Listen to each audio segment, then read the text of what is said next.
Hello, everybody. Welcome back to Late Night Delight. It is Friday, and I promised two amazing guests, and they were both here. I was expecting maybe a little bit of delay between one and the other, or a little bit of MasterCard style crossover, but they're both here right now. So let me introduce our guests for tonight. Ladies first, the always lovely and enchanting Purple Valkyrie. Hey, Purple. Good evening. Great to be here. Hello, guys. Thank you for having me. Absolutely. I haven't hung out with you in forever. So it's been too long. Yeah, absolutely. So I'm thrilled to get to talk to you guys tonight. So thank you. Oh, it's my pleasure. And second up, the perfect person to talk about the paranormal, the spooky, and everything creepy. Pete from Creepy Little Book. Hey, Pete. Hello there. How do you do? Fantastic. How are you doing, brother? I'm Wreathed feeling in great. Darkness. I'll tell you, I was a little under the weather this week, so this has actually been my first appearance on YouTube all week.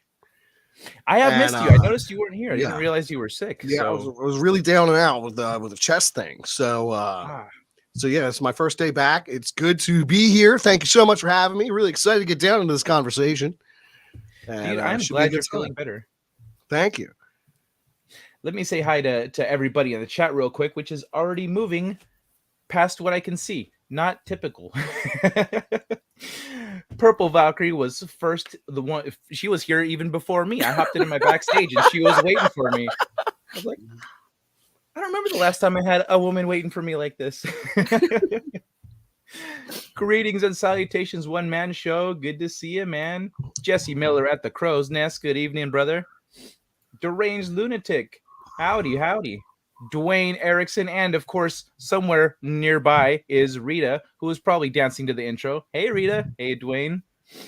And yeah, that's correct and appropriate. Good morning or evening, because for Valkyrie, it's morning, but for Pete and I, it's evening. More so for Pete. Yes. I know how late it is for you, by the way. Thanks for coming by, man. Oh, no problem, man. Came up from the abyss for a bit. Need some sanity. Well, we're talking about things that get people labeled as the opposite of sanity, so... Hey, yo, Lindsay, the cynical geek. Welcome, Lindsay. I'm not sure if I've seen you here before. Bienvenido, señorita. See his lights going up already. The old one approves. Some hellos. Hello there. Hold on. Let me see. Sup, Fed. Is there anyone else I gotta say? I came. I saw. I spunked on the useful idiots. Laces? Yeah. I just realized what you're saying there. You're probably gonna put that they understand what evidence is. I know, right? Like thousands of people, unexplainable phenomena. One of the videos I was watching just before the stream to get kind of in the mindset for it was from What Lurks Beneath, and he was sharing a story. This guy who's like they had noticed a lot of weird things happening. He's on his phone. He feels something hot on his neck, and he thought it might be a tick. He asked his sister to look, and there were 3 little scratches.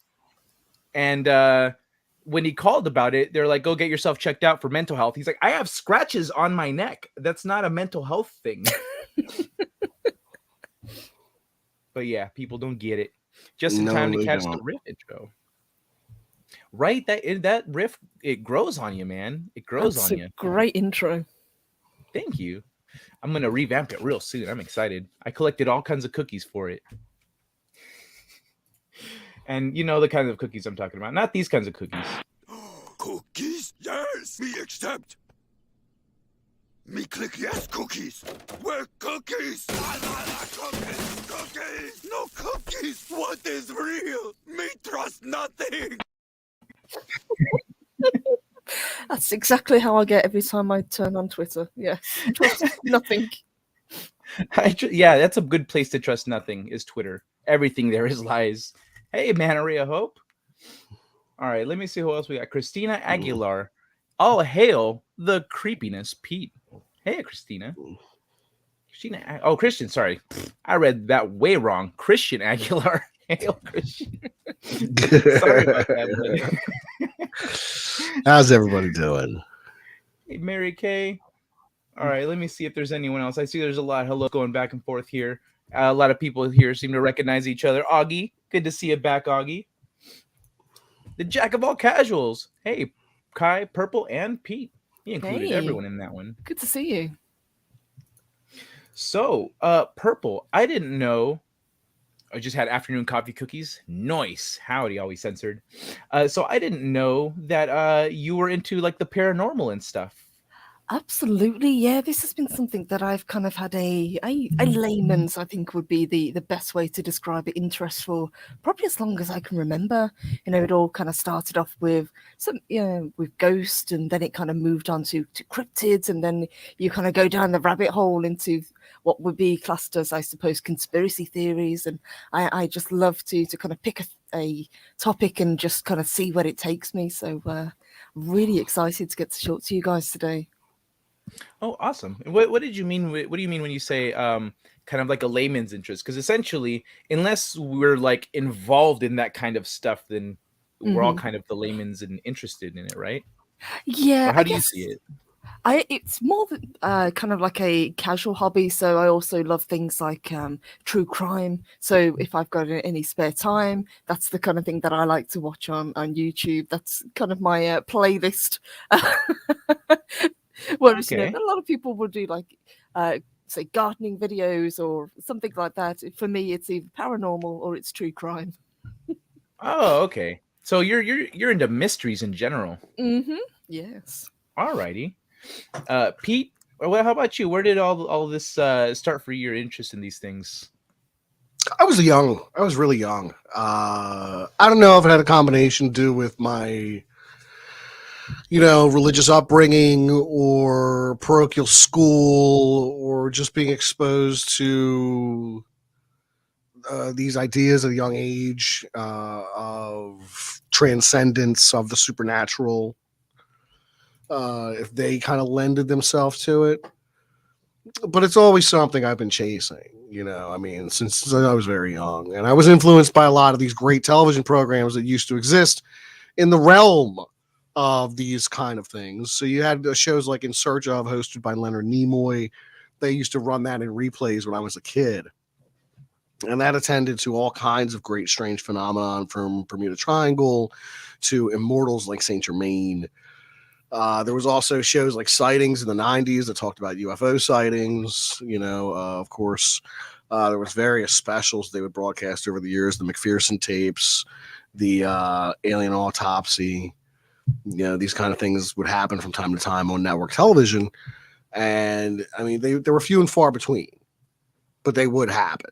And for somebody growing up in the 90s and having the opportunity to see some of these like really compelling pieces of purported footage or stories pertaining to various incidents, Unsolved Mysteries is another great example. I think all of that, it's a milieu, and it comes together in a nice obsession that led me down a lot of rabbit holes. Yeah, you can't really go down one rabbit hole without it splitting off into 10 different directions. You go, okay, which one am I exploring first? And each one of those. It's all interconnected. Yeah, it's all interconnected. Yes. Got to leave a trail of breadcrumbs to find your way back home, lest you become lost in the void.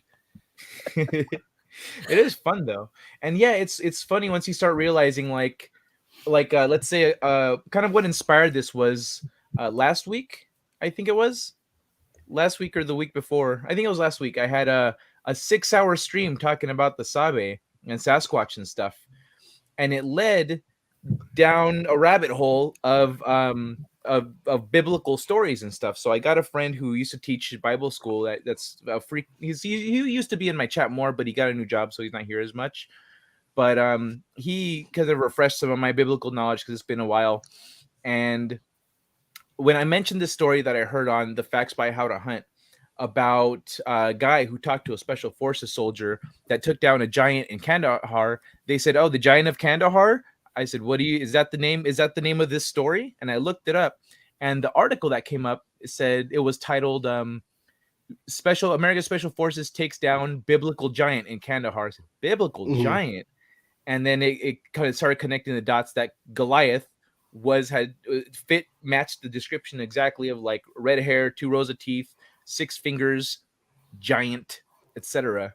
And so then we started talking about the Nephilim and how maybe the Sasquatch are descendants of the Nephilim, and some of the stories on Facts by How to Hunt are consistent about righteous people who believe in God or the Holy Spirit, things like that. The Sasquatch don't mess with you.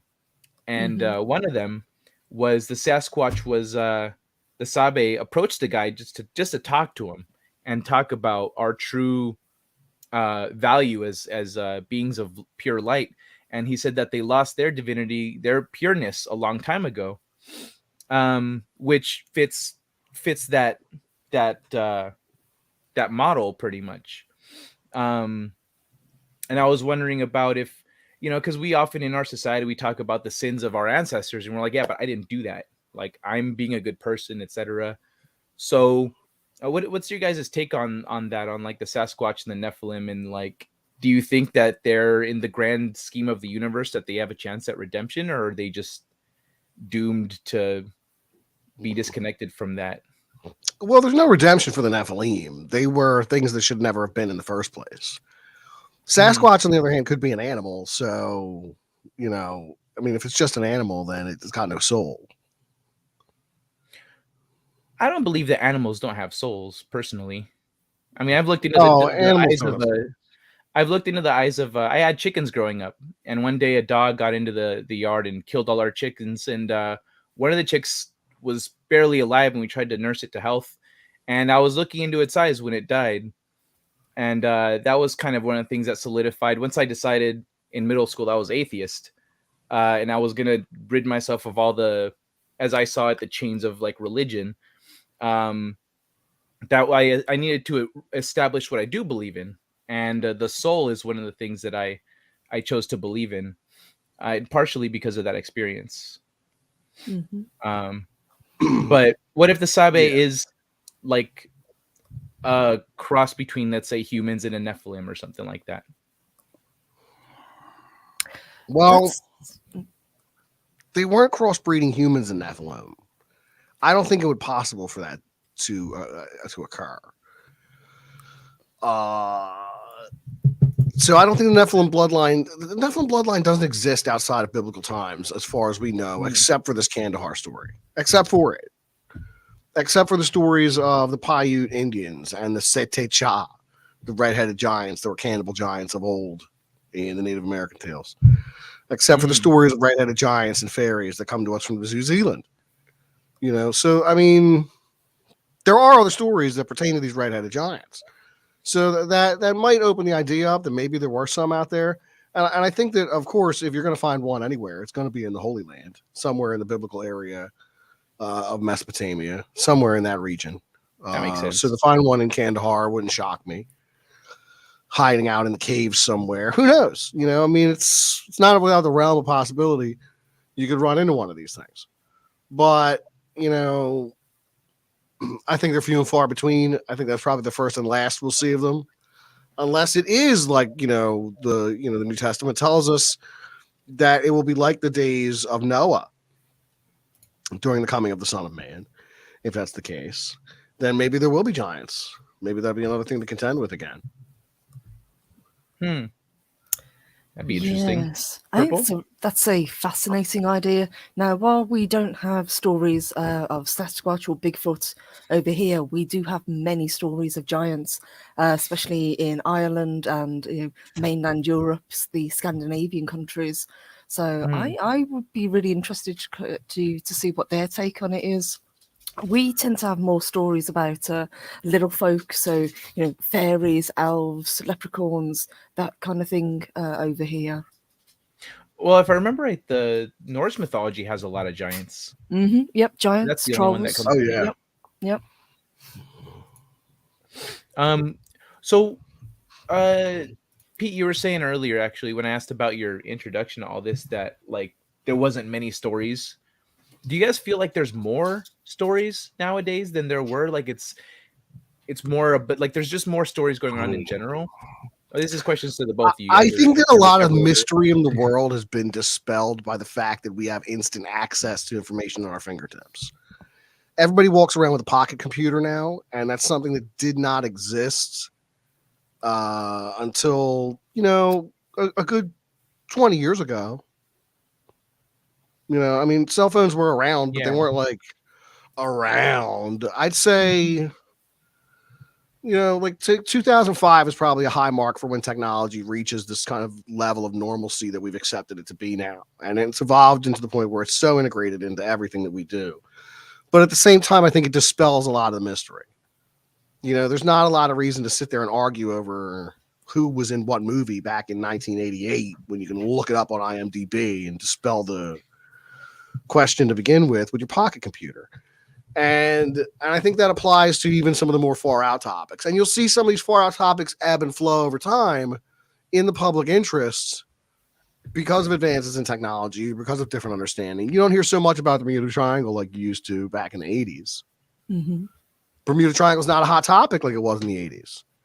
Stonehenge kind of played out. You don't hear a lot about Stonehenge anymore. You do hear a lot about Pumapunku. You do hear a lot about Göbekli Tepe. And maybe not enough, but you hear more about these newer discoveries that are even older, these megalithic sites that hold such mystery, because not only do we not understand how they were constructed during caveman times by people who have no information on how to do this, but we don't understand why they were purposely buried to preserve them. And they're still digging up hectare after hectare of this place over there in Turkey. Yeah, they're still on full on excavation mode over there. There's a lot left that they haven't excavated. Uh, Purple, I don't remember the question, but did you have any thoughts? We were just kind of saying where mysteries have gone and how they kind of um, changed over the years. I absolutely That's agree. right. You don't get as many alien abduction stories, for example, that we do nowadays, but you do get more and more sightings.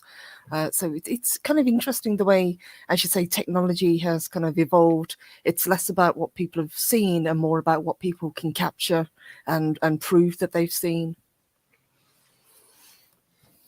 Do you think like with the evolution of technology, having YouTube and places where people can have their voices heard anonymously and not be ridiculed for it might be contributing? It could be, or it could be in the opposite direction because, everybody can get instantly famous now. If you put some strange video up, it can go viral pretty much overnight. Or if you say you have a channel and say, I was abducted by aliens or I had this encounter with Bigfoot, either people are going to believe you and, want to hear what you have to say, or you're going to get ridiculed for it. So it's kind of like do people actually want to put themselves out there now? Whereas before, it would have been a much smaller group of people. So if you, had a run-in with Bigfoot and you went to your local bar and told the people there, that's probably about as far as it would go. This story would spread. But now with the onset of technology, you've got you could reach people on the opposite side of the planet with these stories. All right.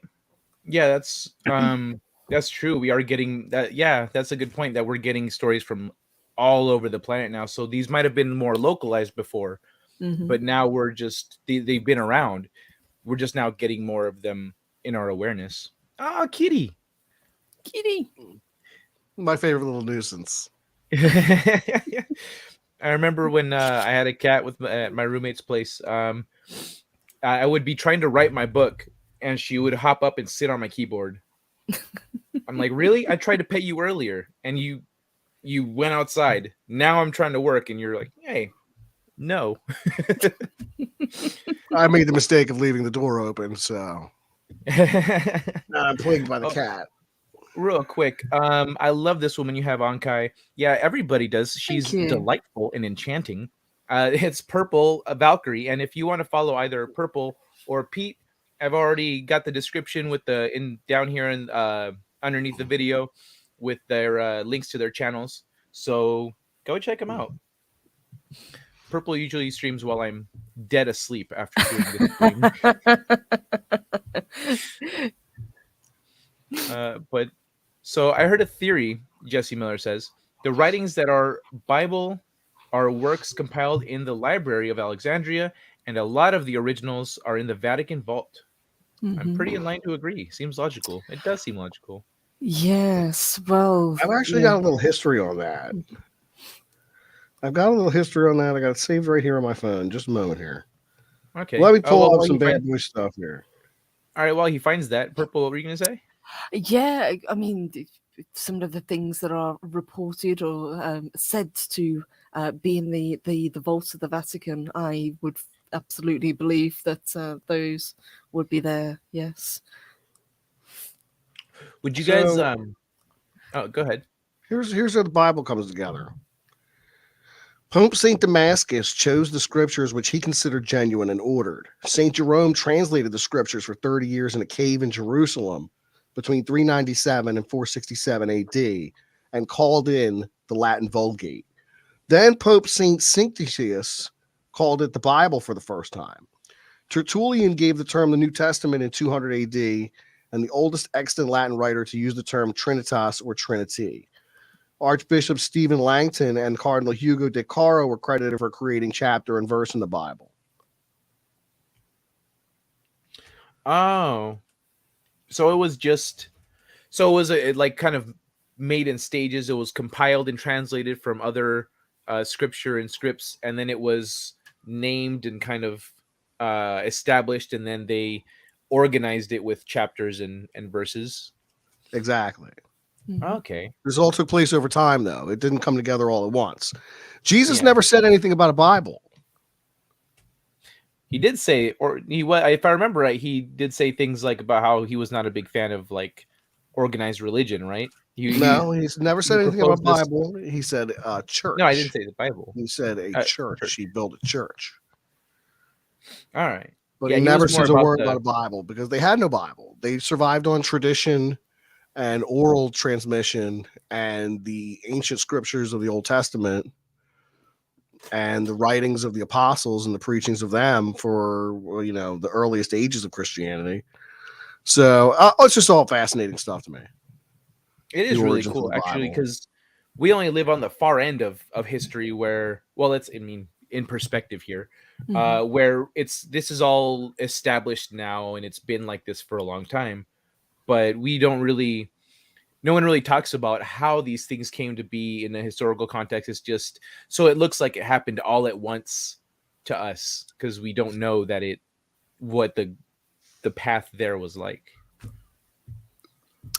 Yes, and obviously a lot of it was passed on through oral tradition, as many stories were. You know, as you say, it wasn't until much, much later before these stories started being written down. And, you know, as time goes on, stories get translated and things get omitted or, you know, some bits get lost. So I think it's fascinating. I would love to see how far back we could go. That would be cool. Sorry to change topics here a little bit from the Bible to Inner Earth and stuff. Jack of all casual says, is the opening to Inner Earth in Antarctica? Is that why there's a treaty to never exploit it? Y'all have any thoughts on that? You okay there, Pete? That's That's what I've heard. I mean, Antarctica is a incredibly mysterious place anyway.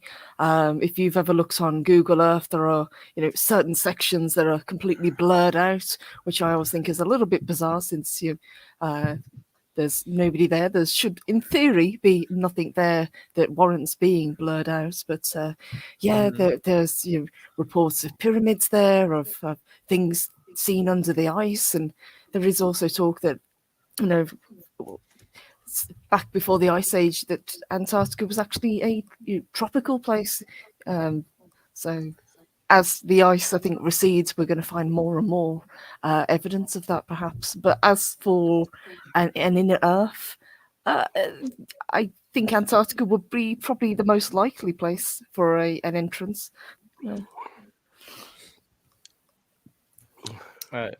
Yeah, I'd have to agree with that. According to the work of John Cleves Sims Jr., who lived in the 1880s, the poles were the entrance to Agartha, the Hollow Earth. That's how you got there.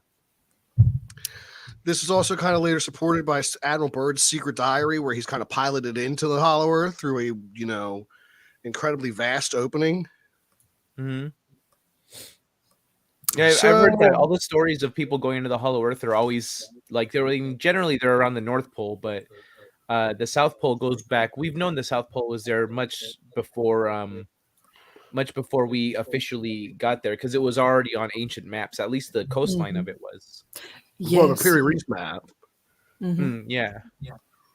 Yes, and in theory, they should not have been able to track the outline of this coast. They should not have been as perfect as they were with these maps, but they absolutely were.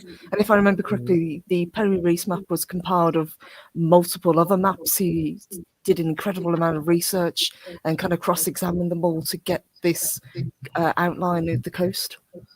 Yeah. You are absolutely correct.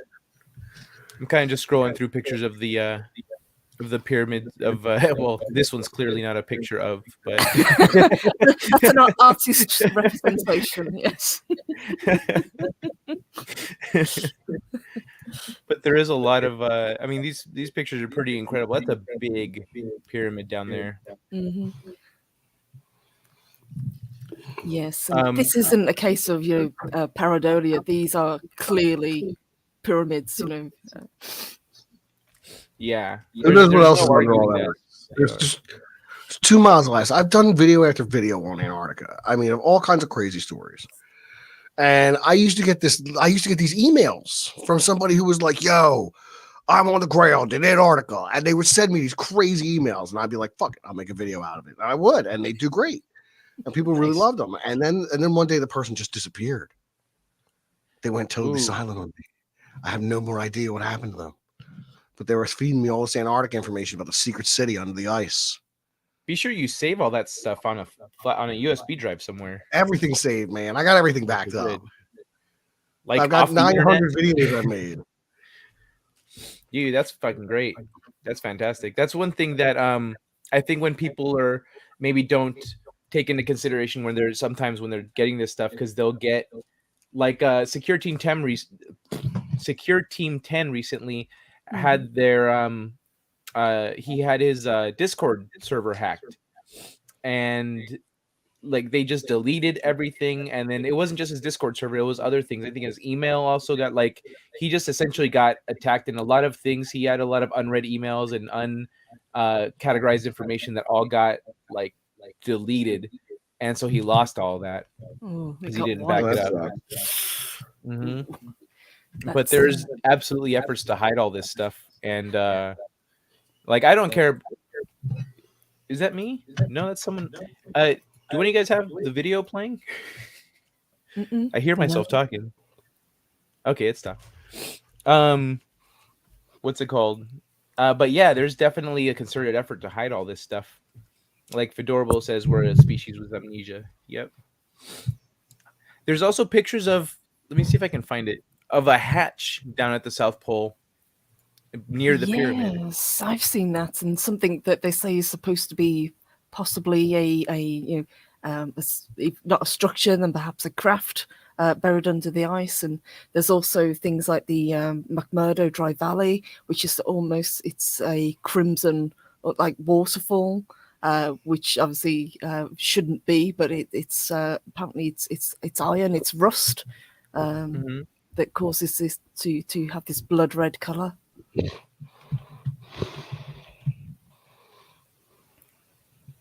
Yeah, there's no reason for rusty iron to be out in the middle of the ice. I'm going to skim the chat here real quick. Animals have a spirit of survival. Couldn't there be a difference of spirit and soul? Just another thing we have been lied to about. Possibly. It might. I mean, if you consider, let's think about vegans, how they go, no, this thing is alive, hence I'm not going to eat it. Like maybe, as under the pretext of man having dominion over Earth, that could be a thing possibly. But at the same time, there's no reason to, the nature has a natural cycle, and there's nothing wrong with it being a part of that cycle. It's just if you are killing for no reason, then you're just kind of a jerk. But so I don't see a problem with eating animals.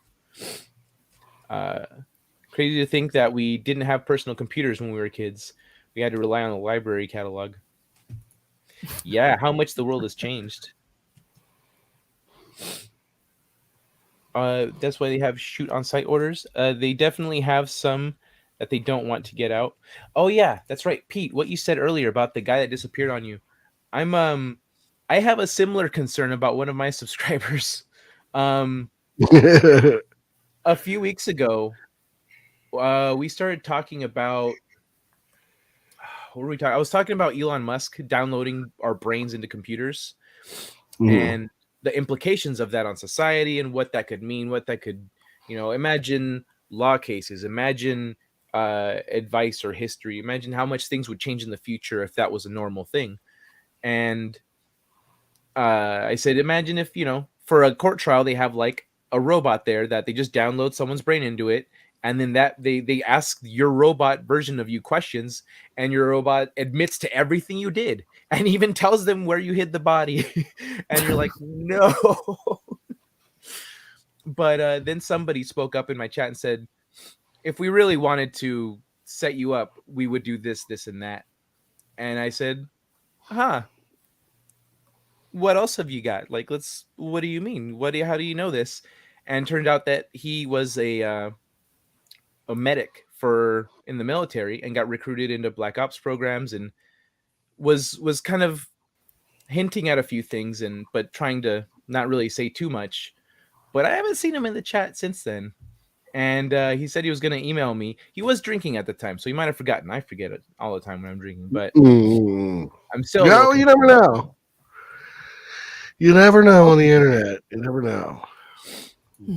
But that's a worrying line to go down, because eventually you'll get to something like Minority Report, where you're being charged for crimes that you haven't committed but were going to commit. So it's weird. Jesse Miller's talking about mating with giants. Yeah, that would be. That's logistically not possible. Yeah, it doesn't work. Yeah, I wouldn't want to try. I mean, it's okay never mind. Instead of sharing personal experience, in India, they have the system for before you get married. They ask about, your life goals, your career, and your genitalia. They ask about everything. And when they're talking about your genitalia, they ask if your son or daughter is a rabbit, a dog, or a horse, in terms of scale and size.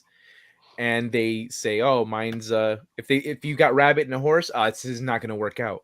A dog can go either way, and then a rabbit can only go with rabbits or dogs. So they figure out how well your stuff is going to match up. And definitely going from one size category to the other is extremely noticeable to the smaller person. I kept that PC. Yes. Hey, I've never heard that before. Oh, really? Mm-hmm. Oh, yeah. That's when I heard that, I was like, wow, that's a very nice, like, unvulgar way of talking about that. Let's see. Then you have the freaks like me who still don't have a smartphone. I do have a flip phone. Well, you could still. The thing is, you could still take pictures though with a flip phone, even if you're still on that. Maybe not a camera, but you can take pictures. So nowadays, and I've heard, as I hear, reports about UFOs and stuff. It looks like as the years go on, they adapt their technology to deal with our new technology. So they go, these buttholes have cameras on everything now. Okay, well, we need to change our tactics. Speaking of changing tactics, what do you guys think about the difference in sightings that have been reported? Whereas in the past it was very much the classic flying saucer that everybody saw, but nowadays it's always the Tic Tac that's reported. Is that, do you think, as you were saying, because of the way that our technology has evolved, so it's harder for them to be captured on film, or is it just what people are reporting nowadays? Pete, you want to go first? I think that there has been a marked difference in what people understand based in the UFO phenomenon. In 1947, we see the flying saucers appear. Mm-hmm. And that really captures people's imaginations. And at some point in time, the flying saucers just become lights in the sky. They're not discs anymore. They're lights. They're cigar-shaped lights. They're, in some regards, they're still discs in other cases. But there's a lot more lights involved. Now we have these things that could be probes. They could be hyper-fast probes from another world, like the M.F.S, like the Tic Tac, like the Go Fast, like those little pieces of footage that was ripped out from the governments. They're interesting, and I think it's fun to stay on top of it and hope we'll get some kind of disclosure. But I don't think that's ever going to be the case. I think first contact is far more likely than disclosure ever will be. The government's never going to say, hey, guess what? We knew about these aliens for like 50 years and we didn't say nothing to you. Sorry. They're never going to do that. That's a good point. But when the aliens show up, they can be like, holy smokes, the aliens are here. We didn't know about this the whole time. We're as surprised as you guys are. Yes. I'll put on a whole dog and pony show. And like, okay, this is working. They're falling for it. Oh yeah, it's great. It's nice to meet you. Nice to meet you too, Bill. I mean, human.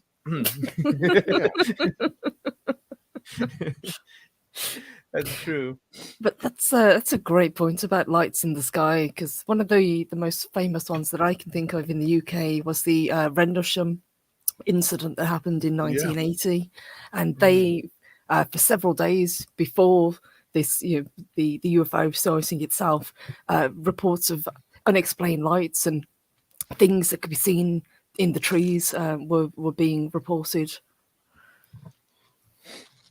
Yeah, and I actually just recently learned about that because I didn't know about that. And then what the title of a video said, the most documented UFO phenomenon like ever. I said, oh, I should probably watch this video. But you made a good point, Pete, about how we could be seeing probes, and it could be different kinds of crafts. It could be different kinds of species. It could be, some of them could be us in older technology, like some of the schematics I've seen from Russia, like Russian schematics for hangars from during Stalin's days even. And they had the discs in some of the more classic, let's say, vehicles. And then, but nowadays we see different kinds of vehicles. It could be, I don't know, it could be any number of things, or it could be just an evolution of technology, different kinds of crafts, like a jet versus a drone. Mm-hmm. They have whole different shapes and silhouettes and everything. If we ever do get first contact, do you think that it's likely to be hostile, or do you think no? Not at all. I think if they wanted to be hostile, they already have been here and done it. Mm-hmm. I think if they were allowed to, like, that's the first thing. Are they allowed to be hostile? Probably not. There's probably a grand structure that prevents open hostility from existing in the cosmos. Otherwise, we'd see it everywhere. but That's it's relatively quiet. Mm-hmm. So that means perhaps there's nobody that's gotten past the great filter yet. Is it us? Maybe. I think Is it possible that there's these other exoplanets out there that could have life on them? I think it's genuinely possible. You could have exoplanets teeming with life, but that doesn't mean they're intelligent. That doesn't mean they can travel through space. That doesn't mean they can, use radios. So maybe we're listening wrong. Maybe we don't know what to listen for. We look for radio signals and stuff like that, but maybe they stopped using radio. Shit, we don't use radio that much anymore. radio is highly inefficient for galactic communication, honestly. Mm-hmm. But Yeah, I think it really, for first contact, since if let's say like Pete said that it would be a show to kick things off, I think that would really depend on the motivations of the humans behind that event.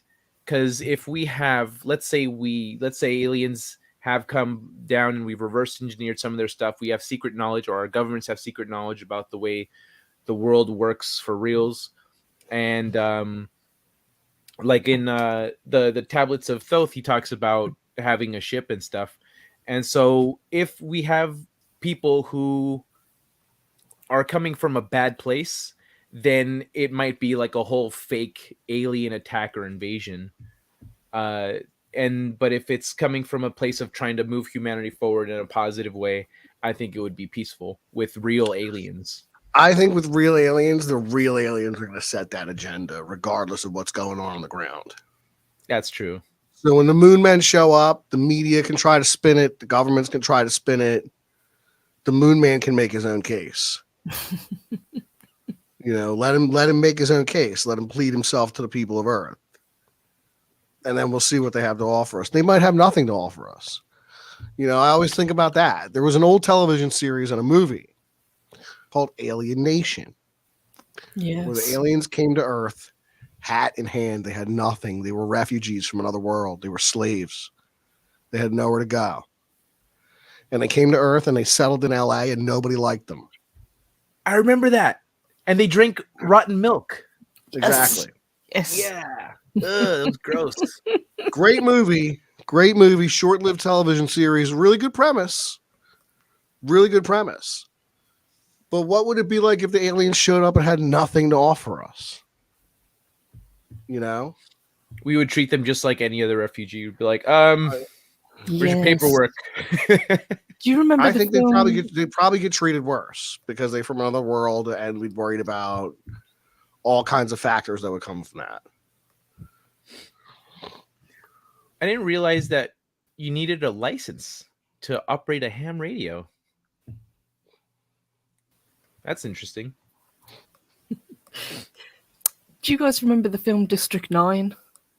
Yes. Yeah. Vaguely. Love it. Yeah, that's kind of the scenario I think would end up with, where they're just kind of, as you say, they've got nothing to offer us, so they're just a nuisance that has to be kind of corralled, and we just don't know what to do with them. Yeah, that's true. There would be, because like it's not like we're still in discord as a species. We're not necessarily in a place of where we would generally we'd be split on even wanting to accommodate them, because there'd be people that are like, they have ships, they can go anywhere, why do they have to come here, use our resources? So then there'd be people like, we have enough to share, they need it, and so that's where I think the problem ensues about why maybe if aliens are out there, why they're not friendly with us, because they know, they're like, these guys aren't nice. The guest you have on has one hell of a sexy voice, and I'm talking about the female.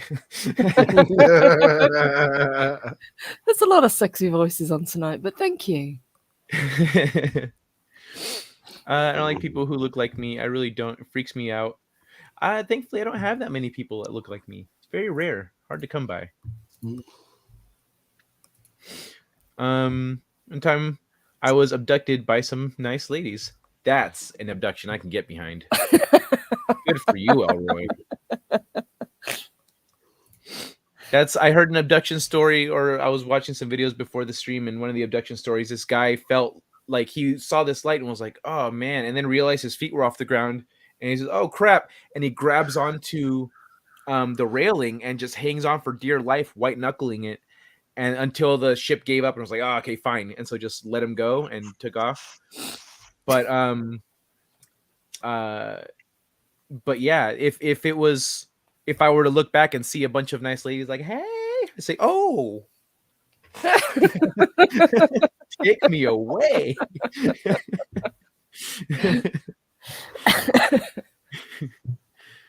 An old friend took a pic of someone and sent it to me. It's like I had a long lost twin. Oh, they're talking about people that look like you. Oh, speaking of looking like people, and I know that talking about. So I was watching a video from What Lurks Beneath. He's talking about the skinwalkers and how talking about them might invite them. So maybe let's not hang on the topic for long. But what's your take on those types of creatures who look like peoples or switch forms and whatnot? Are they people or are they some other form, other creature, or what do you guys think? Um, we don't have the stories of the skinwalkers over here, obviously, but what we do have is stories of doppelgangers. And whenever you see a double of yourself, it's usually very bad news. At least over here, it's either a ghostly sighting or it's a harbinger of bad luck to meet your double. But with skinwalkers, from what I've read, and admittedly, it's not a lot. It seems to be quite similar. So they will kind of mimic people to kind of lure them out, if I remember correctly. Yeah, it's I've heard something like that. Well, the skinwalker's like a witch, whereas like the Wendigo is a cannibalistic curse that overtakes you and you become a monstrous cannibal. But the skinwalker, I think, under if I'm not mistaken, I believe the skinwalker is believed to be a Navajo like witch. Mm-hmm. Oh, Yes. okay. So they're not necessarily supernatural. They're like a shamanistic kind of a thing. Yeah, the only place that I've really heard about skinwalkers is obviously Skinwalker Ranch in relation to that place, but I'd like to do a little bit more research into skinwalkers because I think it's fascinating. Yeah, it's one of those things that seems to be kind of geographically Absolutely, or yes. geographically locked. So I've got some stuff here in the chat. I'm trying to scroll ahead and kind of star some stuff to make it easier to get through. But I saw a video. This woman's hubby didn't believe her. They put a camera. Her side rose went flat, and she was gone. I saw a video. This woman's hubby didn't believe her. They put a camera. Her side rose, went flat. She was gone. 12 minutes later, it rose slightly higher, and it looked like she fell into the bed from a foot above it, but still under the covers. They phased that chick in and out of her house like Scotty. That's nuts. So Fedorable says, "You see a cat, you give praise to the small gods. They were made for us by higher beings from a previous civilization. Furballs are spiritual protectors." That's been a consistent theme even in Egypt. They were seen that way as protectors and guardians, like spiritual guardians.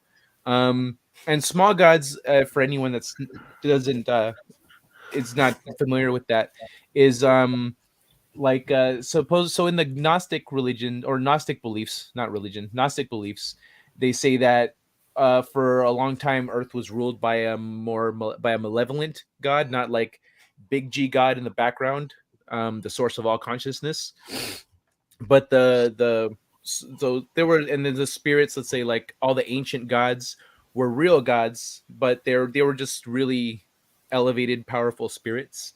And so I think that's what you're referring to here, Fedorable, with the small gods. What's you guys' take on that stuff there? if any? Well, for pretty much all over the world, there are different pantheons of gods. So Egypt, Norse mythology, obviously, but usually there is one that kind of rules over the lesser gods, if I remember correctly. Yeah, I think Big G God does. Hmm. Excuse me. Well, I've done videos on like the idea of the divine council, where even in Abrahamism, there's this idea that God sits in a council of, I don't want to say smaller G gods, but there's something like that. They're celestial beings. They are the divine council. They are elders and wise men who advise God, I guess. And they exist in this celestial sphere. They're there. I don't know what purpose they serve. I don't know exactly who they are. They're a mystery. But it exists even in Abrahamism. Hmm. Really? I didn't know that. That's cool. So Fedorable, could you elaborate on this a little bit? Temple Mount is being overthrown at the moment. What is Temple, or Pete, if you know what he's talking about, what is Temple Mount? And he says, last Antichrist, the big emo fuckboy, is about to take his throne in Solomon's temple again. Well, there are some that believe that the prophecies of the book of Revelation cannot come to pass until the Temple Mount has been rebuilt and the Temple of Solomon is reestablished on the face of the earth. The Antichrist will supposedly do this. A lot of this there's a lot of evangelical stuff in this that I don't jibe with, because I don't think a lot of it's necessary. But essentially it is the idea that they must reestablish the third temple. And there are some people that will see that this will happen financially, spiritually, physically in the real world. There are people that want to see this happen. They believe it will lead to the apocalypse in the end of days. Valkyrie? I've got to admit, I don't know a lot about Temple Mount, but I will add it to my list of things to research. All I know, obviously, is it's in a place where there's always conflict going on. Now, I don't know about what the other gentleman in the chat was saying, but I will look into it. I've seen this a couple times in the chat. What is Missing 411? Is that a YouTube channel? No, it's a book series and movies. Mm-hmm. It's David Politis. Yeah, people go missing. The first one's they're tough to watch. Oh, they're a little tough to Just watch because sometimes it's kids and they just disappear. This is a quick segue for the chat. If I suddenly mute and look a little funny, it's because I'm trying to hold in a sneeze. Got a bit of a cold, so I forgot to mention that at the beginning. I was very excited to introduce you guys and stuff. I've heard about this. Yeah, but listen, David Politis was a cop, I think, and then he started doing Bigfoot books, and then he discovered the Missing 411 connection. Yes, basically it's people that go missing in national parks.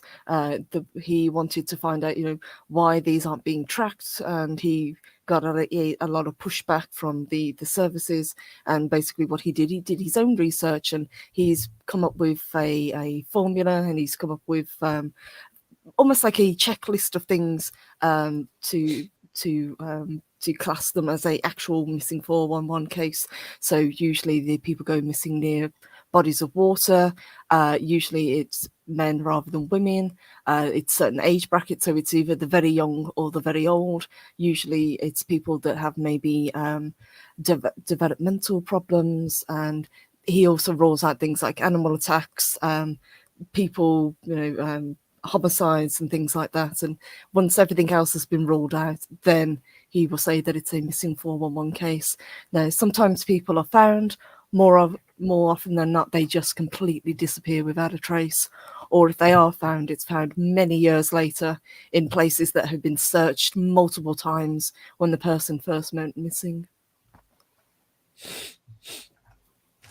Yeah, it's unsettling stuff. Hmm. The most recent one, I believe, is called The Hunters, or The Hunted, or The Hunting, Yes, it is. and it was about missing hunters and stuff like that. Mhm. Yeah, David Paulides, he doesn't do a lot of media, as my understanding. That's I correct, think yeah. he just does Coast to Coast AM. I think he exclusively just does Coast to Coast. Yes, he has his own YouTube channel as well, which I think he updates periodically. But there is also the Bigfoot connection, as you say, because that's where he started with his research. Yeah. I have a couple of his books people sent me. I think one's called the North American Bigfoot Project. What's the other one called? I can't see it here in the dark. I'm blind as a bat. Blind as a bat, I tells you. Well, I mean, it's not like humans are really built for seeing in the dark. I used to be. But real quick segue, Red Monarch.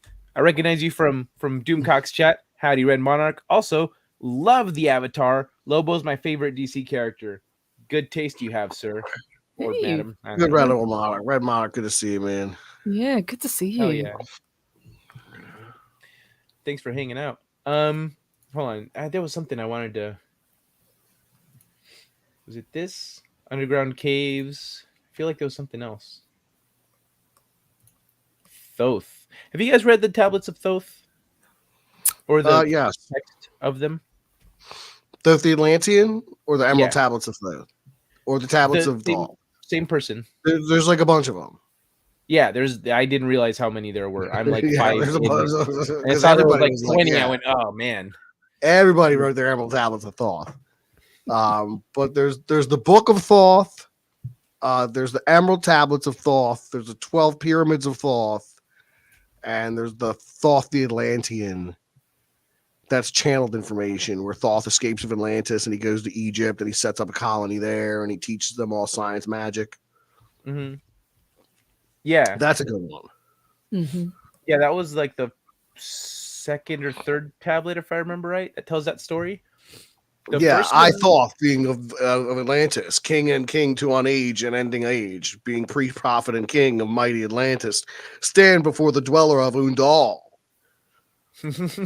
You know, like it makes no sense. It's something like that. And he talks I had about to all the look up years he some of those spent before the things. dweller of Undal, and like, and then when the mighty waters came from Atlantis, and he rose up in his craft above the subsiding waters, then they sped to the land of the hairy barbarian, who tried to assault the sons of Atlantis, but they froze them dead in their tracks with their science magic. Yep, exactly that. That's how it went. I when I was reading those, I felt bad. Like I not felt bad. Like I felt sad. What reading his account of like watching Atlantis fall under the ocean. I was like, that's really heartbreaking. Like I mean, I would imagine being him, that would be really sad to see so many people die like that, and people that you've like known everybody. for years. They CIA'd him, Pete. That person is gone, says Jack. They probably did. I hope not. Pete got threatened not to talk about Antarctica. That did happen. Did you really? Once. Yeah. It did? Really? Uh-huh. Huh. By like a random person or by one of your No, it was a weird phone call. a phone call? I thought I was calling this guy who was interested in doing a podcast together, and he was like, "Listen, you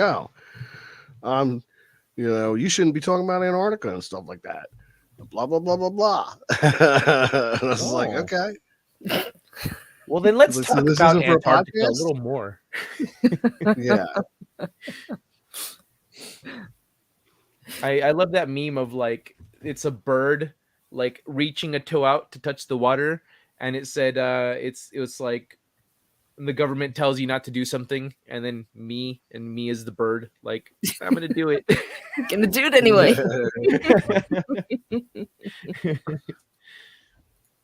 I saw a video UFO researcher partly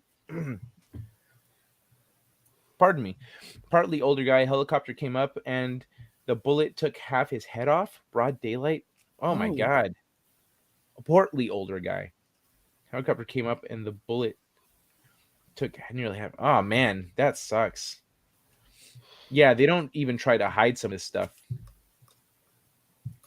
It's why I'm worried about, especially with the level of digital surveillance we have these days. It's why hmm I'm worried about that person from my chat a few weeks ago. I recommend the portable drives. Yes. Yeah. Thank you, DJ. I agree. Portable drives, it's off the internet. You can, you can take it with you. You can hide it easily. And also, if you have, it's easier to have multiple copies of them. And in case someone does find your treasure trove of backups, oh, we found his backups. Look at all these. Aha, jackass. And they take off. You have more.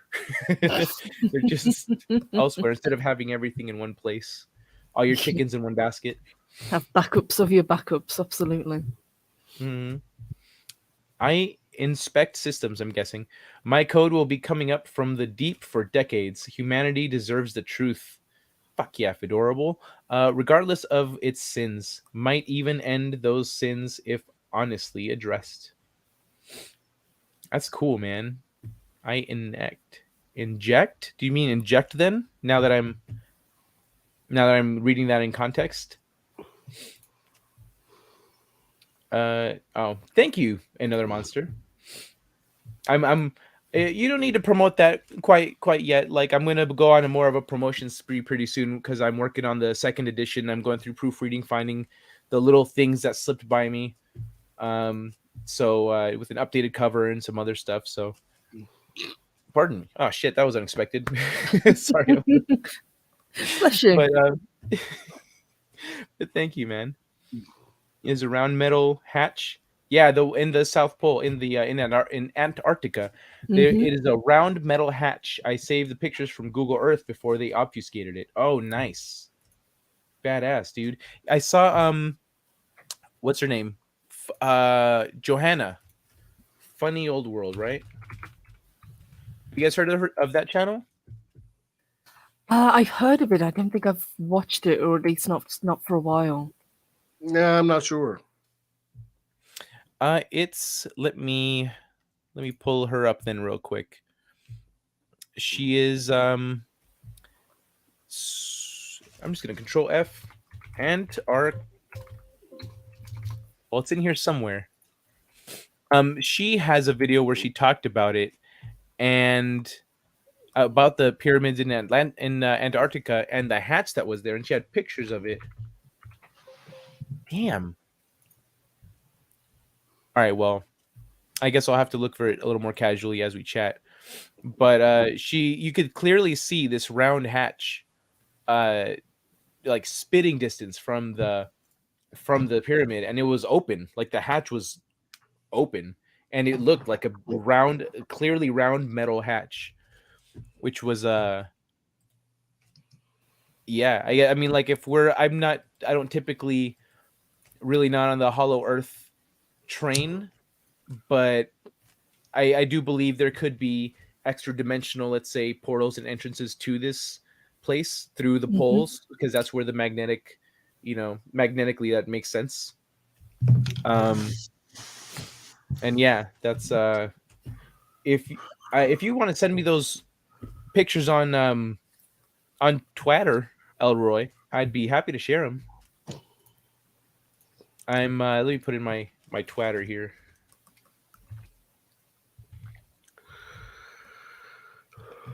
There we go. I just put my Twitter in the chat if you want to message me. Actually, I've got it in the description. Why did I do that? It's linked.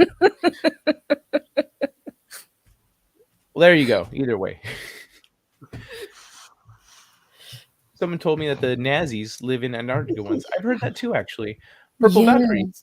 What are you sharing here? Let me pull that up. This is one of the more famous pictures that people bring up. So the supposed UFO crash. So you can kind of see where something's come out of the ice and skidded and landed. That's right.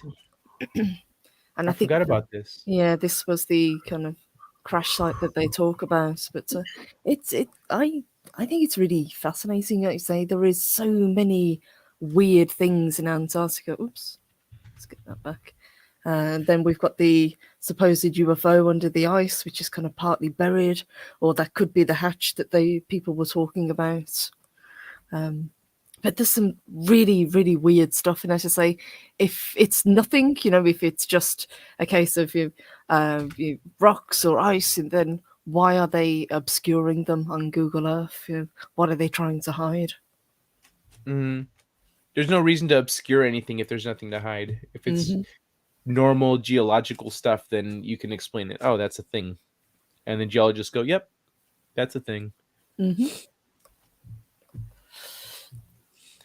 Already. Yeah, I've heard that before too about that, and that they're down there, that they knew what was down there because funny mustache guy was very into the esoteric and hidden knowledge and technology and stuff. Yes, and they were very into the hidden earth, and Agatha. That's one of the things that they really were trying to find. Oh, Theosophy, the Real Maidens, Noria Orsic, all of it comes together. Mm-hmm. It was a spot, I want to say England, so this would be Purple's territory, but probably wrong. 200 feet down in the ground was a clay doll that broke history, so it was ruled fake without analysis. There's been a lot of weird stuff that's been dug up. There are things like the stone faces that people couldn't explain because they were carved in a way that really shouldn't have been able to be done when they were dated. There's been lots of kind of weird stuff that's been dug up over the years. Yeah, what's funny is actually some observations that Johanna was making over at Funny Old World is that the what's it called, the big heads on the island. Oh, the Easter Island. Yeah, the Moai. The Easter Island heads, if you dig down in the dirt, they're full-bodied statues. Yeah. But they, if you look at the carvings on them, they have like belts and belt buckles and similar iconography as what you'll find at Göbekli Tepe. Yeah. And like exactly the same symbology, the same like astrological symbols and all that stuff. They're opposite sides of the planet. Download your consciousness into the metaverse. Oh man, that'd be a nightmare. Loose lips get a belt around their neck. Yep, that's what happened to the UFO researcher with the missing fingers that said he used to drill underground. Phil Schneider. Come again? Phil Schneider. Phil Schneider. Thank you. I'm terrible with names. But with Phil Schneider, he was found dead with his feet under his bed and his head resting on a chair and like a wire kind of a thing imprint on his neck. His catheter tube. But he died of like natural causes or something. Suicide. According to the... No, sorry? Suicide. Yeah, suicide. So who suicides themselves like that? I'm just going to strangle myself with my catheter tube. That's what he did. Oh, I've actually got a clip for suicides. I think he left a note. Shelly, did they find that note? No, but they will in a minute. Oh, let me guess what it says. Life is bullshit. I can't fucking take it no more. Signed, the dead guy. Hey, that's good, Doc.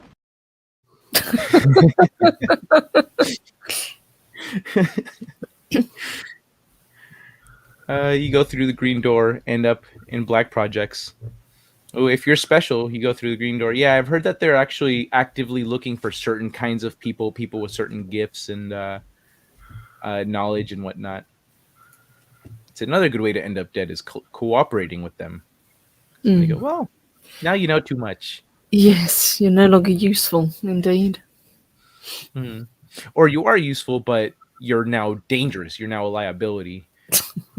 And then, is Pete frozen, or are you just holding perfectly still? No, I'm not frozen. Oh, okay, perfectly still. That was impressive. Do we still get reports of things like visitations from the Men in Black from people who have seen things? Does that still go on? It still happens from Yeah. time to time, but it's not very often. Hmm. I heard someone not too long ago, I think in the early 2000s or 90s, someone got a visit because they had gotten they had been given, I don't know, they got their hands on some trove of information and documents and stuff, somebody's journals and things like that that had some information in it. And a couple guys showed up and offered to buy it off of him. And he was like, I'm not really interested in selling them. And then after they were like, hey, you'd really be better off selling it to us because, you know, a lot of people might want that. And you never know what might happen to you. It's better if you just let us take it off your hands. It was like, oh. Uh-huh. Hmm. That's a Pete, very what do you... thinly veiled threat. Thinly veiled. Really, guys. So what do you, Pete, how much do you know about the Men in Black and stuff? Like, are they essentially, do they not exist, or do they have like a regular life as a person that they According then to John work a Keel, who's most famous for the Mothman prophecies, the Men in I like Black that. were supernatural entities. Nothing less than supernatural entities. Oh. Yeah. Hmm. So he believed they were supernatural beings. It's also said the Men in Black project was started in Montauk in the underground base at the 13-layer pyramid they built underground down there. So who knows how much that was true. They were doing time travel experiments. They had an alien time travel chair that they were sitting in, conjuring up time tunnels with their minds. They had all these psychics they were using. Huh.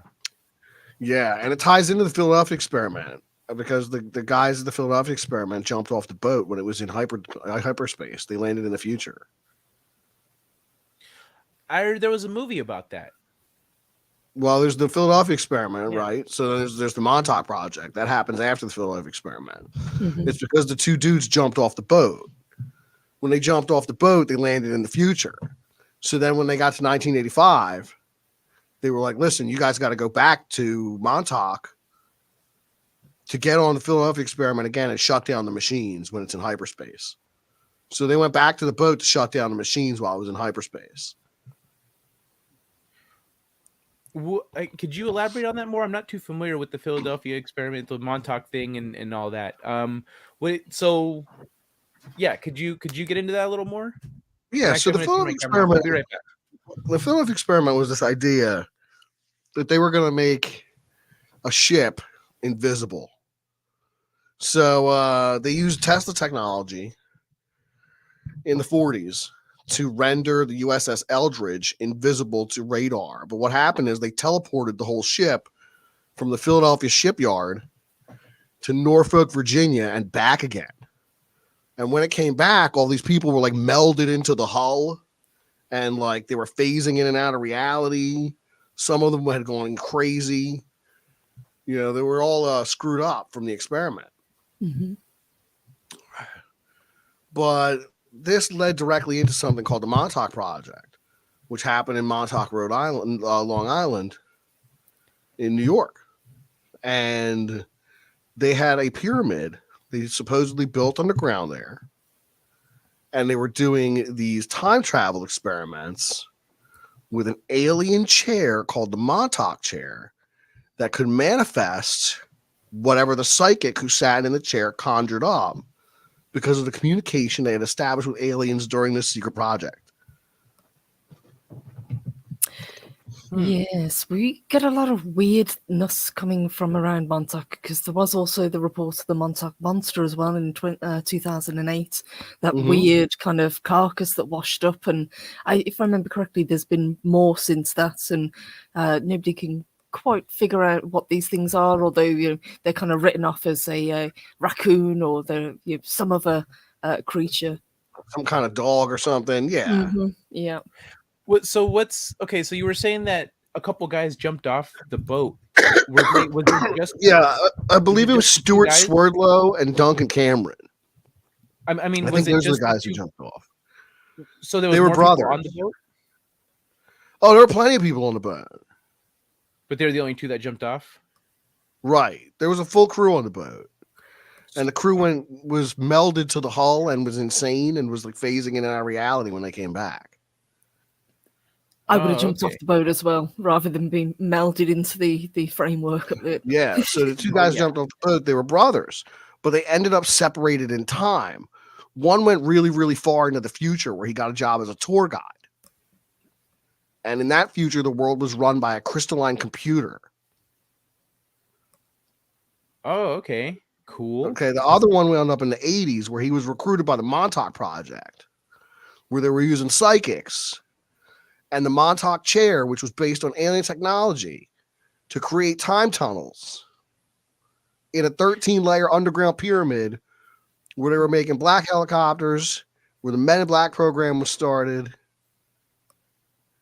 So, okay, wait. So this guy, the guy that went way into the future, how do we know about him and how that went down? Once the machine was shut down, did they get sucked back to their time, or was it? I think the crystalline computer sent him back into the past because he didn't belong that far in the future.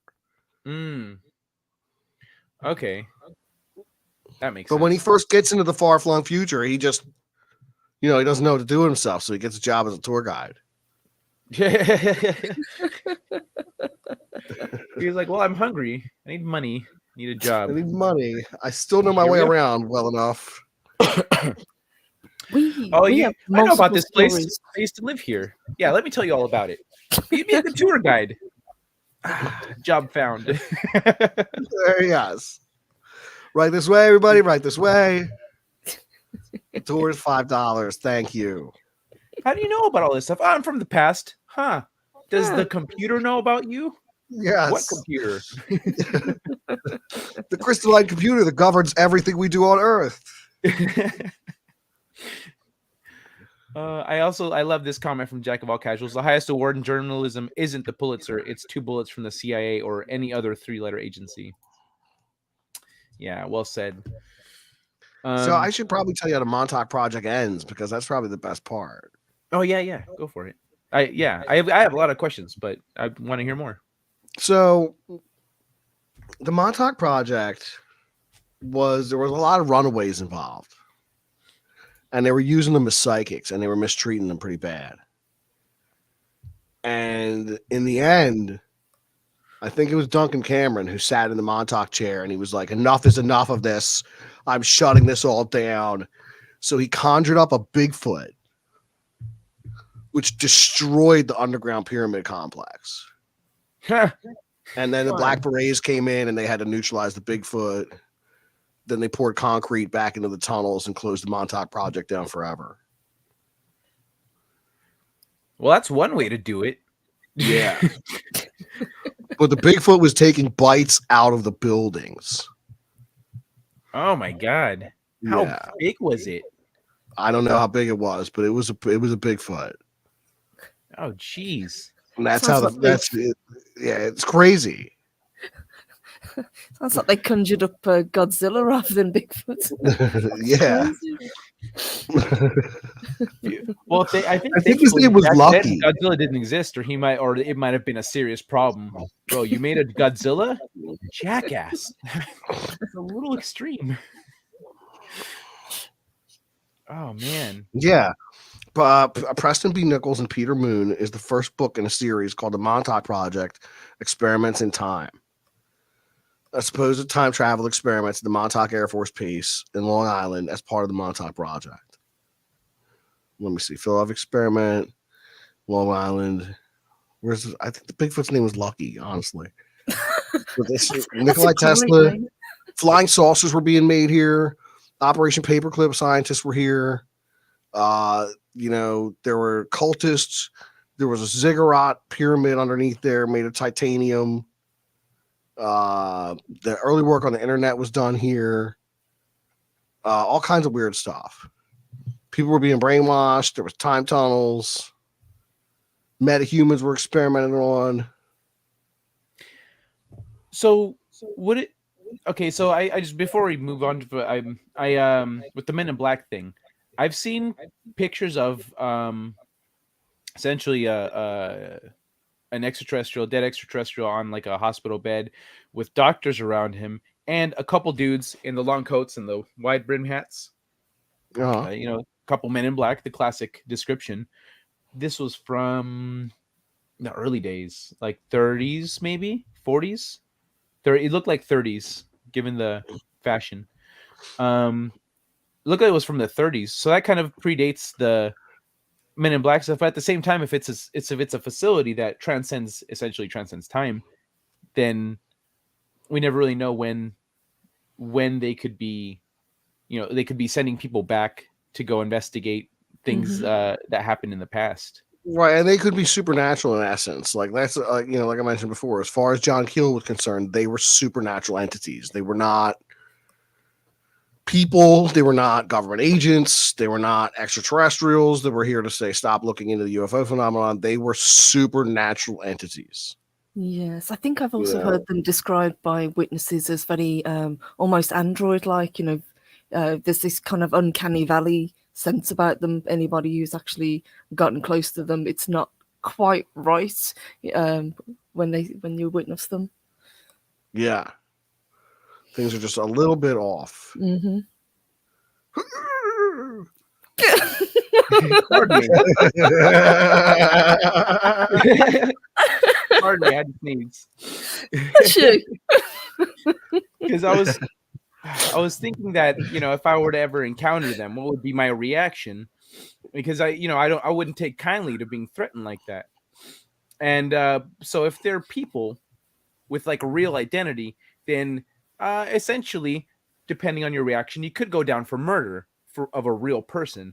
Mm-hmm. But if they're wiped off the records, then there's nobody died, and yes, but I can imagine that you wouldn't be around either if that was the case. I think you would also get wiped from the records, shall we say? Yeah, possibly. I am pretty loud though. There's people that own my book. They'd be like, no, he existed. Yes, see? we want a sequel. Yes. My plan is, since I've got like a microphone now, I'm working on the second edition. I'm trying to get that done this month, and then after that, start working on the audiobook because I can do voices and impressions and stuff. So yeah, it should work out. That's pretty awesome. Since we were talking about people, moving through time, what are your thoughts on supposed people that have, jumped through time, people that have said that they're from the past or from the future? The one that always springs to mind is the one that was on, I think it was Coast to Coast, John Tidor, that was very famous, I think, back in the early 2000s on the online bulletins, where he said he was from 2036. I've heard the 2036 date before. What's the story that you're referring to? This was a guy that kind of popped up, as I say, in the early 2000s. He said that he was from the year 2036, and he wanted to warn people. World War III was coming. He said it was going to be in 2015. 3 billion people were going to die, but I think over the years it's been pretty much written off as a hoax. But it was really interesting, some of the things that he kind of came up with. I've heard similar things. So, Pete, have you heard anything about that? Can't say that I have. So, what I've heard about 2036, or at least the story that I'm familiar with, is it was in 1984 or 86. I think it was 84. There was in England, actually. There was these people that had an let me see, 80s British computer, UK micro. That was it. They had one of the micros, and if I remember right, and they noticed one day that they were getting communications from, so like they were getting messages. Somebody was writing to them, And so they were responding to this person. And as they chatted with them, they realized that their vernacular was a little bit off. It was different. It didn't quite line up with modern speech.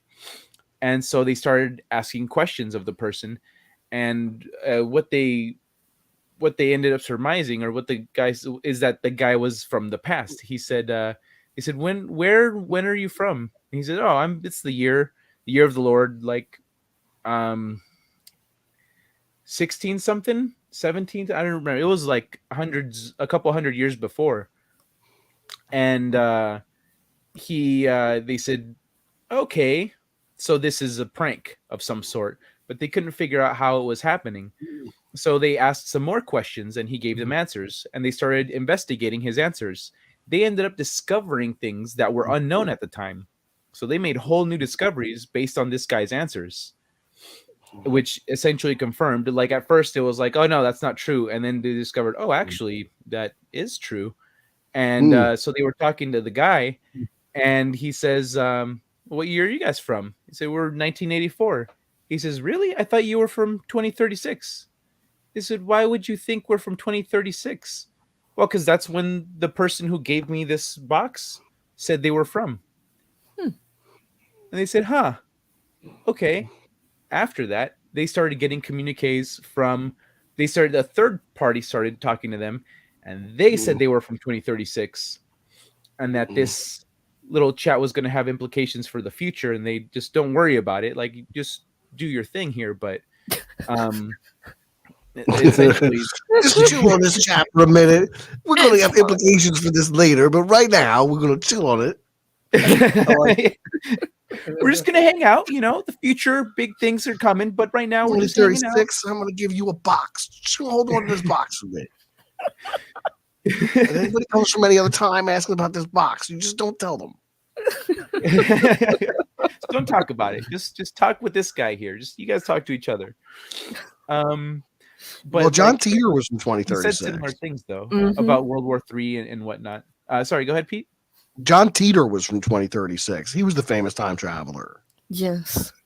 Is he the guy with the time travel machine in his car and he stopped off to see his family? That is the guy. Yeah, that guy.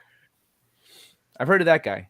That's a different story than But what all have you got on that one? If there's anything maybe that I'm not familiar with. Well, he was a time traveler from 2036. He went back to go get that IBM 7500 computer that needed the special function so they could like decode the Unix code in 2036. So he travels back to the 70s to get it in his 1961 Corvette. I think it was a 61 Corvette with the time machine in it. But either way, it was super cool.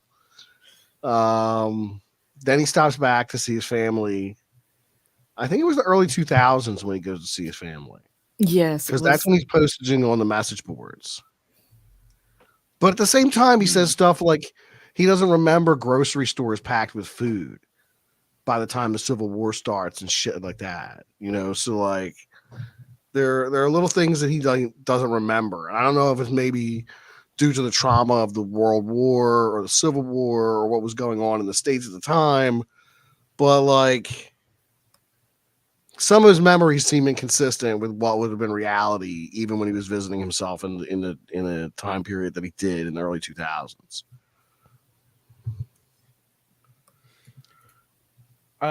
What's the Council of the Five? I don't know about that. I don't recognize that one. Jesse Miller. I'm not sure when I'll get to it in the chat, but if you can, I guess I'll just look it up. But yeah, supposedly this computer thing story, the guy was saying that it was post World War III, and they were going back. They had gone, but one of the things, I think the guy in the car, was he the one, or the guy that you said, Pete, is he the one that went back to get a computer so they could debug and fix the Linux issue? Yeah, it was some kind of issue they had to debug in 2036 that had to do with legacy computer systems. Yeah, it has to do with Linux. I don't remember what it's called though, but it's an issue with Linux. It's essentially the same exact thing as Y2K, but the Linux operating system. And so Yeah, it was the I got you. 2038 problem, if I remember correctly. Yeah. Yeah, exactly. So that was but yeah, that's weird. That's strange that the time travel stories, so at least these ones that we're talking about, are tied to computers in one way or another, and communications. Online Council of Five Companions. Council of Five Companions, Elder Scrolls. Oh, that's not right. Okay. The whole page was all Elder Scrolls, so I'm not gonna find.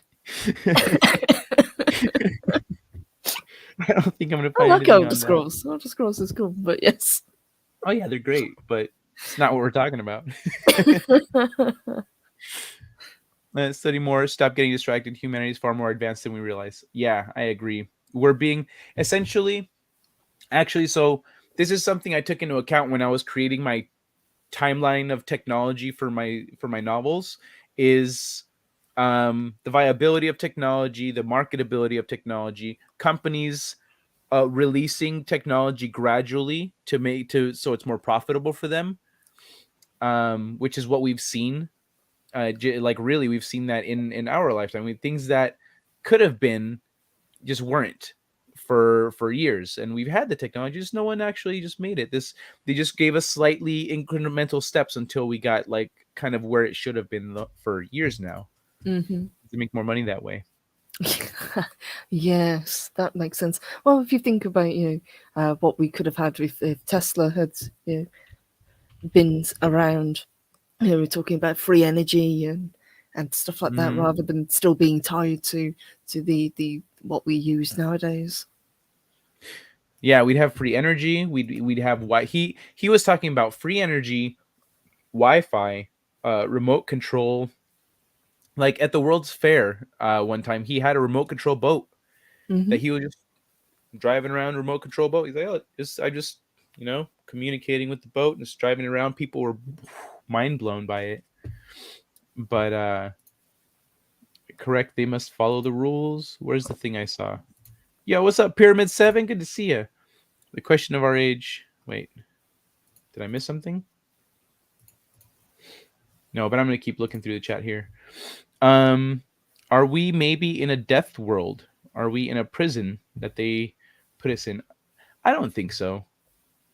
That's not something that I really ascribe to. Purple? I don't think so. To be honest, I think we're just on a world of our own, doing our own thing. Is this in regards to like aliens or outside influences? Yeah, I think that's what he's talking about. Mm-hmm.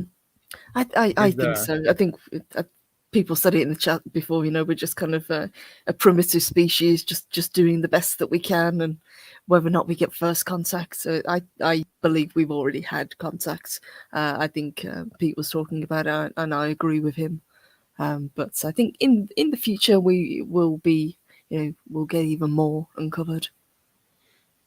Yeah, I agree. They say we're on the 5th go around, that the world has been destroyed 4 times before, and maybe one of those times people were capable of space travel. Yeah, I agree with that. But also the ancient technology wouldn't really. Okay, so actually I have a story to cover, but I'm going to play a clip real quick while I turn on the air. Let me see what I've got here. This one's fun.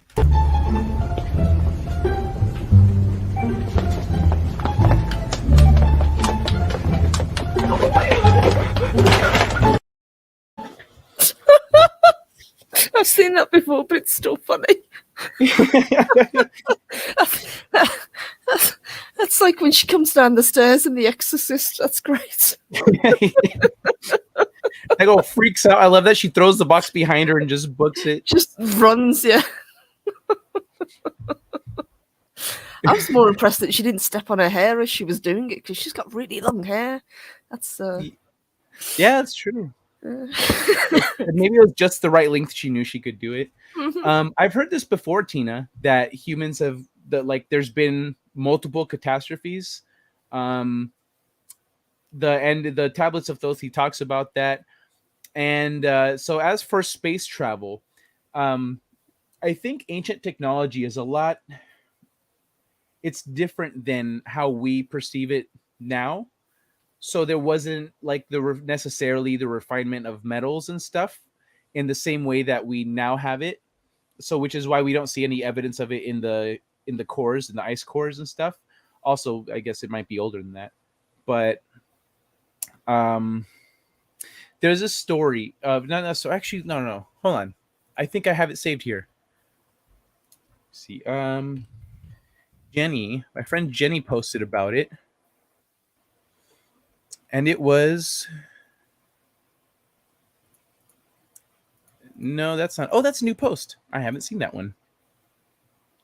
That's of a psychic disappearing. Is this the one? Yes, this is the one. So I'm going to share this real quick. So this is a thing in Peru. Whoops, wrong one. This is a thing in Peru, if I remember right. That it's a series of stones. Whoops, dang it. It's a series of stones, or not stones, but of stone structures that the story goes that somebody and this is something that is passed down in local oral tradition as a historical event, not as a myth, not as a legend. It is consistently this happened, and what happened was this guy. I remember what position of power he held, but this guy had a disc, a golden disc that he placed. He went to this area, it was structure. He placed a disc on this place, on this spot, and then he walked through. Is this not the right one? He walked through a wall, and the wall vibrated. I mean, he just walked right through the wall and never came back. But she has detailed breakdowns of these kinds of things. Yeah, so I think this is the one where she breaks down. Very peculiar. This is a structural phase transition in a string of equidistant wrapped ions from a linear to planar zigzag configuration, or ions in a harmonic trap. Close to the transition point, the zigzag configuration is evident. About the center of the trap, here the density of iron is larger. So this is a phase density pattern. And these structures are built in that same pattern. And then the spot that he did that he puts that, I feel like this isn't the right. I mean, I know it's the right post, but I feel like there was another picture. Oh, it's that one down there. So you're saying these are designed to be portals, basically? Yeah, portals. Son of a bitch. Portals through. Portals through space. I keep pushing the wrong arrow because there's a little arrow. But she has all kinds of math and observations and scientific breakdowns of different structural like correlations. But I feel like this picture I could see it better before. Let me see if I'm gonna look through her post a little bit because I feel like I'm missing something. But Jack of all casuals says, "I'm glad Pete's back. I thought they got him." No, they didn't get me. I'm back. Just needed a moment to refresh. He said he'd be back in the private chat. Thanks for the heads up on that, Pete.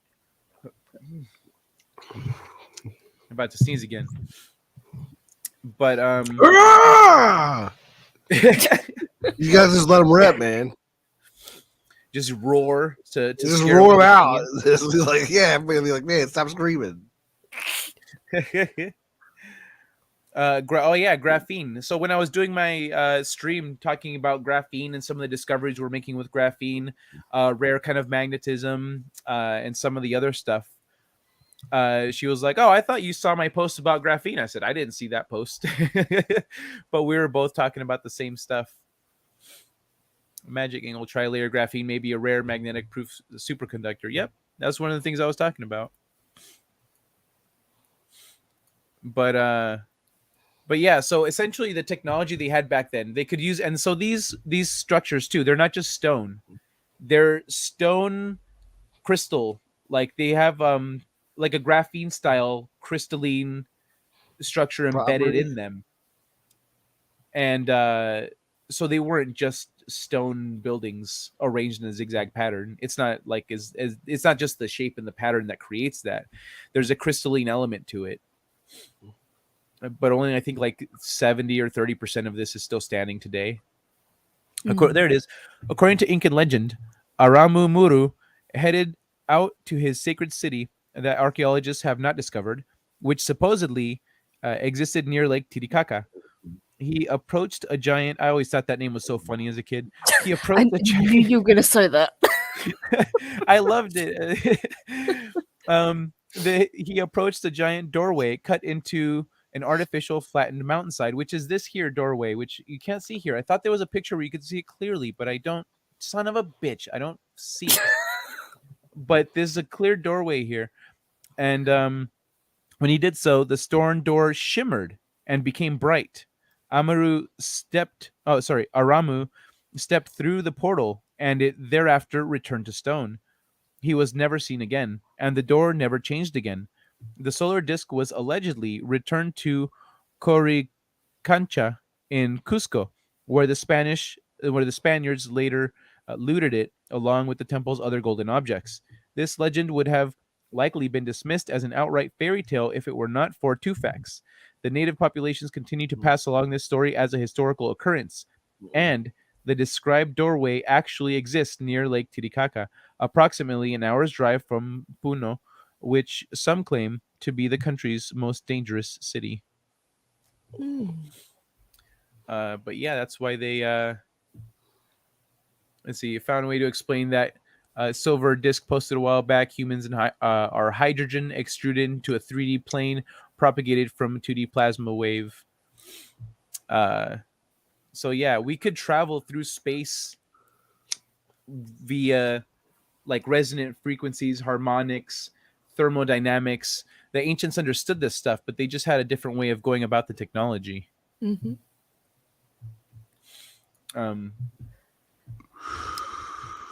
Would this have been a one-way trip, do you think, or would it be possible to go both forwards and backwards? I suppose depending on the resonance.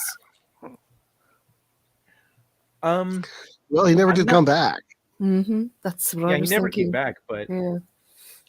I don't know if he could have. I don't know if maybe like where did that portal go? Was he essentially moving into another dimension Mm-hmm. and then lived the rest of his life there, or was he?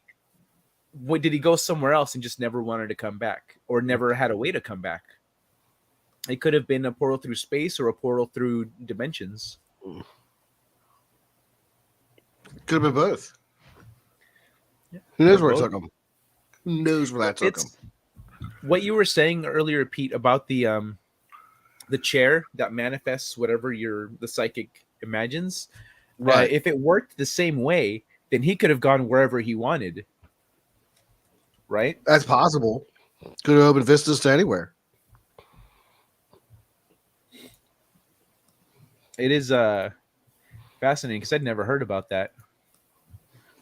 Then again, I'm not exactly familiar with a lot of Peruvian stuff. San Francisco.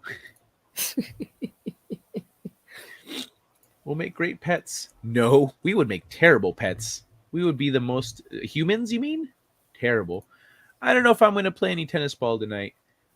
We've got, I'm pretty sure we could go on and on. Do you have any other juicy tidbits about Antarctica, Pete? Well, I point you in the direction of something called the Heffernan Manuscript that was written in the 1930s and circulated through most of the 40s.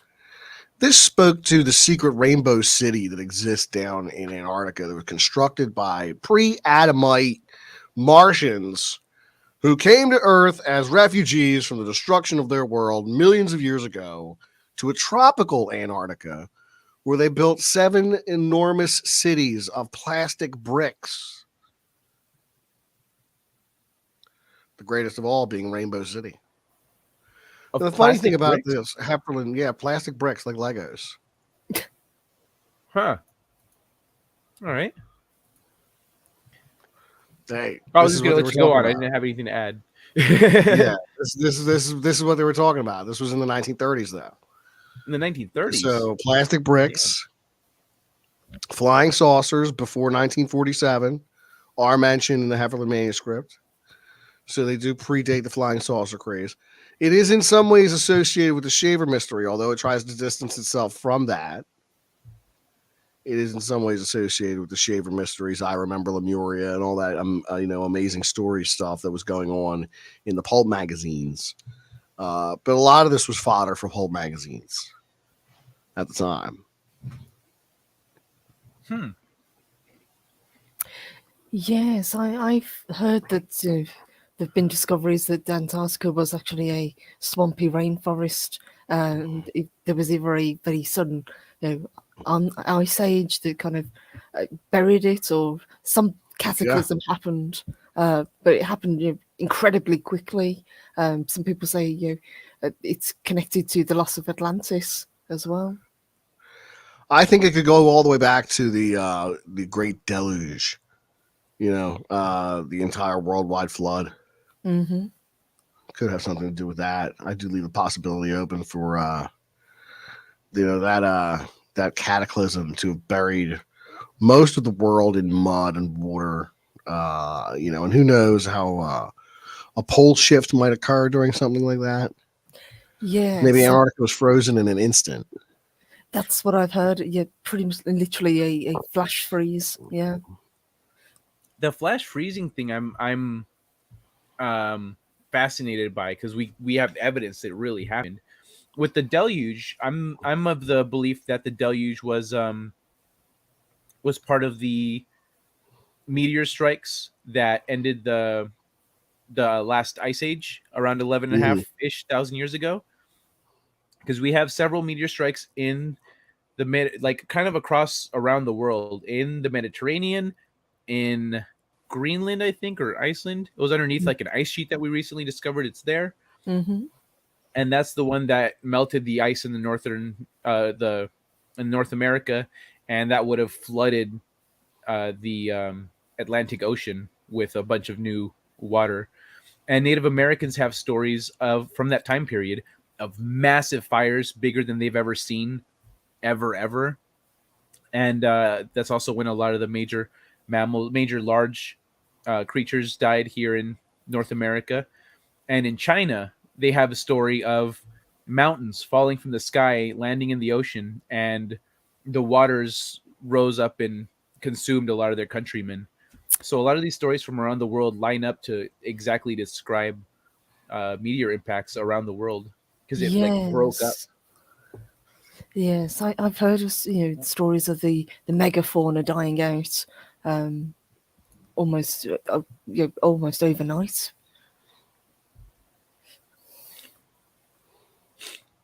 Yeah, that would have been like an overnight thing for the whole planet. Mm-hmm. Sorry, scared away a sneeze. Did you guys see what's it called? Have you guys, so what's your take on Atlantis? What do you guys think about Atlantis? I believe it. I always have, though. I think there's probably been a great mother culture that existed at some point in history that colonized most of this planet. Whether we call it Atlantis or Lemuria or Mu or Kumar Kandam or one of these other, mythical lost continents, I think there did exist something in the Atlantic Ocean Mm-hmm. that was massively militarily powerful, that built pyramids, that spread knowledge of building pyramids around the globe, and colonized most of this world, spreading its culture with it. I don't doubt it. I just don't doubt it. I think that there's too many pyramids around the planet. China, Bosnia, Alaska, Antarctica, Egypt, Mesoamerica. They're all over the place. The monolithic sites, they're all over the place. It's all interconnected as far as I'm concerned. So I do believe in a great mother culture that existed once. And whether you want to call this Atlantis or something else, I mean, we could get to the semantics of that all day and night, but something was there. There was some great height of civilization that existed at some point in the ancient past, and it was brought down way low again by a cataclysm. Mm-hmm. You know, there's Yeah. 15. I'm sorry, there's 1,665 years between the fall of man in the Garden of Eden and the flood of Noah. And also take into 1600 account years? that this time period, it's 1,600 years. Taking into account this time period, you would also have the machinations of like Watcher Angels who were teaching people forbidden arts. You would have some pretty high technology at this time period. This is a real sword and sorcery time period of life, I think. Mm-hmm. Really far out stuff going on the planet. You know, giants, chimerical beasts, all kinds of strange monsters exist. You know, it's never rained before. Never rained? No, it never rained. It didn't rain until Noah built the ark.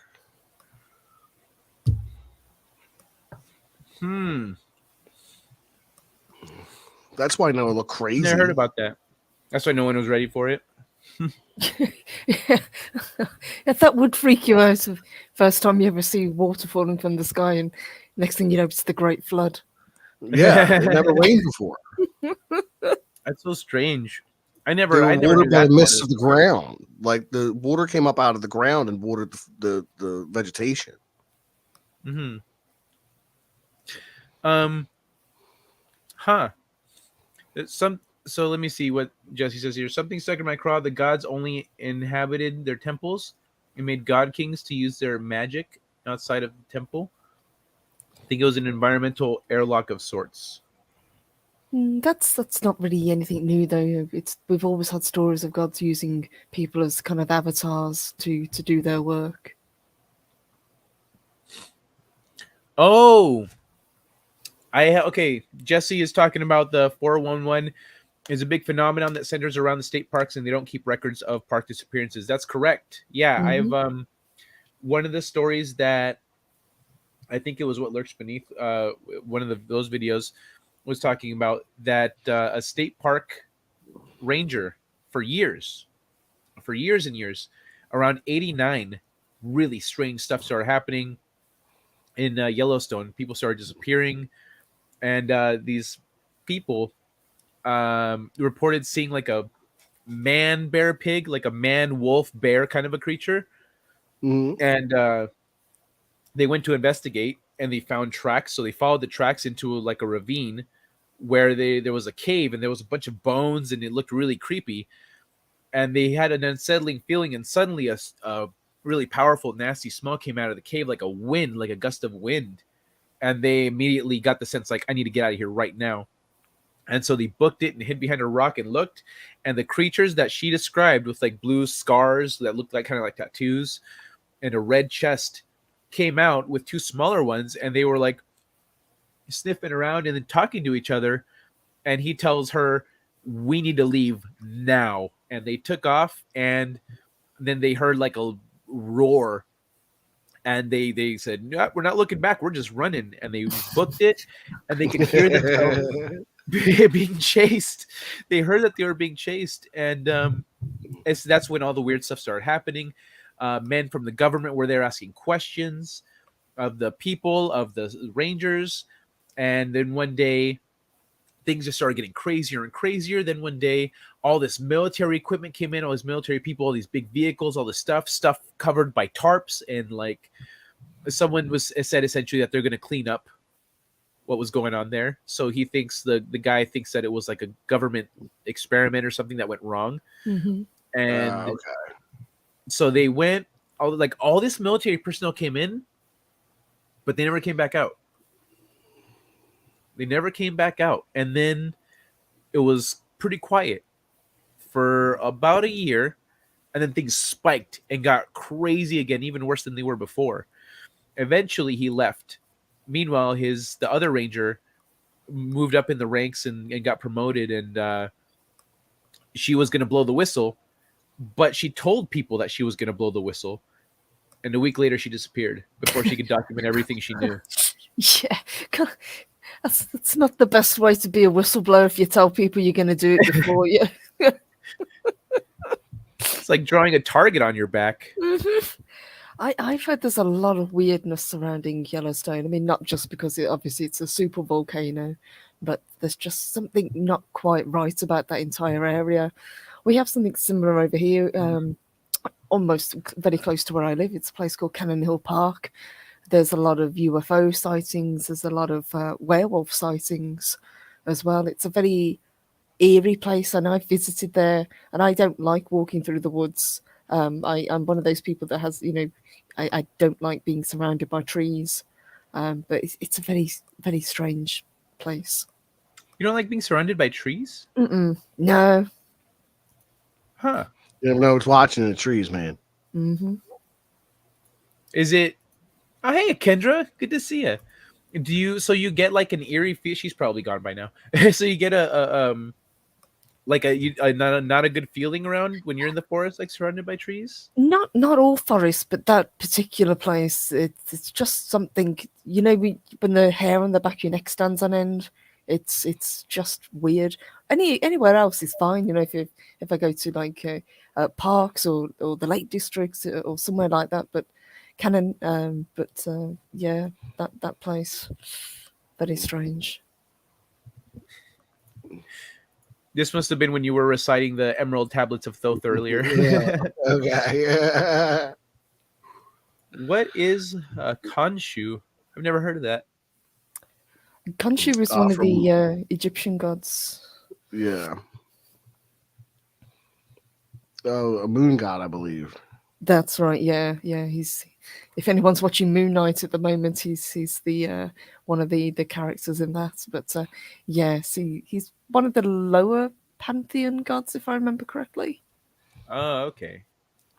That makes Yeah, sense. he's no Thoth. Yes, exactly. Thoth is where it's at. Thoth, Hermes, Trismegistus, the thrice great, priest, prophet, and king of Atlantis. That's where it's at. That's where it all comes down to. Hermeticism, the alchemical traditions. And it follows its way up. That's because we've forgotten all that alchemy. That's why we are perplexed by these stone structures that don't make any sense to us, how we use technology or how we understand things to be. But back then, it was like if think about if we're in a more spiritual place as a species, and we're getting this information from the beyond, from spirits or angels or guides or ascended masters or little g gods or wherever we get the knowledge from, they would understand how to do this stuff without really doing all the 3D level work that we do here to move heavy objects, to refine metals and things like that. Like you can melt gold at room temperature. You just need to change its atomic structure a little bit. But the Antarctic Atlantis theory story made it sound like avarice of the Atlanteans. You know what? I'm gonna pull up Johanna here. Scientific evidence of Plato's Atlantis. I think that's the one. So this is. I'm gonna play a little bit of her.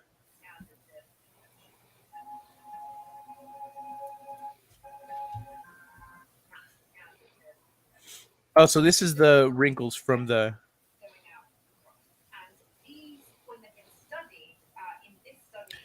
There we go. This is a map of the elevation underground, and these lines here are the lines between tectonic plates. So this is the North American plate. This is the Northern European plate. This is Africa here and the Strait of Gibraltar, and I don't know what plate this is, but it's another one. So essentially what she postulates in this video, as she goes through all the details and all the studies and the things that we've found, is that this land was all above the ocean at one point. And when the meteors struck and melted the ice up north, it depressed, like a lot of the land, the crust that was depressed, without that weight on it, it pulled back up. And yeah, no worries, Valkyrie. I see your private chat there. Just let me know when you got to go. But so without the weight on it, the crust came back up, and so that ends up pulling on the other plates, so that they go from this to this, and they get sucked underwater. And we have had expeditions, we have had studies. Actually, the boat that did the study I'm about to talk about was called the Atlantis. But that boat, excuse me, went to this region and drudged up some dirt and some of the soil from the bottom of the ocean from this region. And what they found were uh, fossilized sea life and rocks that were once above water. The sea life was shallow water sea life, and the rocks and stuff that they got were they could tell essentially if a rock formed underwater or above water, or where where it came from. And it was above water rocks that were now 100 feet, 100 miles, or however. Yeah, not 100 miles. That's too much. Like 100 feet or some more than 100 feet underwater. And so we have evidence of some of this stuff that we can't explain. But what she's postulating is that all this here, the green essentially, used to be above water during the last ice age. Mm-hmm. And since this area was all covered in ice, and there was no essentially the current that runs through this area nowadays and through the other oceans would have just looped around in a circle here. So it would have kept warm water circling Atlantis. So Atlantis would have been a paradise. But then you go further north and around, and it's all ice. But yeah, she goes through, and then she does these little pause for evidence in late glacial time, major changes in North America, etc., worldwide rise in sea levels. So she's constantly citing everything she can. Excuse me. And pointing to evidence of this stuff. And it's a great video, actually. But I don't know what that was. But so essentially she says, yeah, Atlantis. So she also sees Atlantis as not a city, but a civilization. And so they had 10 different cities. One was that island there, or maybe that chain of islands, but that island there. Mm-hmm. Another one was the Recot structure. And then there was one in Spain. There's others around. But the one in Spain is also underwater, but it has the same structure, the three rings. It seems to be the way they organized their and built their cities. What's you guys' take on that take? I like the idea of it being out in the Atlantic like that, past the Straits of Gibraltar, existing where it should. I'm dubious about the right cat structure, because it was 3 million years ago that the Sahara was ocean. So that would put Atlantis back 3 million years. I think that's too far. Mm. Yeah, the South Antarctica being there, that would be, yeah, it does feel like a lot. And also there's no maps to support that either. Because we've seen some really ancient maps, and I haven't seen any maps that show the Antarctica that far up.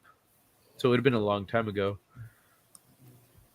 Elroy says the Air Force fried my modem and laptop because I proved UFO over Nellis Range.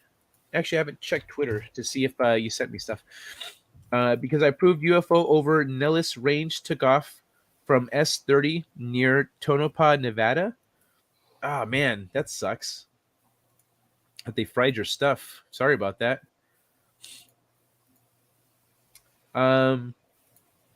Yeah, like we were talking about backing your stuff up. That's unfortunate, man. Do you have any of that left over that you could just upload somewhere? Any of what? Oh, Elroy, if about any of the evidence that he had. The evidence he had. Oh, Yeah, does he? That'd be good to see. Yeah, I'd love to see that. I think Atlantis is pretty intact once we find it.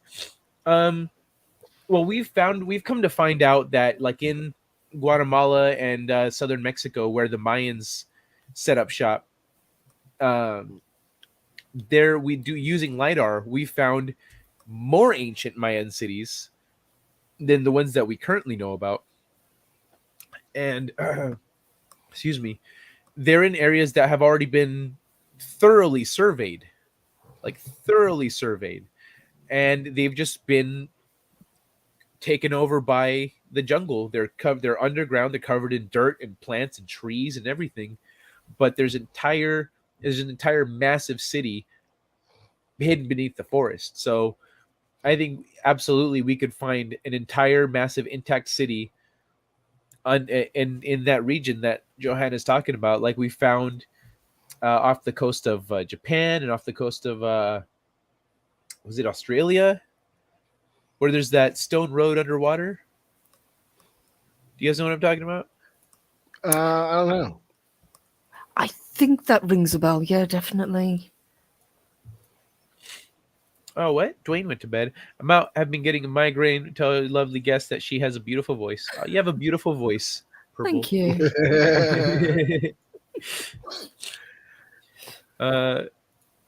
Yeah, it's all about control. Go watch the original Macross. Last half is soft disclosure of our real history. We are interstellar immigrants. Really? Macross, huh? I've noticed there's a lot of that. I feel like creatives, and what do you guys think about this? I feel like creatives.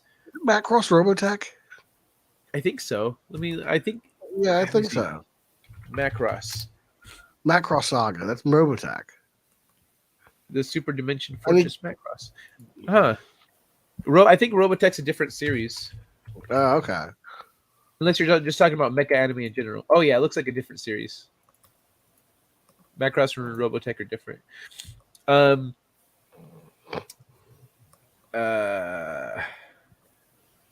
yeah. I feel like creatives are maybe accessing knowledge, and since everything that doesn't exist is in your imagination, everything beyond what's here is the imagination can reach to anywhere. Consciousness can reach to anywhere, anytime, and we might be seeing glimpses of our past, glimpses of our future, glimpses of other species, of other possible realities, and perhaps creatives are tapping into some of that or getting messages.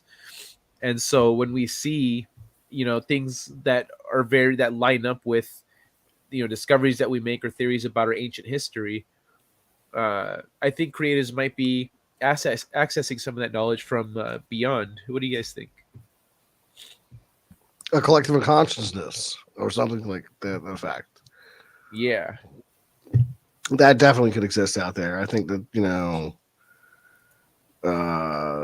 mass hysteria speaks to that idea in a negative way, but it speaks to it in that regard.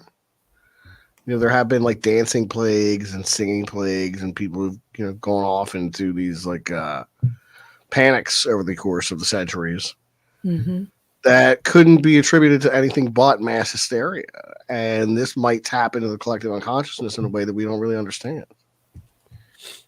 Pete, it's halftime. Do you do a thing? That's right. You do a thing on your stream where at halftime you do promotion. What exactly is it?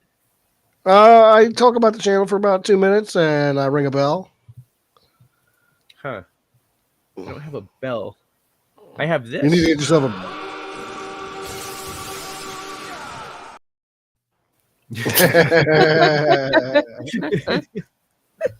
a classic.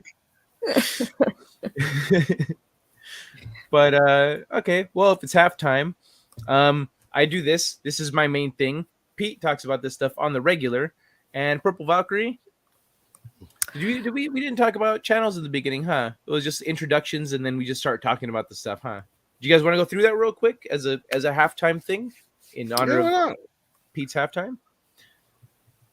Pete, why don't you go first, since you well, generally I talk about the esoteric and the extraterrestrial, the spiritual and the supernatural, and all that lies between. You can find me on YouTube Monday through Friday, 1 a.m. Eastern Standard Time. I've been kind of slacking the last couple of weeks. I had a lot of issues with work 2 weeks ago, and then I had some health issues this past week. So I have not been around very much the last 2 weeks. I will be rectifying that situation this coming week. Please be assured. The show must go on, as there are many topics to cover. And as the less I've done these shows, the more I'm indulging myself into maybe broaching topics I've been self-censoring. So we'll see. Do you have an alternative, like on Odyssey or BitChute or something? I Oh guess I yeah, I'm shouldn't on say those Odyssey and terms. BitChute and Spotify. I'm on all those platforms as well. You can, you can find me everywhere. Everywhere I'm Creepy Little Book. All right, sweet. I'm gonna go look you up on Odyssey right now.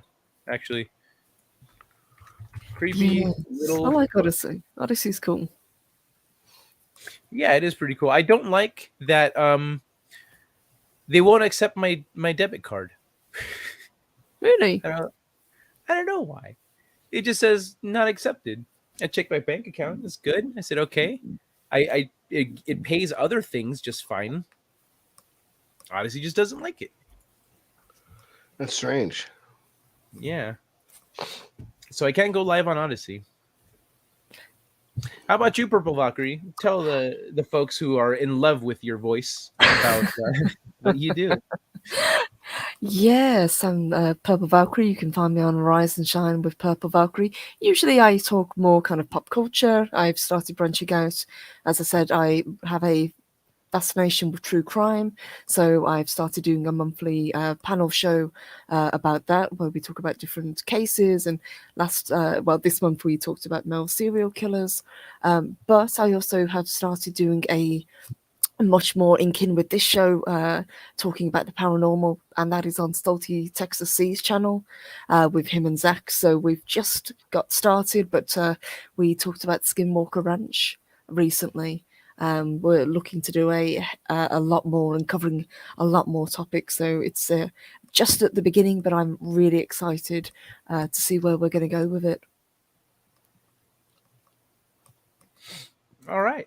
Thank you very much. And I'm your host, Kai. I do this late night show on Wednesdays. I talk about whatever the hell I feel like talking about. I'll read articles about psychology, about science, I'll talk about the paranormal, the esoteric, etc.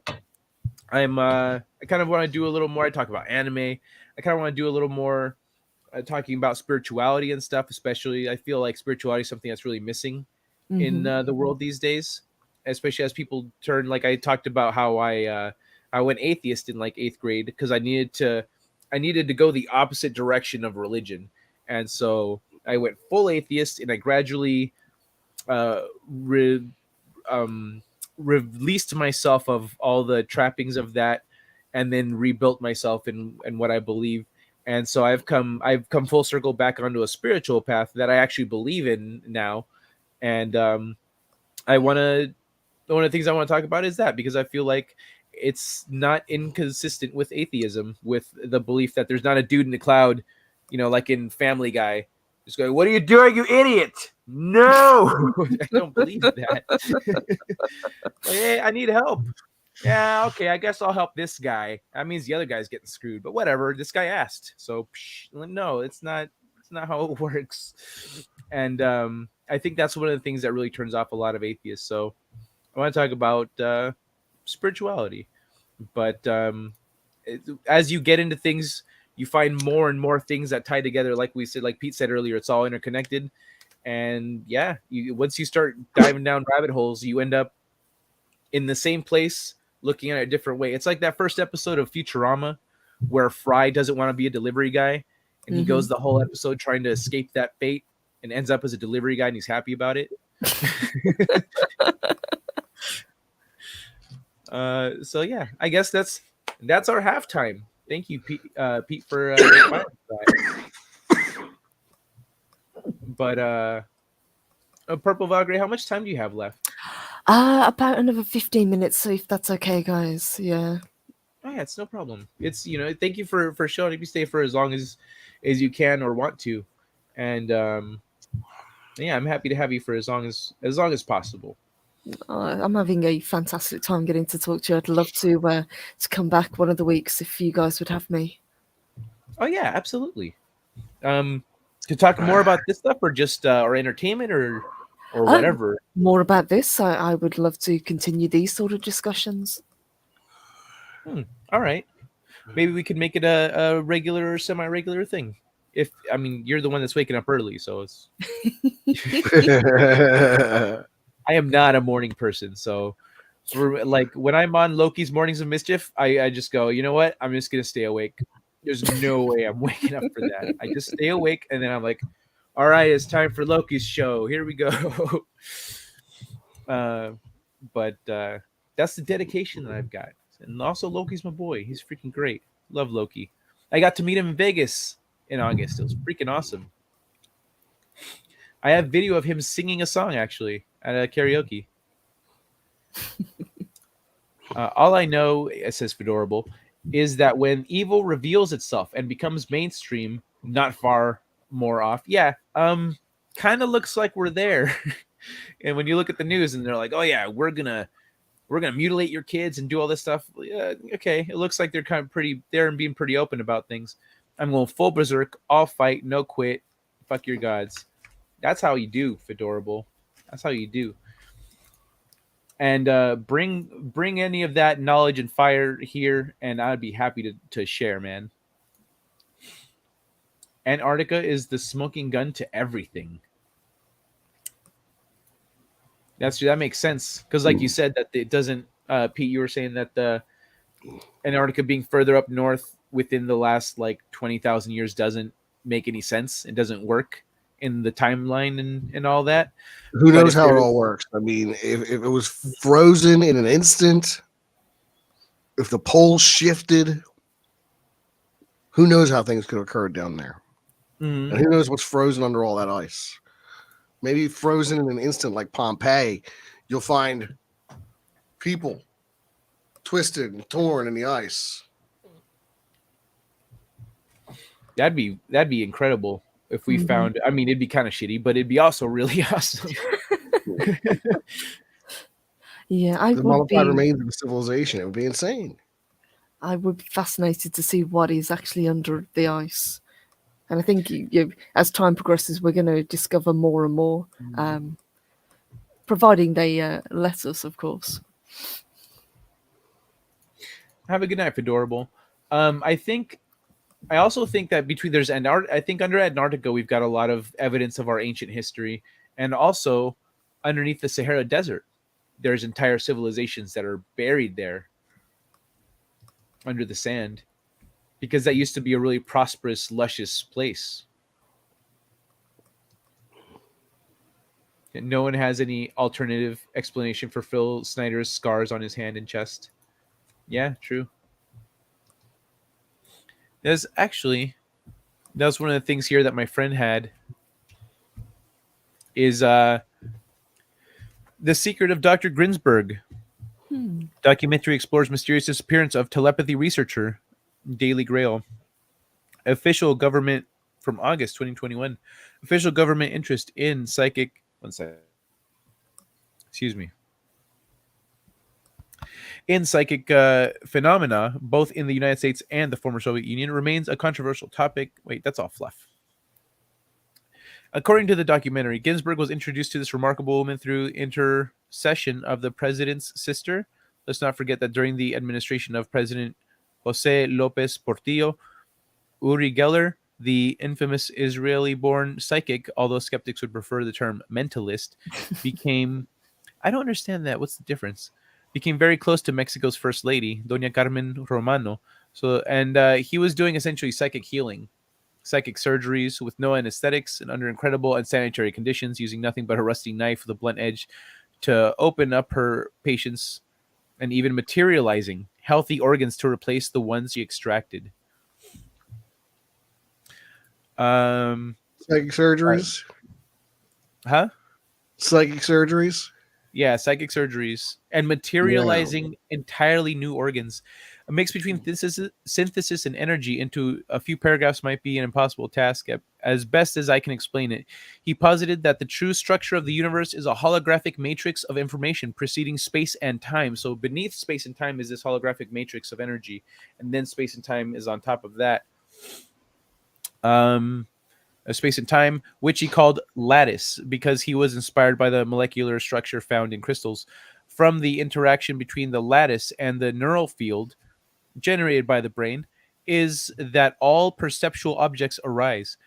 Ginsburg proposed that the bigger the coherence in the brain activity of talented individuals like Bachita and psychic mediums, the stronger their neural field and the way it could get in synchronicity with the lattice, allowing them to reshape the laws of physics, the laws of physics as we currently understand them, like Neo bending the rules of the Matrix in the Wachowski films. To Ginsburg, everything in the cosmos was consciousness, and altering one's perception allowed you to explore and interact with different planes of reality. If this sounds a lot like what counterculture founder Carlos Castañeda used to write, that is not far off. Ginsburg also applied the principle of quantum mechanics to his experiments. If subatomic particles get entangled, as posited by Einstein, Rosen, Podolsky, then why not brains? After all, the atoms conforming the brains of every human being all had the same origin with the Big Bang. So, toward the physics of consciousness, correlation, communication, gravity, and unity. So my friend is very thorough with this stuff. Mm-hmm. Very much so. Yeah. But yeah, what do you guys think about I kind of covered a lot right there, so I want to hand the mic over to you guys, see what you think about it.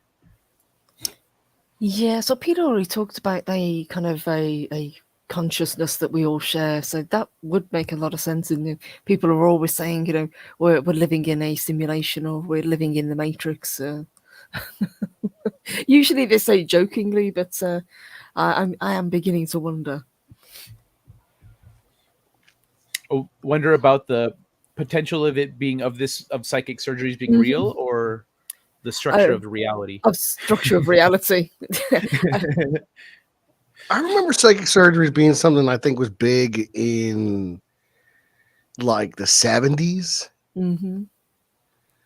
I haven't heard about psychic surgeries in such a long time that it's been, I mean, it's something I remember reading about too. In, I don't know, Encyclopedia of Strange Events or something like that. But all the footage I've ever seen of supposed psychic surgeries has been from the 70s. Yes, I remember James Randi covering them, and he kind of debunked them at the time. Yeah, stuff like that. Arthur C. Clarke's Mysterious World, maybe something to that effect. So Hugo, I'm gonna make you jealous. I had a Philly cheese sandwich earlier. Elroy says, after I posted my 2012 daytime UFO on YouTube, Amanda the Suit was seen on my security cam several times. I never talked to him because I wasn't home. A man in the suit. That was it. A man in a suit was seen on my security cam several times. Ooh, that's interesting. He never. Freaky.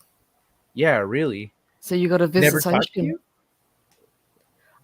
Sorry, only because he wasn't home, so he got a visitation after posting that footage.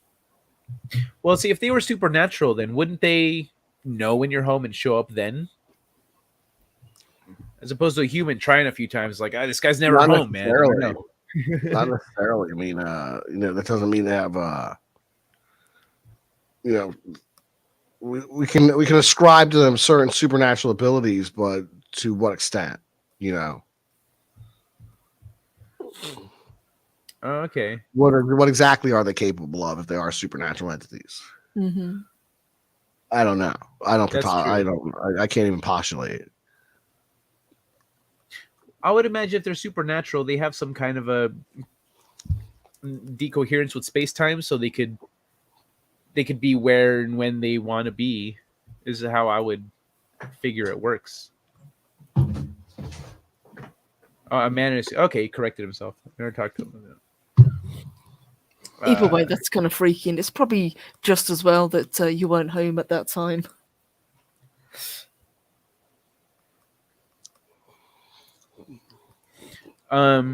Yeah, I feel like maybe the psychic surgeries, the psychic healing and stuff. I have heard about it in like past the 70s and more recent times, where people like have used psychic healers to get rid of their cancer, and they I feel a sneeze coming. They've used it to get rid of their cancer, and they're monitoring it on a screen, and the cancer just disappears in front of their eyes, which is remarkable. Learn more about Montauk. One's about the ship experiment. Learned more about Montauk. 6,000 years lottery tickets. See, this is another one of those things. When I hear about people that traveled through time or they found a wormhole, and there's one story. This guy was doing something. I think he was fixing something under his sink, and then there was like a wormhole there, and he went through it and ended up on his property, hanging out with his older self.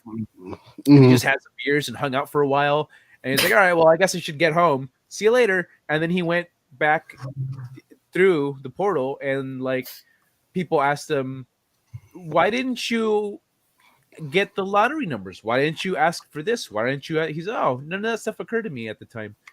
And I feel like I think that's very much a state of mind kind of thing. Because if he was of the state of mind, like if God and consciousness is at the core base of all reality, everything, everywhere, then if your mind is not in the right place, then certain things won't happen for you. You just won't have that opportunity. Whereas this guy was in the right frame of mind, had the right attitude, where he wasn't going to take advantage of something like that. And so for him, a portal opened. He got to hang out with his older self. But for people who are like, oh yeah, time to get some lottery numbers, they're never going to get a portal. At least that's how I interpret it. I've had these conversations with friends, and that's what made sense to me, was that save the stream in case Mama Susan or someone deletes it. Oh, good point. Yeah, I'll put it to download as soon as it's done. Did they get that titanium from Russia? Hey, Courtney. Fake. Oh man, this was so long ago. I don't know what it was in reference to. Because I'm looking at like 1223 right here. I mean, it's 129. So been doing that all week. What, sneezing? Yeah. We've had a great chat tonight. I've been reading some of the comments. Yeah, I see you in the chat actually talking to people. You're deleting comments too? Oh, that sucks. Watch those keywords. If you see one of your comments deleted, try changing the words to be a little bit different, and it'll slip through. I think certain things are, censored. It's funny. Someone earlier asked for Courtney and Carol's cookies, and they both showed up in the chat after a while. Like, where are they? There they are. John Titor? Who's John T? Oh, is that the time traveler we were talking about? Yes. John Titor, time traveler. There's some good songs out there. If you search John Titor songs, you'll find them. I heard of a time traveler. They said a kid, because kids are inconspicuous. Andrew Basagio. Oh, really? Yeah, he was a time traveler from the time he was 9. He was a chrononaut with Barack Obama. He went to Mars. He went to Gettysburg. Okay. He went to Washington. So that is the person I was thinking of. Yeah, Andrew Basagio. So he's going to be president someday. He said he's going to be president someday? That's right. What's his name again?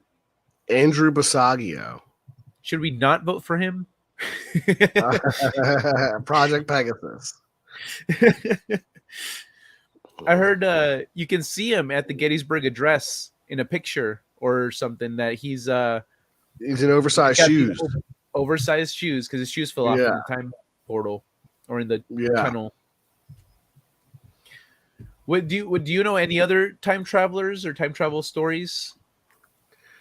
Well, there was a Let us time know. travel story of a pilot in the British Air Force who hit a time slip and saw an active airfield that was depicted in his time. It should have been dilapidated. But when he saw it, it was buzzing with activity. It had men with blue jumpsuits on and yellow airplanes, 5 different kinds that he was not familiar with Wait, where was this at? in France. France. Okay. Yeah. Huh. Or I'm Okay. sorry, in England, rather. England. Oh, England. Yeah. All right. Sorry to interrupt. Go on. England time slip. Is this what Jack's talking about? The man from Tunisia? Man from a country. Oh no, that guy. That's right. I heard about that. This guy Sir had a Robert Richard Goddard. Jack is talking about. Yeah, so Jack is talking about. I've heard of this guy, the guy from Tunisia. It's a country that he was was trying to go through an airport checkpoint or something, and they his passport didn't. They're like, this country doesn't exist. This is fake, etc. And he had money from this country that didn't exist, and there was no record of him anywhere. Like, his country didn't exist, but he had physical evidence of this place existing, and then he disappeared like the next day. Like, he appeared and he disappeared. Yes, didn't he freak out when he was shown a map, and he got very agitated when he couldn't find his country on the map, and then they took him to a hotel to kind of keep him while they're trying to figure out who is this guy? Is he a spy? Is he is he nuts? And as you say, he just disappeared from the hotel room even though it was being guarded. Yeah, he just vanished. Mm-hmm. I feel like that's so I've heard that like the time travel technology that we were talking about earlier, I've heard that someone or some people went excuse me, back to the early 20th century, late 19th century, so like late 1900s, early 1900s, late 1800s, somewhere around the Industrial Revolution times, and change something slightly to make things advantageous in the future. But the ripple effect of that was tremendous, and maybe that guy existed from that country, maybe, or from that other timeline, from that original timeline. And sometimes I feel like sometimes there's places that are weak temporally, like in space time, and so that's when people get visions of a place being in the past or in the future. Or there's a story I heard, which I can't find now, about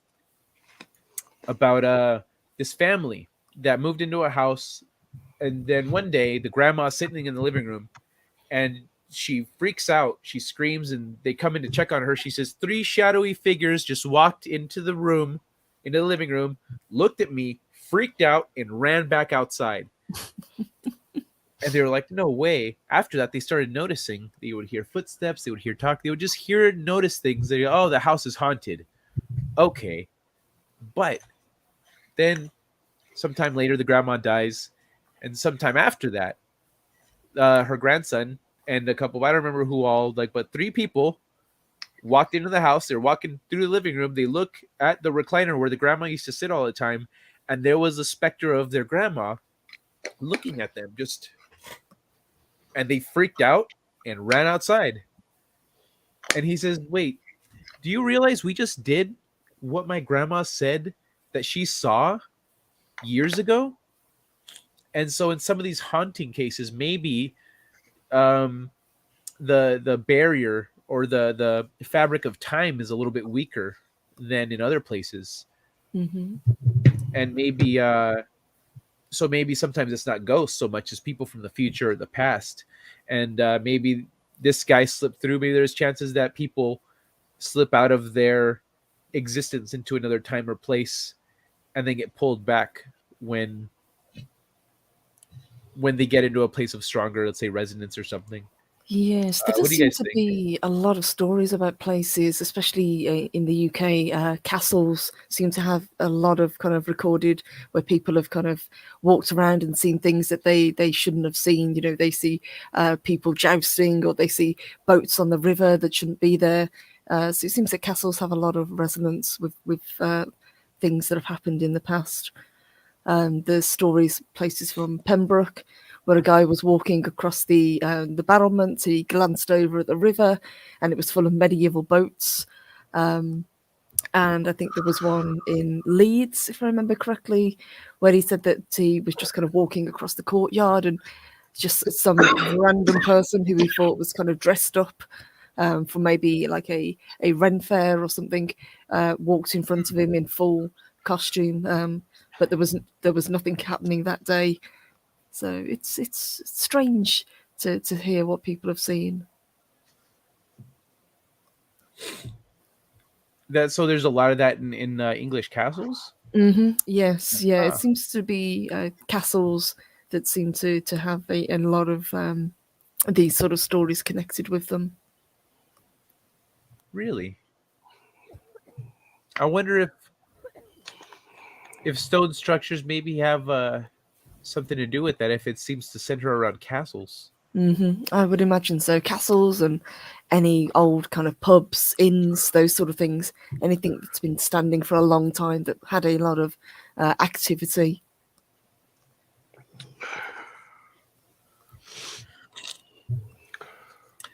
Pete, what's your take? Yeah. Well, I was just thinking, some of the oldest stuff in this area. Excuse me. Pardon me. Some of the oldest stuff in this area only goes back to about the 1680s. So people were still coming here living in caves at that time period. And, you don't have that kind of history where you have recordings for thousands of years, of a place that might be. I mean, over in England, you can have a bar that's been standing there for 1,000 years. I mean, that's not unusual, I don't think.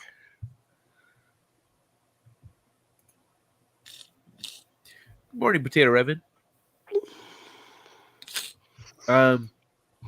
Sorry, I felt a little itch coming on. Oh, yeah. You That guys are Walmart suffering at the moment. So I don't want to keep you long. I think you're already 10 minutes actually after the time that you said you were gonna have to go. Purple, are you gonna stick around? Or are you Yes. gonna bounce? Yes, unfortunately, guys, I've got to jump off because I've got a meeting that I need to get to in about 45 minutes. But I thank you. Seriously, this was so cool to get to chat with you two guys. Yeah, it was my pleasure, and I'm glad that I got to introduce you to. No, it was If you very haven't, nice to chat with you. great. Absolutely. Absolutely. Love your channel, Pete. So Thank you. it's a real treat to get to talk to you. So thank you. Thank you, Kai. It's my pleasure. Thank you for coming on so early. I really appreciate it. And yeah, I mean, I go for 3+ hours, so there's no obligations for anyone to stay longer than they're actually able to or up for, etc. But thanks for you stayed even longer than you could, so I really appreciate it. Next time, I promise I will stay for the full show. But it's just today, unfortunately. But I didn't want to miss it. I wouldn't have missed this for the world. So thank you guys, and thank you to the chat as well. Oh yeah, the chat freaking loves you. So if you want to subscribe to Purple Valkyrie, check her out. Her link is down in the description. Purple, thanks so much for hanging out with us. It's been a blast, and I would love to have you back soon to talk more about everything. Absolutely, anytime. Just drop me a line, and I will be here. So, guys, have a fantastic rest of your Saturday. Have a very happy Easter weekend, and hope to talk to you again soon. Thank you. Good night, Purple. Good night, Good night. guys. Take care. She kissed me back.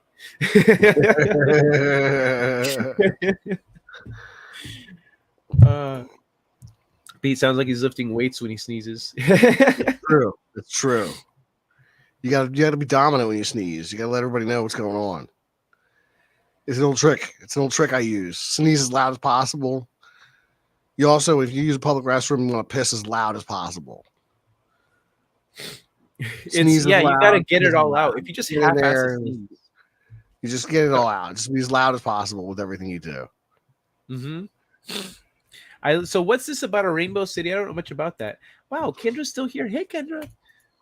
So what do you know about the Purple City? Yeah, Purple City, about the Rainbow City. I don't know. I don't know anything about that actually, Pete. That's all from the Heffernan manuscript. It's supposed to be a city made of plastic that's buried under the ice in Antarctica. It was inhabited by Martians, and That's the some are Rainbow claimed City. even to this Okay. day. That's the Rainbow City. Oh, okay. Plastic. Huh. Atlantis is out there somewhere. Huh, I'm trying to catch up to the chat a little bit because I got a little far behind. Why Give is me the important element? behind. This is one of the things. So I didn't growing up. I didn't have a great relationship with my dad. Well, I mean, no. Okay, let me amend that. You must speak correctly. Growing up, I loved my dad. Thought he was great. Then I found out he's not so great, and he had his issues. And then when I got older, I learned more about life, and I myself grew. And when he died, I mostly felt pity for him. But I learned to appreciate. Whereas for a long time, I was pruning myself of the things that he taught me because they were bad. They weren't good lessons, and they were causing me to repeat some of his bad behavior. I was pruning those elements when I realized they were there. But then at one point, there was something I realized that I learned from him that I appreciated. I said, okay, well, I guess I need to pay attention to that too, to the things that I learned that I appreciate, the good things that he taught me raising me. And this is one of the things that he taught me, is that why is the most important question you can ask. And so I've always, as much as I like to know what things are and how they work and etc., why things are is always at the core of or at the base of what I really want to know. You can usually surmise, kind of like when you're reading someone's body language, you can go, oh, this person is in a certain mood, wants certain things, etc. You can watch an interaction, or at least me as an animator and a writer, I can watch an interaction between two people, not hear any of it, and I go, oh, I know what happened there. He said something like this, she said something like that, he retorted with this kind of thing, and then she took it this way or that. And you can deduce from body language, but why is always at the core, should always be at the core of our curiosity, because why is really what matters most. Why is information hidden? Why are things a certain way? And if your why doesn't make sense, then everything else probably isn't. Even if everything else makes sense, if the why doesn't make sense, you probably haven't come to a very good conclusion. So I love this, Kendra. Thank you. uh, Antarctica moves south from the north and then become frozen. Could the Seaman be connected to Atlantis? Unknown warriors that appeared out of nowhere just fuck us up and never to be seen again? Have you heard about that, Oh, the Pete? Sea Peoples. Yeah, the Sea Peoples. Very well could have been Atlanteans. Very little is known of the Sea Peoples, but they were a group of raiders that showed up and just decimated everywhere they contacted with. Oh, the Sea Peoples. That's what he's talking about. Yeah. Since I've been diving more into the supernatural stuff, I've come across like when I started with Sabe and Sasquatch, but I've learned about dogmen and lion men, and it seems like some of these creatures are regional. It's like they're in the there's some kind of a mix of the like a humanoid and a local predator or a local animal. So you'll find lion men in Africa, and Right, the Lion Men of Moab. yeah, what of Moab? Moab, yeah. That's how they appear in the Bible. Oh, really? What? Yeah. There's The lion men in Lion the Men of Bible? Moab. Yeah, the Lion Men. I didn't know about that. You need to crack a Bible, son. Nah. Ah. I don't know. Brother in Christ, you need to crack a Bible. Yeah, I left that stuff behind a long time ago. But it would be interesting to study it from the perspective that I have now. But because I did used to read I used to actually out debate people on the Bible. From once I was an atheist, I was like, yo, I went to Bible school for years, bro. Like, are you really trying to debate me on this? And I decimate him. But then when we get to, we get older, you get people who like you are much more dedicated, believe a lot more, etc., and know more. So you can slap me around with that knowledge. I thought so. What I thought Jack was talking about here was like the otter men.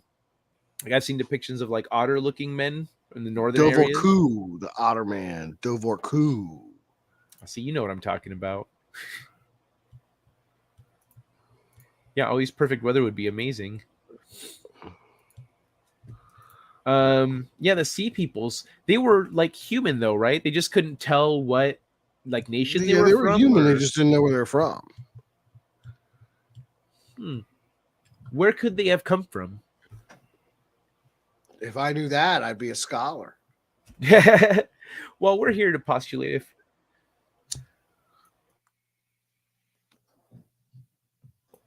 sorry about that. Here, I owe you guys a clip because it's been a little bit. I'm gonna play a channel favorite here. Let me take this down and let me play this one here real quick.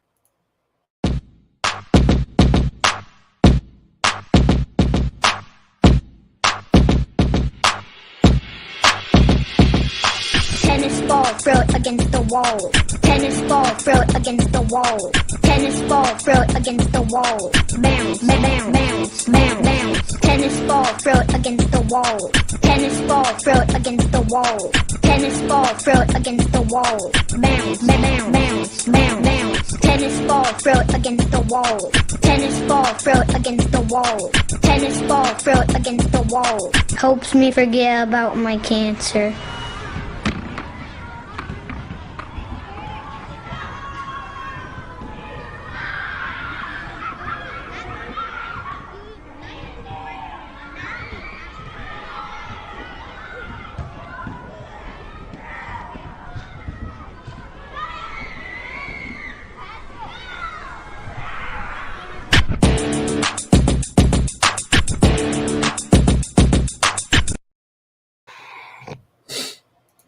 So I had some people ask that.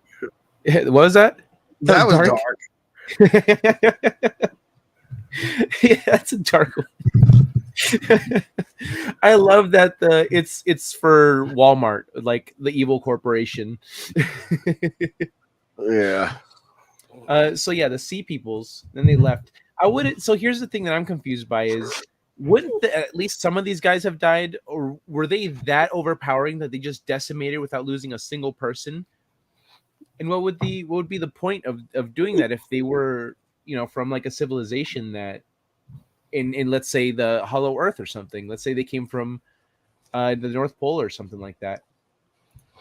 The sea people. Robert Seffer has vids on the sea people.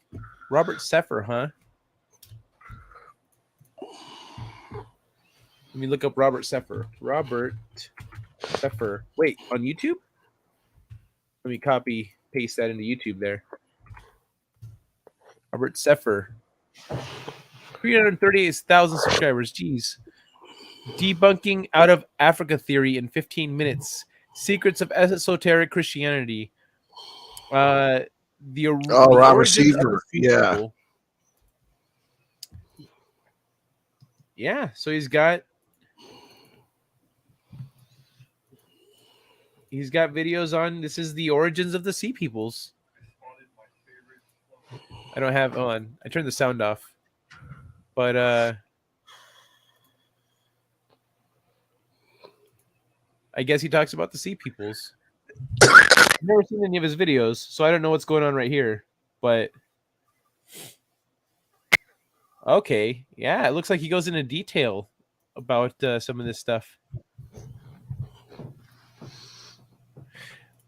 Something that I think is have you seen those temples in Which the middle one? of the desert. Like, why is it giving me Minecraft stuff? Here, let me see. Desert temples in Minecraft.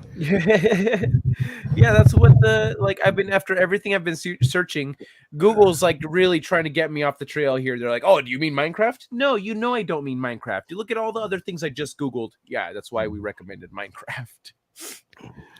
There's like okay, let me try again. Stone temples. Because there's some stone temples out in the middle of the desert, carved directly into the rock, but they're all slightly elevated. This one a little bit here. There we go.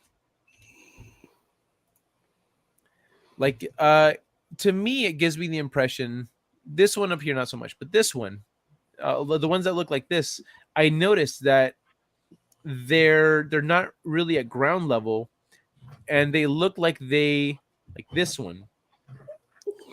Did the sand all get withered away, or was this all once a lake or a shallow ocean? Was there like boats that would cruise around here? Oh, I don't know who to say. How old is it? Here's yeah, Midain Saleh in Saudi Arabia. Midain Saleh. I don't know. Let's see. Well, I guess we could look up how old is Midain Saleh. But they're ancient. These are the temples that like no one talks about when we're talking about archaeology and whatnot. These are the ones that get kind of like, oh yeah, those exist. We don't have any explanation for those. They haven't really, yeah. They just kind of get passed over. But I feel like some of these were what the hell is this? Intricate stonework at Jain temples in Lodurva, in the desert. No shit. Whoa, that's intense. I've never seen this before. What the hell? Have you seen these, Pete? First I'm seeing it now. Oh, damn. Lodruva? I mean, these are beautiful, but holy shit. That's intense. Anyway, back to the thing I was talking about.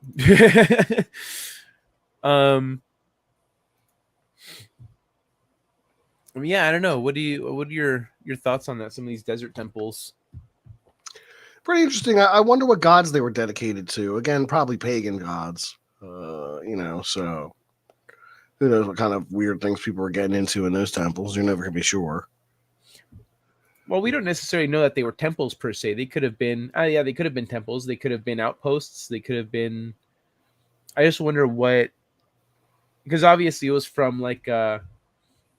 Thank you, by the way. Always censored for the Robert. Whoops, that's not the right one. Robert Sepper thing. I'm gonna subscribe real quick so I don't forget. But because some of these, a lot of this really old.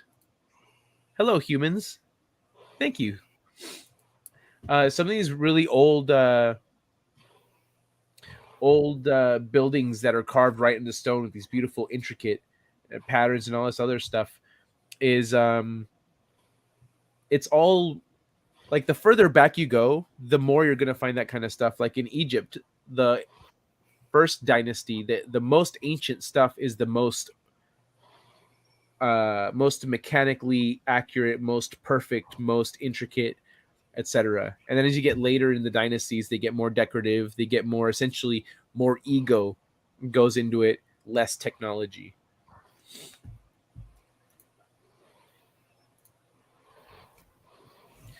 Have you noticed that about this stuff? Egyptian moon god. I was just poring over a picture from the World UNESCO World Heritage Site here of the Petra of these buildings that we're talking about here in Jordan, that are half built into, half carved out of the rock.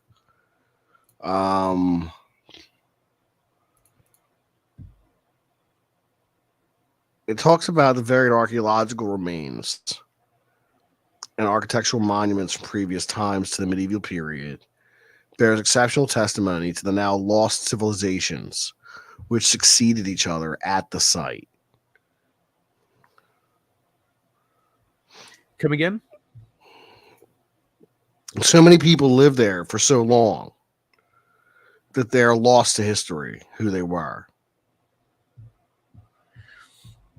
And they left no records, like, or no writing in the stone. No, just it's just it's buried? archaeological records is all that's left, like what the stuff they dig up. What's this? Ireland never had any dinosaurs. That doesn't sound right. Ireland had to have some dinosaur. Well, no, I guess no, it could have been underwater during that period, but water dinosaurs.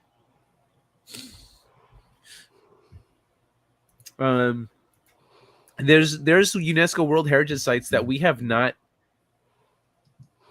that don't really get. It's like they get the protection of it, but they don't get publicized, and so that people don't really go to see it, or it's not easy to go see. Sorry. What else are you reading there then? What you got? Did I inspire something with the desert pictures? Well, and I'm kind of wondering what kind of dinosaurs were in New Jersey. Oh, it's too bad, Perko. I'm so sorry, Revan, that Purple already took off before I saw this. Unless she got to reply in the chat. My question for Valkyrie was around 2012 weird for UK and paranormal stuff. Here, there was far more ghosts seen, demons, elementals, lightning strikes, and UFOs in the sky. Made the news that a jet over Dublin was chased by jets from the UK and flew towards the UK and then changed towards mainland. Seemed to know airspace. Huh. Interesting. I didn't know there was increased activity during 2012 over there. Oh, Robotech. Oh, check it out. It's Pete. Robotech is the American localization of Macross. Oh, okay. I thought they were So they related are- in some way. Ah, there we go. Thank you, Jack. Appreciate that. A Robotech was 3 separate series, gutted and stitched together. Macross, Southern Cross, and Genesis Climber Muspeda. Okay. Thank you, Imperius. I'll have to rewind to 110 and see what the hell I was talking about. Thank you, Kendra. Kai, you are very close to the truth. We are interstellar. We are an interstellar species. Yes, I've heard that as well. That we're not just on Earth.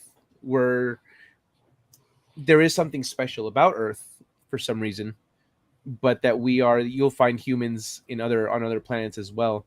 I think that's something that's very, what's his name? The guy that made Star Trek, Roddenberry. Gene Roddenberry.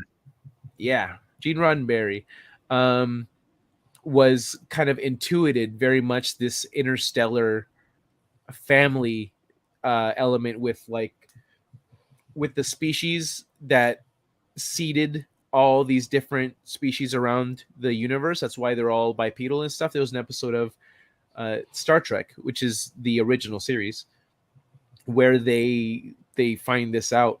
And so Klingons, Vulcans, Romulans, humans, the Andorians were all seeded from the same mother species, why we look so similar. But I think that's part of, creatives intuiting certain things.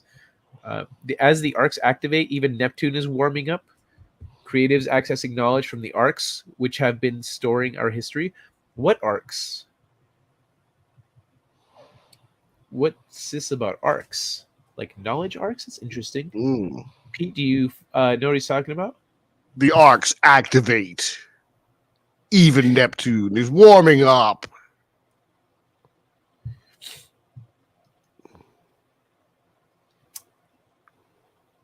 I think it's both, Jack. Jack says, the Jack of all casuals, interesting take. Does life imitate art, or does art imitate life? Do the things we think about exist because we thought of them, or did they already exist and we are tapping into it? Consciousness being at the core of all reality and existence,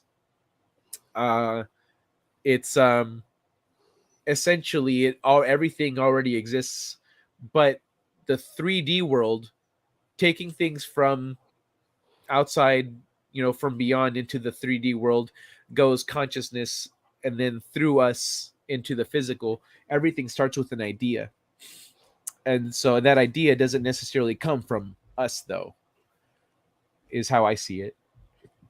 Pete,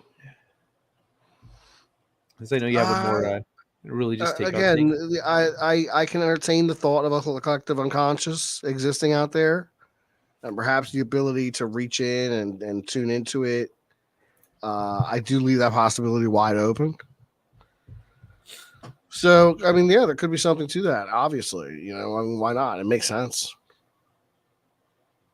Hello Humans is saying hi to you, Pete. He says, "'Tis I, Hello. Thade." How do you do? Good to see you, Thade. Jack, the aliens fear us because we are creators, made in the image of God. We have creative powers. Wait, do aliens not? Can aliens, I guess non-human aliens, can they not? Do they not have imaginations? Can they not create things? So the way I interpret the made in the image of God is God being essentially the pure absolute form of loving consciousness, is anything that's conscious is in the image of God. Anything with consciousness is in the image of God, and that's how we are. We are alive to see and experience and love and whatnot. And so that's how I've always, I mean, not always, but ever since I kind of began my journey, that's how I've interpreted that passage. Because even though I decided to drop religion and go atheist, I still learned from all the different faiths and their lessons, and I looked for what they had in common and what lessons I could take away from everything. Because I kind of saw them as books of morals, and but then I found, as I studied various religions, I found more commonalities between them, which were really fascinating, and is kind of what started me down the trek of that got me to where I am now. But most always in peace, just don't comment. Thanks for dropping by, Arlene. So I wanted to find a little more information on this and the image and likeness of God, and what does that really mean? Sorry, what? What does that mean to me?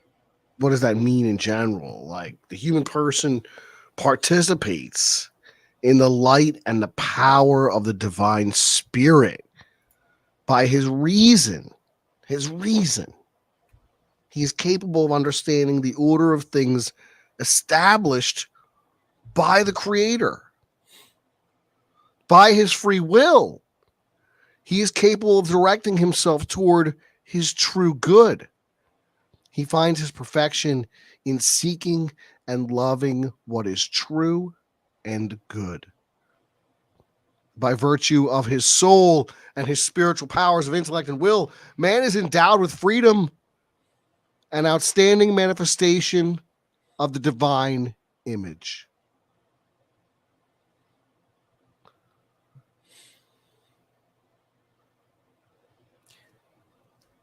I think that sums it up pretty well. All right. We can love, we can create, we can choose good. We are capable of freely choosing to do good and to do love.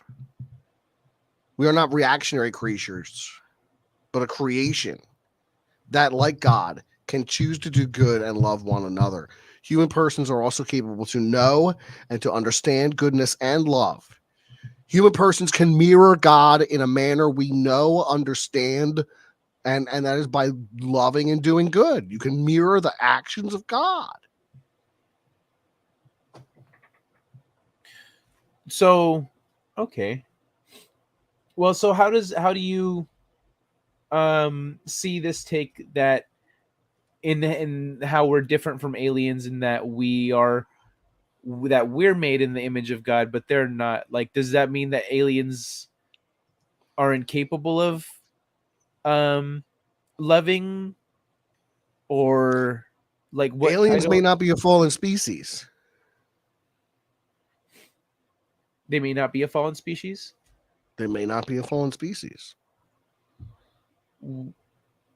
Okay, what do you mean by that?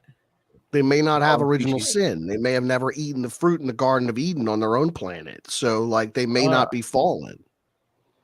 Oh, Human I beings see. are I see. fallen, and sin came into the world. Sin and death came into the world. Okay. Whereas they never took that path, so they don't have. Okay, I see what you mean. So they always So there's cruise no along. guarantee that aliens would be a fallen species like human beings are. Aliens might not even need Jesus. Yeah, Jesus essentially would be someone they would talk to, like, "Oh, hey, did you want some help with the humans? Like, we'll go watch them for you or something." Like, essentially, they wouldn't like. He's a spiritual teacher, but they're also elevated spiritually to where they never fell like we did. Never Whereas felt like we did. Yeah. we were once elevated, an elevated And then species, which would fall. explain. Yes. Very, Okay. very good. Hello, humans. Go ahead, reach out to me on the Twitter. I'm on there, and or I guess on Instagram. But I've got all my social links down in the description if you want to follow, reach out, and talk about this stuff. Excuse me.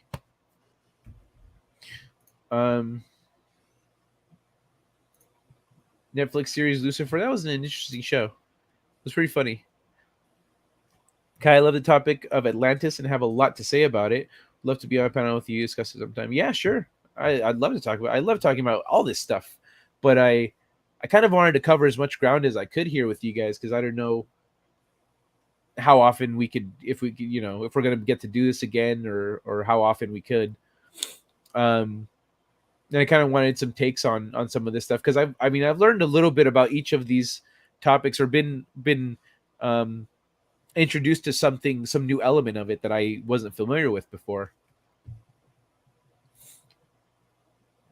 Lake Vostok has warmed up 70 degrees Fahrenheit.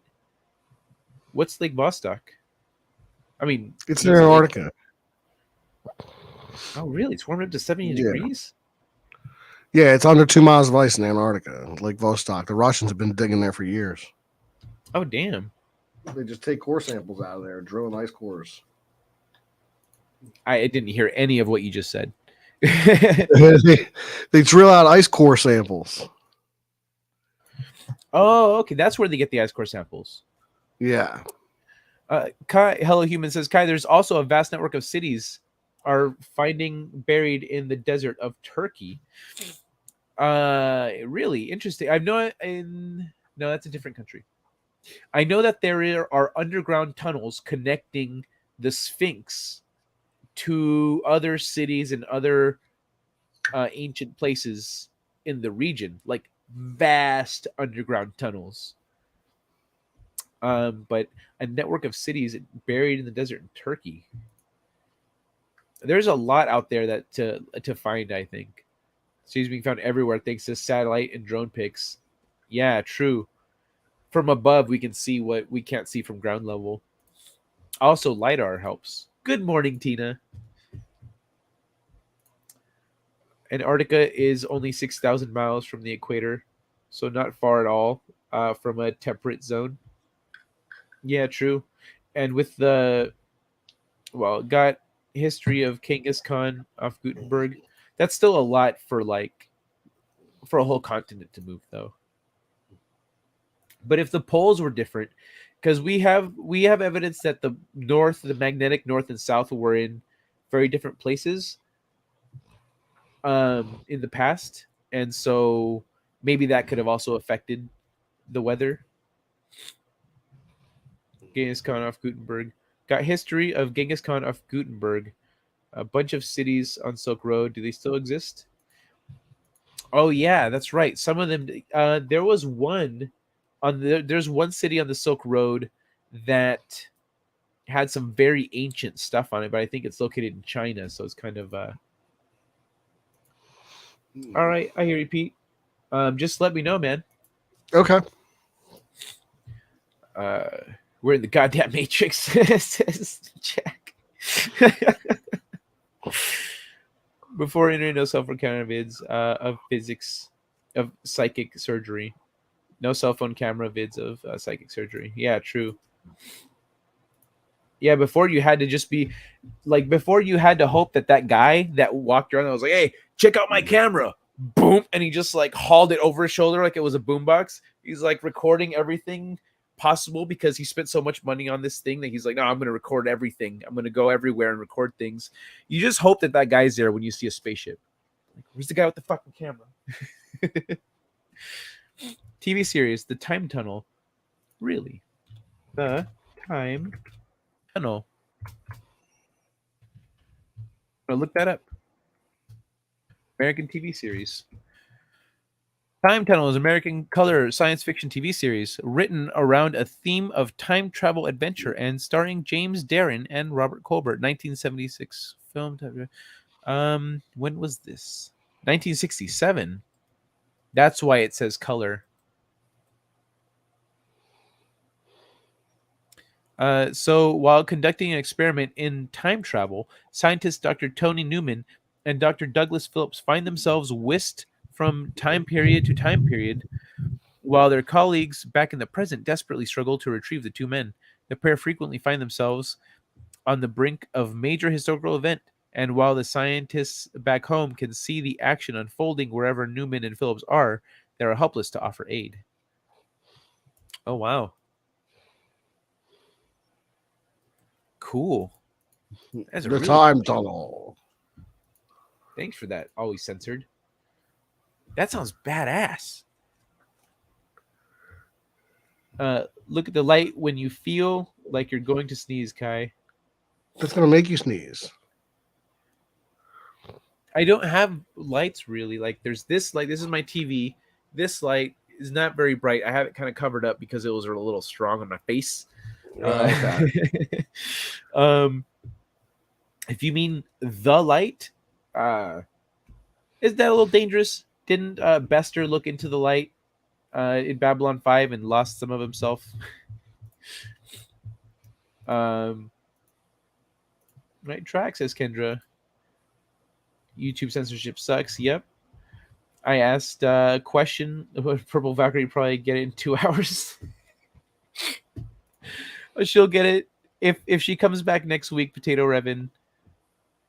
We'll ask her next week. I'll remember it's about 2012. A lot of paranormal shit happening, right? I'll try to remember that. If I forget, I'll see you next week. But I gotta talk to Purple, see if she's available, of course. I must put more info and comments. It takes Kai an hour to get to. Yeah, that's fair. Good morning, Will Gentry. Good to see you. Surge in paranormal. Oh, never mind. Purple did respond. Sorry. I do remember a surge in paranormal reports in 2012. It was fucking weird, Purple. At the end of the year, a lightning strike hit a river where a demon was meant to live, and the lightning ran the entire way up the local stretch. No way. Did the demon get fried? Has there not been any? If I hope there has, yeah, because electricity is a multi-dimensional thing. So that's how you kill I mean, that's how I would imagine you could kill a demon. So has there any bit Potato Revan? Has there been like any funny business since then, or has it been like, no, that demon kind of pissed off, like no one's died or disappeared?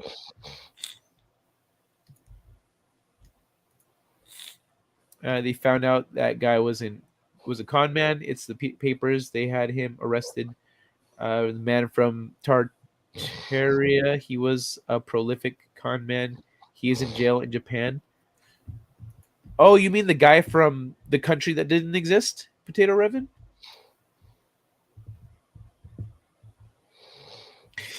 Thank you, Wookie.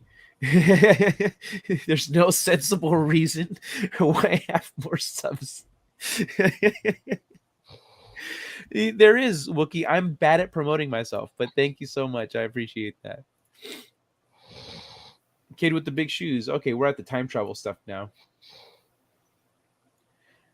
So, Mac Reynolds. Have you read any of the Mac Reynolds books? Because I've seen him come up a lot. Can't say that I have. It looks like he was a science fiction writer, but I see him come up when we talk about this kind of stuff. I feel like he was one of those people that maybe knew something, Or something that was going on, maybe. new stuff. Could have been. You never know. Some of these guys might have tapped into something that's, not easily accessible, but exists nonetheless. Akashic records, if you will.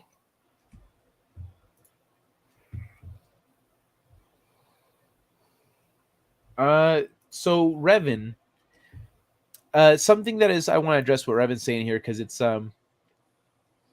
I'm sorry about your gran. It's always sad to lose family members that we love. Has been with us our whole lives, but before people die, it's common for them. It's actually documented and common for them to see loved ones and people that have died already. And so, if you let's say, if you go to a hospital and you have someone in the hospital that's an older person that says, "Oh, I was talking to your grandpa a little bit ago," and et cetera, et cetera. Like, what? Grandpa's been dead for a long time. No, he was here. We were talking earlier. If you were to report that to the nurses, they'll say, "Oh yeah, we know. She doesn't have long," because it's like a documented thing that before you die, you start seeing the other side. Like when you're going to die of natural causes, you start seeing the other side. Have lost babies, 7 altogether. My grand said they kept playing upstairs. We have heard noises for years. That's nuts. Time is an illusion. Everything is now. Yeah, time is a concept. I have what was that a video or an article that I pulled up about time being a concept? I don't know. Damn. It was earlier today, I think, or yesterday. I can't wait to check it out, but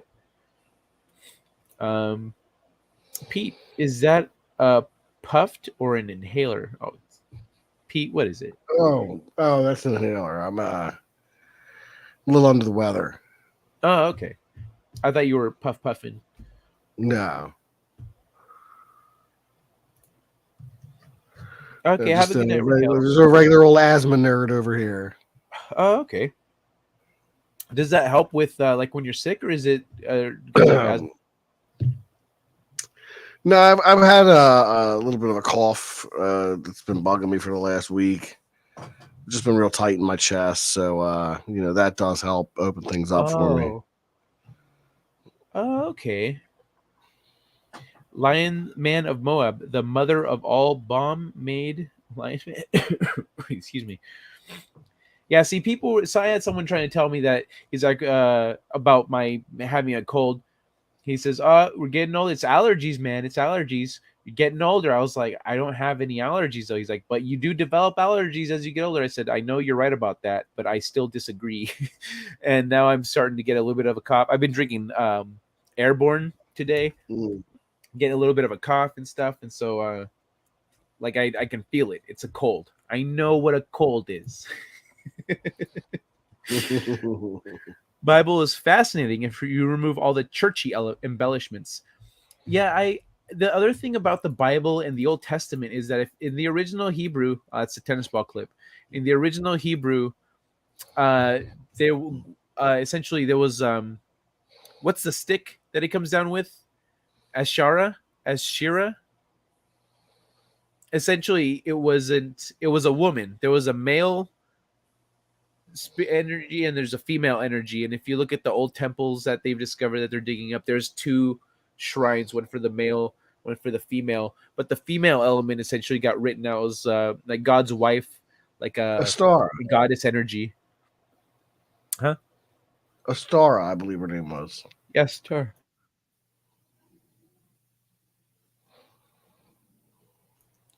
Woo, speaking of sneezes, that was intense.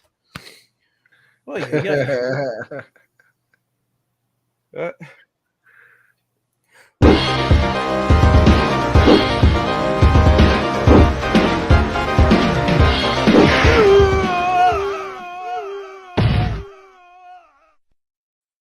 You win.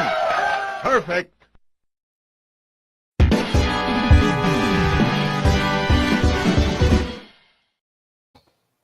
sorry about that. Pardon me. The Sea Peoples are responsible for the Bronze Age collapse. In my belief, they are not one group instead of a group of remnants from former countries and empires decimated by the Bronze Age empires. Oh, that's an interesting theory. I've never heard that Not a before. bad assessment. Not a bad assessment. Not at all. Because the Bronze Age was very much, it was held together. It was very delicate. It was held together by the trade between different nations for different materials. And as soon as one of them collapsed, it was a chain reaction of other civilizations of other big, civilizations collapsing. So if you had an assortment of these of cultures and cities and places that have been decimated and they got together and realized, let's just go raid, let's go freaking nuts and just ravage people, then they don't have any country of origin because they've been essentially taken over, whatever, like other refugees, yada yada. That would make a lot of sense, because then they could look at how this is all interconnected and go, you know what, if we just kick them in the dick, they will fall. Sometimes that's all it takes. Yeah, I love it, man. That's fucking great. So this is the tennis ball clip. Does Sea People stop the tin trade, that would end the Bronze Age. That's what happened. That's exactly what happened.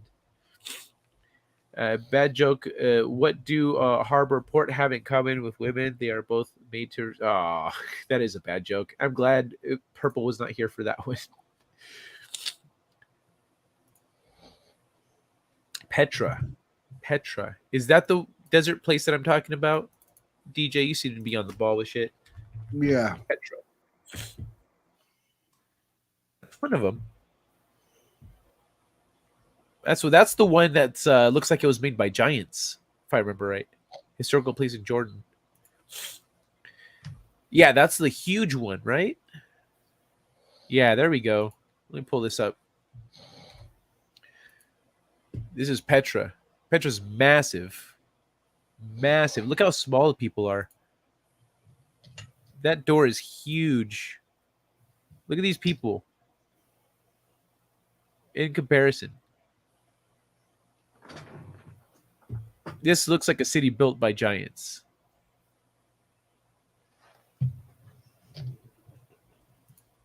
Come on, get out of here. Huh? You gotta get out of here? No, I'm chasing a cat away. Oh, go on, get out of here. Got you. I was trying to make friends with it. Petra is the name of the temples. How do you know my stepsister's names? Plush. Now, let me skip ahead, see what's so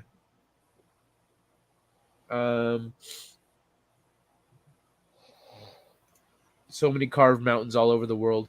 Yeah, we used to build like into stone, and that was made to last.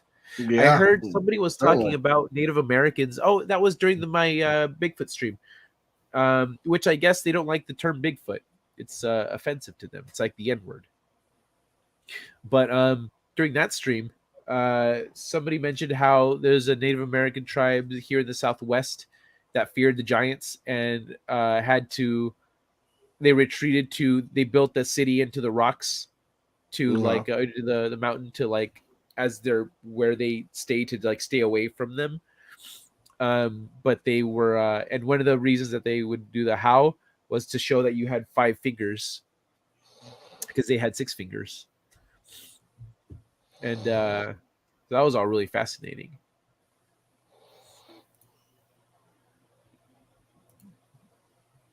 Couple like the Tepe, very old. Hey, Sci-Fi Nation. How far is he behind? Yeah, I know. 2 a.m. Aha, I'm about a half hour behind now. Okay, did you hear so many cultures are obsessed with Sirius as where the gods live and where we come from? Japan, Native American, Irish gods, Magmel, aka Heaven, was Sirius, and it's where we came from. I have heard that, Pete.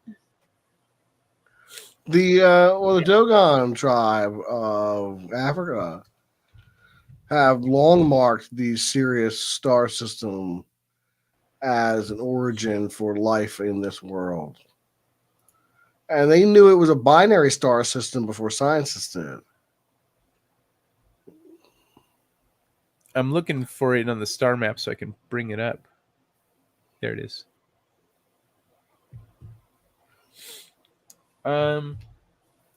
Yeah, so that's Sirius. Here's Orion's belt. Essentially points straight to Sirius. But yeah, I have heard that. It was, and even though we didn't know it was a binary star system, there's depictions of it, ancient depictions of it do, if I remember right, depicted as a binary star system, which is nuts. Because, like, how did they know all that time ago when we didn't?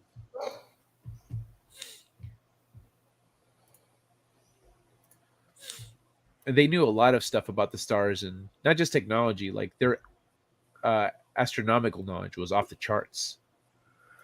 Well, I mean, the astronomical knowledge of the ancients always kind of fascinates me. I mean, you got to figure how far back these people were charting the stars and the movements of the constellations in the heavens. I mean, it goes back to even Zoroaster, even older than that. You know, older than the Magi. Even older than the Magi?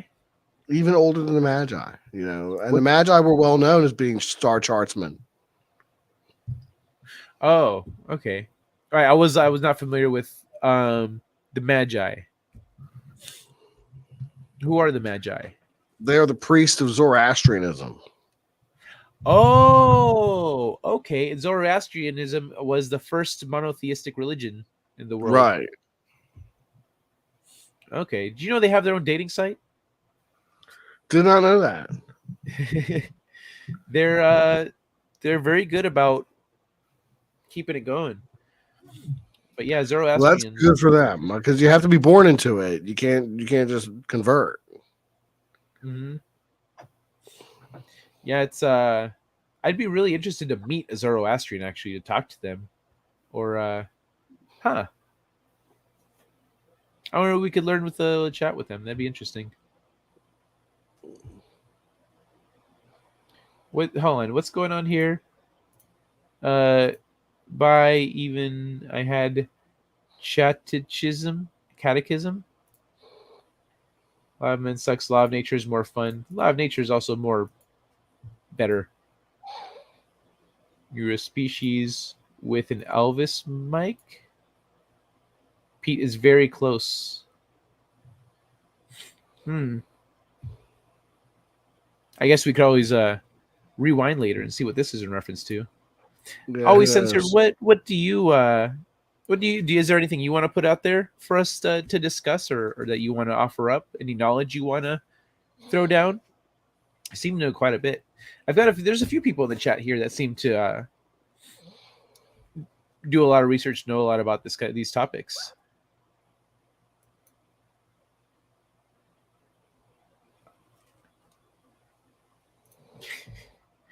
Lake Vostok has done that over 40 years, Dink. So over 40 years, it's gone up 70 degrees. Damn. Göbekli Tepe is the most famous of the cities they found in Turkey. Yeah, it's the most recent, though. Also, and not the most recent, I guess. No. We found another one more recently that's, I think, bigger, and it's just a few miles away, not that far away. Also off the coast of... Oh, another thing about Göbekli Tepe. There was somebody was proposing that the Sphinx and I think the pyramids are older than we are saying they are, than like 3,000 years.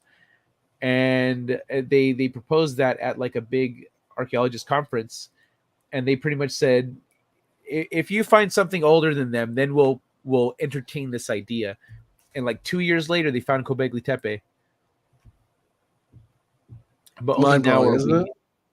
Yeah, right. And have they entertained that thought? I don't think so. Only now, though, are we really getting into Göbekli Tepe. It's true. It's true. Yeah, And, Hello I mean, Humans. I mentioned this earlier that about underground cities and stuff. That this was what I was referring to. Was this? It's geometric structure off the coast of Japan that that they try to say is natural, but it's all blocks and straight lines everywhere. What the hell? There's nothing natural about that in the ocean. no, there's not. I like hitting the inhaler before a fat bong rip. Really? Is that a thing? What? Is it because it opens up your lungs? So do you get a bigger hit like that? I don't think that's good for you. Yeah, I don't think that's good for you. It sounds like you don't want to try it. Yeah, oh yeah. Let's try this and then that. There we go. Calm down. Everybody calm down. You people need to be loading up on your vitamin C. An orange a day keeps the allergy away. I don't have allergies. I could be wrong. Also, I drink a fat thing of orange juice every day. And what's it called? And I've been drinking 3 airborns a day the last couple days. A lot of vitamin C in California. That's only in LA area. I live in a much rougher part of California. You won't find none of those snowflakes around here.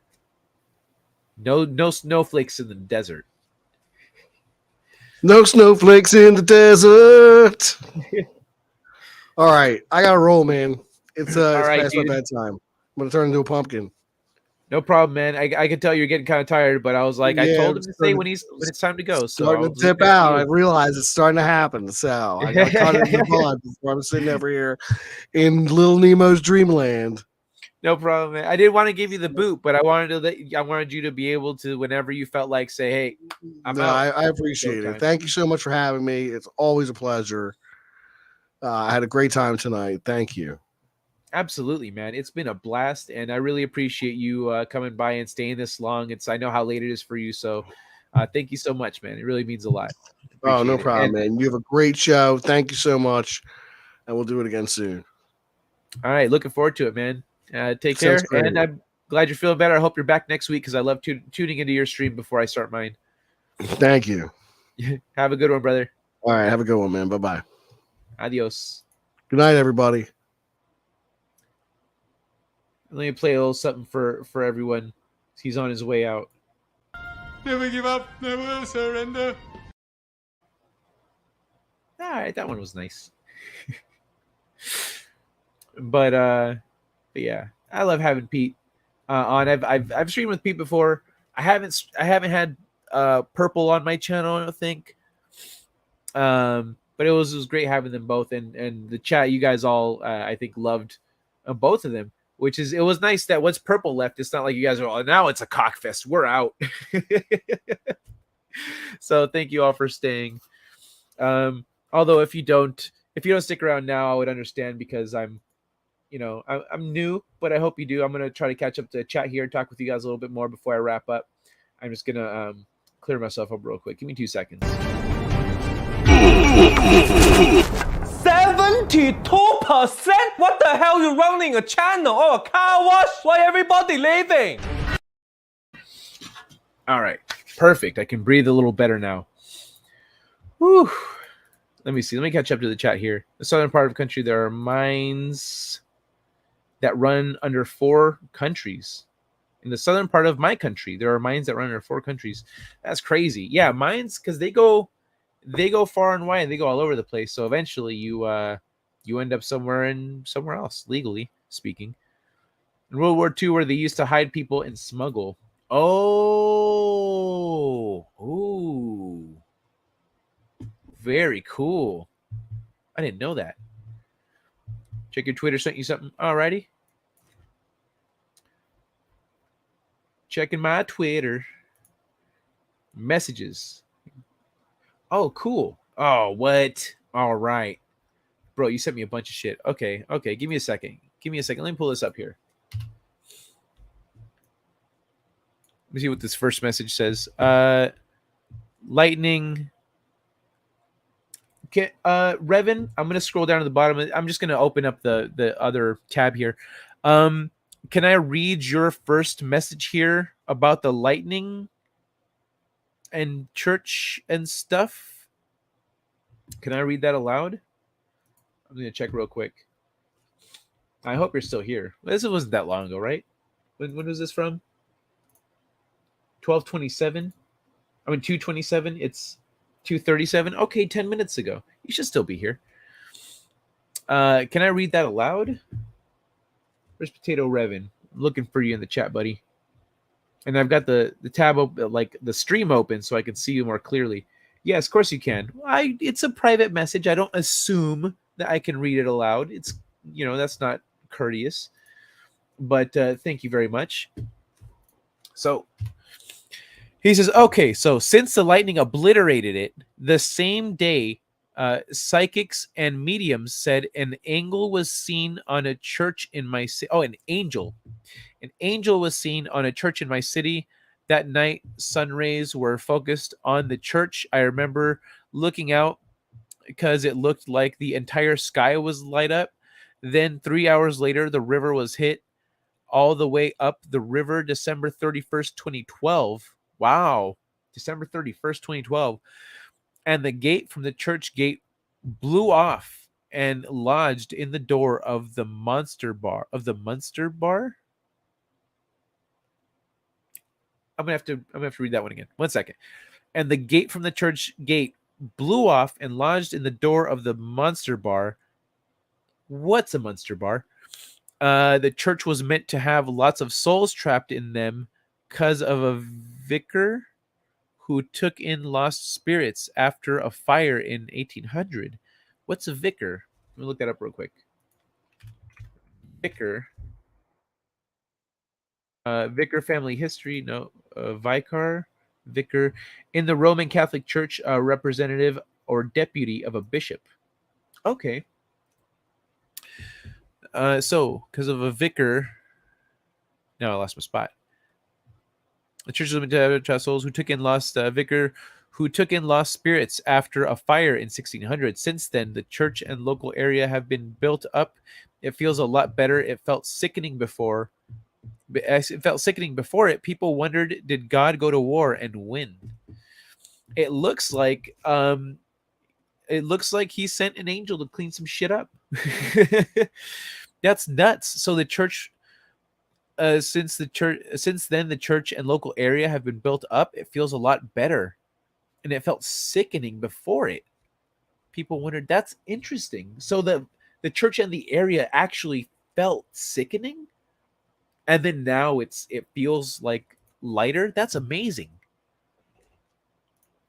And there's some pictures here of the church. The church after the rebuilt up area. Okay, so I'm going to share this one. Share. So this is the area that was built back up or refurbished, I guess. And of course they don't have the roof that used to be here because this, there would have been a roof here before. A wooden roof or something. So here's another one. That's another great shot. So this is a tower. So this tower was rebuilt after that lightning strike and the gate flew off.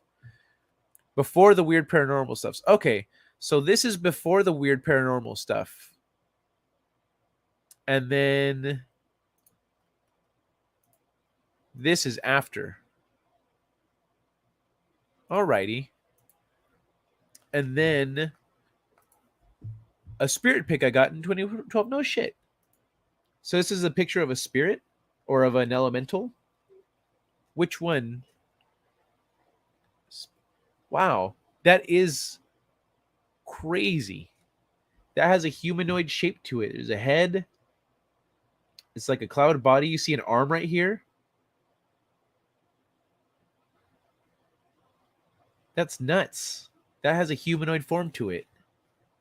You actually snapped that? Damn, Revan. Bro, when I come to Ireland, you and me need to go exploring some supernatural shit, man. Okay, let me see what's this one. Sea monsters, rock people say it's natural. Locals think our ancestors saw a monster and made a monument. Sea monster rock. People say it's natural. Locals think our ancestors made a monument to it. Okay. Read it out and show. Oh, yeah, okay. If I'd have just scrolled down to the bottom or read that, then I wouldn't have had to ask you. Sorry about that. Wow, this one, though. This one that's incredible. Because that, like, smoke doesn't look like that. You know? Smoke doesn't take on that shape. Man, it's too bad I didn't get to this before Pete and Purple took off. Maybe I'll try to have them back. Maybe when I have them back, I'll go over some of these again, because that's amazing. Yeah, thank you for that, Revan. Robert Temple's book, The Serious Mystery, is a good read about the Dogon Sirius connection. The Dogon Sirius connection? So what? Yeah, I have heard that about Sirius, about how that's where we're from, or that's how where our teachers came from, etc. Anatazi Indians? I'm not exactly sure. The Anasazi? I know nothing of these topics. I do like history. Hey, Orville Nation, good to see you, PJ. Que pasa, Kaiman? Oh, que pasa. Bro, you know that's not how you spell that shit. Is that what you mean? The Anasazi? I'm not sure. I don't know which tribe it is. It's just what I've heard about the region and that mountain city. And Kitty Bear, go to Robert Seffer's YouTube channel. Oh, that's the one from earlier. I subscribed to that. I'm going to check out his videos.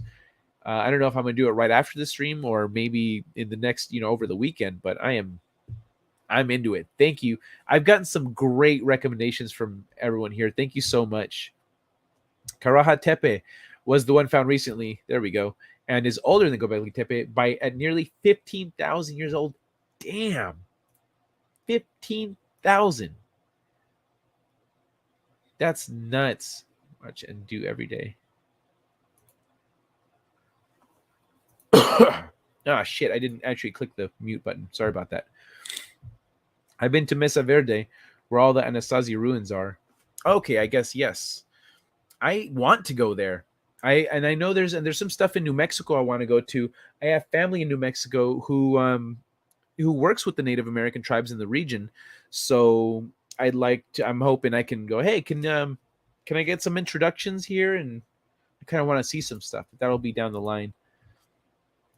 I would be really into it. Yeah, Pedro needs sleep. Yeah, you could tell he was kind of fading off, but I didn't want to be like, hey man, you should go to sleep. I felt like that would be rude. And the other one, oh yeah, I can turn off people's cameras, huh? I forgot about that. The other one is that is close to Göbekli Tepe is older. They think so anyway. Yeah. Kitty Bear, I've served 4 to 6 hours a night. Good night, Pete. Yeah, this is when Pete took off. Hope Pete's not working in the morning. It's the weekend, so hopefully not. That'd be extra crummy. And I don't think he would have stayed that long if he did have to work in the morning. Because he's, I think, 3 hours ahead of me. So it's coming up on 6 a.m. for him, which is usually around my bedtime. But watch YouTube about 4 hours a day, have it running in the background 24/7. Yeah, pretty much. I think that's how most of us operate, because there's not much in the mainstream really to, aside from like maybe we'll watch some anime, that's about the only thing that'll pull me off of YouTube is anime and a couple of select shows like Ted Lasso. Ah, I love Ted Lasso. It's full of love, that show. Football is life. If anyone has not seen Ted Lasso, it is just so full of heart. Ted Lasso is one of the sweetest fictional characters we've ever gotten. I seriously need to update my paranormal history. Yeah, that's what I've been doing lately. I feel like that, like we were talking about much earlier, how with YouTube and with technology gone the way it's gone, people are coming out with their stories that they've kept to themselves. Not just are we being exposed to stories worldwide that we wouldn't have gotten before, but also people are coming out with stories that they've kept to themselves for years, and they'll say in their emails, they're like, "Hey, this happened in the 70s, in the 80s, and then in the 90s.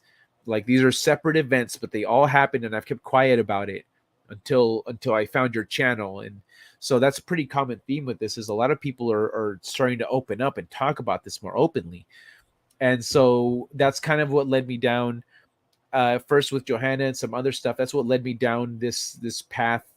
I was already it was actually another channel video that I found about polymers, about stone polymers and essentially artificial stone and whatnot, that got me onto kind of starting to look a little bit more into this ancient stuff, because I was like, oh, the polymer thing makes sense for like the Sphinx. You could tell there are lines as it was put together in different levels and sections, but other things, it doesn't quite make the same amount of sense. And I don't like to just go, oh, well, I guess that's how they did it. I go, that's the most feasible non-alien explanation I've seen. Let's look a little deeper. I kind of sit with that information for a little bit, and then I go looking for more. And now I'm knee deep in all kinds of stuff, and I love it. So yeah, now's a good time to update yourself, Jack. Now's a great time to update yourself. Go follow Pete. His channel's in the description. Check out, let's say, the Facts by How to Hunt, What Lurks Beneath, and Funny Old World with Johanna. Those are fantastic. And Jimmy with Bright Insight, fantastic channels. And yeah, Jimmy has admitted to, I saw in the chat, someone said that he's been self-censoring. Yeah, he's mentioned that to go check him out, I think on Odyssey or BitChute. He started there. He says, I'm going to be talking about stuff that I've been self-censoring on, because here on YouTube, I can't talk about it, and my videos get taken down. So I think he's been self-censoring because he puts a video out and YouTube goes, no. And so he goes, okay. And then cuts out slices of it until he gets a video that doesn't get censored. And then that's the video that we get. So once after you do that a few times, you go, okay, I get it. I can't talk about this stuff. I don't talk about that stuff. I can't imply these things and those things. And so he ends up self-censoring because he knows what's going to get his videos straight up hidden and taken down completely. And so he's starting to put that stuff up on BitChute, if I remember correctly. So look for Bright Insight on BitChute if you want some of his more uncensored content. Hey, your head's awful shiny. It's the light. See, when I get here, nope, it's not. Whatever. It is awful shiny. I can't help that. Hey, Laszlo. Pete leaves. Everyone leaves. Kai, emotional damage. Emotional damage. Yeah, thankfully you guys didn't. You guys are still here. I love it. I'm excited, and I feel more comfortable kind of looking through the chat and going one-on-one with you guys than when I have guests. I touch on what I can. I highlight stuff so you guys know I'm reading, and I'm trying to keep things relevant and stuff. But to actually sit here and chat about it is it's more of a solo thing. Here, if you like spelunking, you can go into a nearby cave and go up into Kentucky or down into Alabama. Cool as all get out. No way. That's freaking awesome. But also, I would be terrified to go spelunking in like a place that has supernatural stuff happening. Because no, there's no getting out. There's no, oh, I'm underground with an air canister and little flippies, and I'm going to try to swim away from this nightmare creature that's chasing me. You're done. Send you a follow on Twitter. Thank you. Thank you very much. Yeah, send me a message. I noticed a few of those. Well, I mean, I don't want to call out the name, but send me a message so I know as say, hey, this is Hello Humans, so I know who's who. Howdy, Zachariah. Wait, still live? Goddamn vampire and shit. Yeah, I'm still going, man. I usually try to cut it off around 3 hours, but there's still more to go. Oh, you messaged me on Instagram. I did notice I have a message, but I didn't check it. Oh, none of them are from you. Unless you're my buddy Stone. Oh, yeah, no. Oh, okay. I am going to share that actually. I'm going to share this video because it's hilarious. Wait, I gotta go to it. How do I... Is it one of my saved videos? This guy... Okay, here we go. This is hilarious because this guy's like drugged out or something. But the things he's talking about is along this esoteric line, sacred geometry, love, etc. I usually start off the show hitting up some Instagram memes and having fun with that. But let's I need to actually reshare this because I didn't share audio before. All right, so this guy's hilarious. Check this out. I wanted to fucking, you know about nothing about triangles, nothing about geometry, nothing, dog. You don't know shit, homie. You don't know what love is. You know what I'm saying? Love, homie. Love. See this? Now, I'm not even flexing my shit. You don't know about triangles? You know about geometry? You know about love, bro. You know about love. When I saw that earlier today, I was like, wow, that's so perfect. I know we're going to be talking about this kind of stuff. Oh, I know why. Requested messages I can't see on my computer. I have to go to my phone. There it is. Yeah, requests.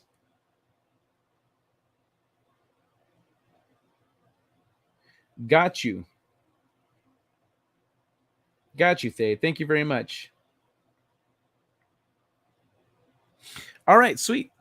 Thank you. I appreciate that. Let me hop back to you guys here real quick.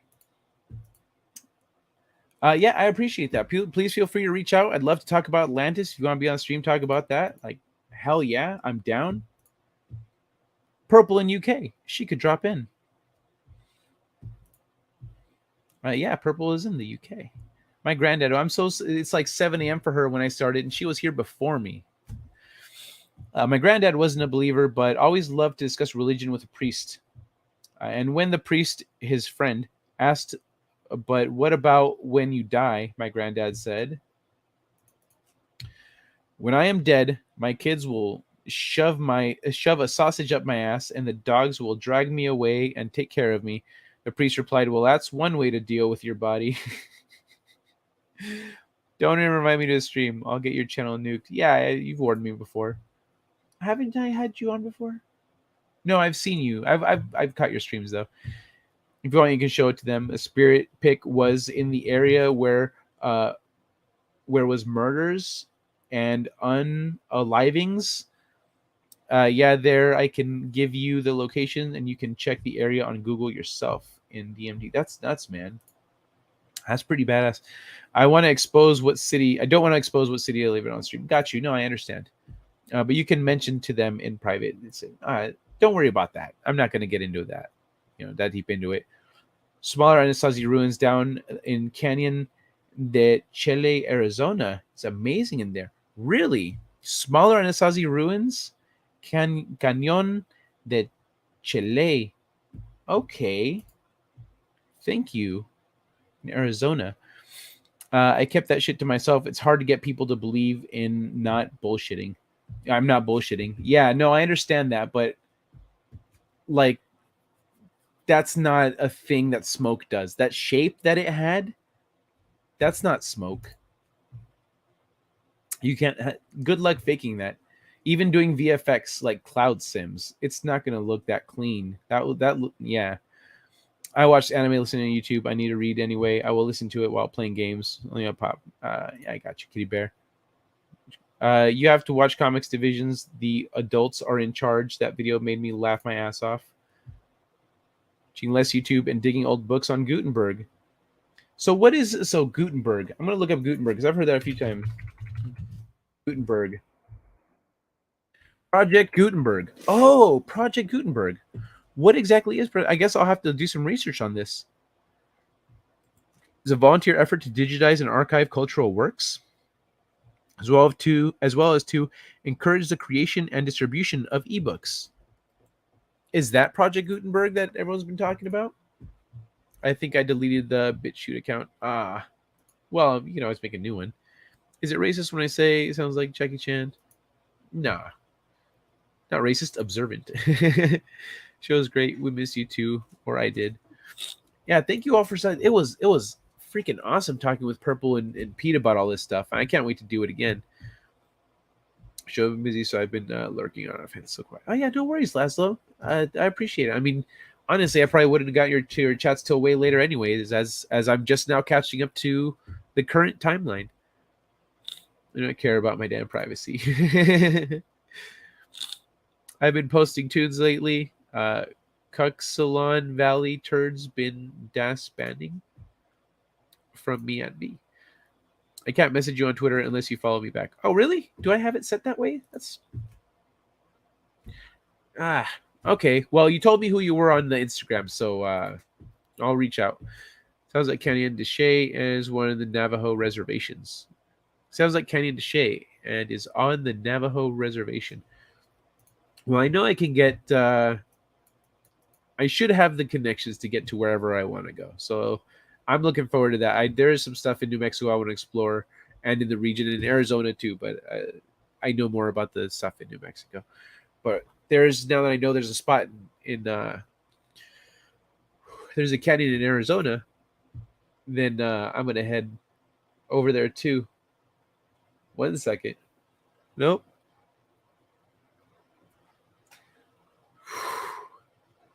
Oh my god. I fought it off. Like that angel did with that demon and struck it with lightning. That is fascinating, dude. An actual real life example. People are like, I saw an angel up there.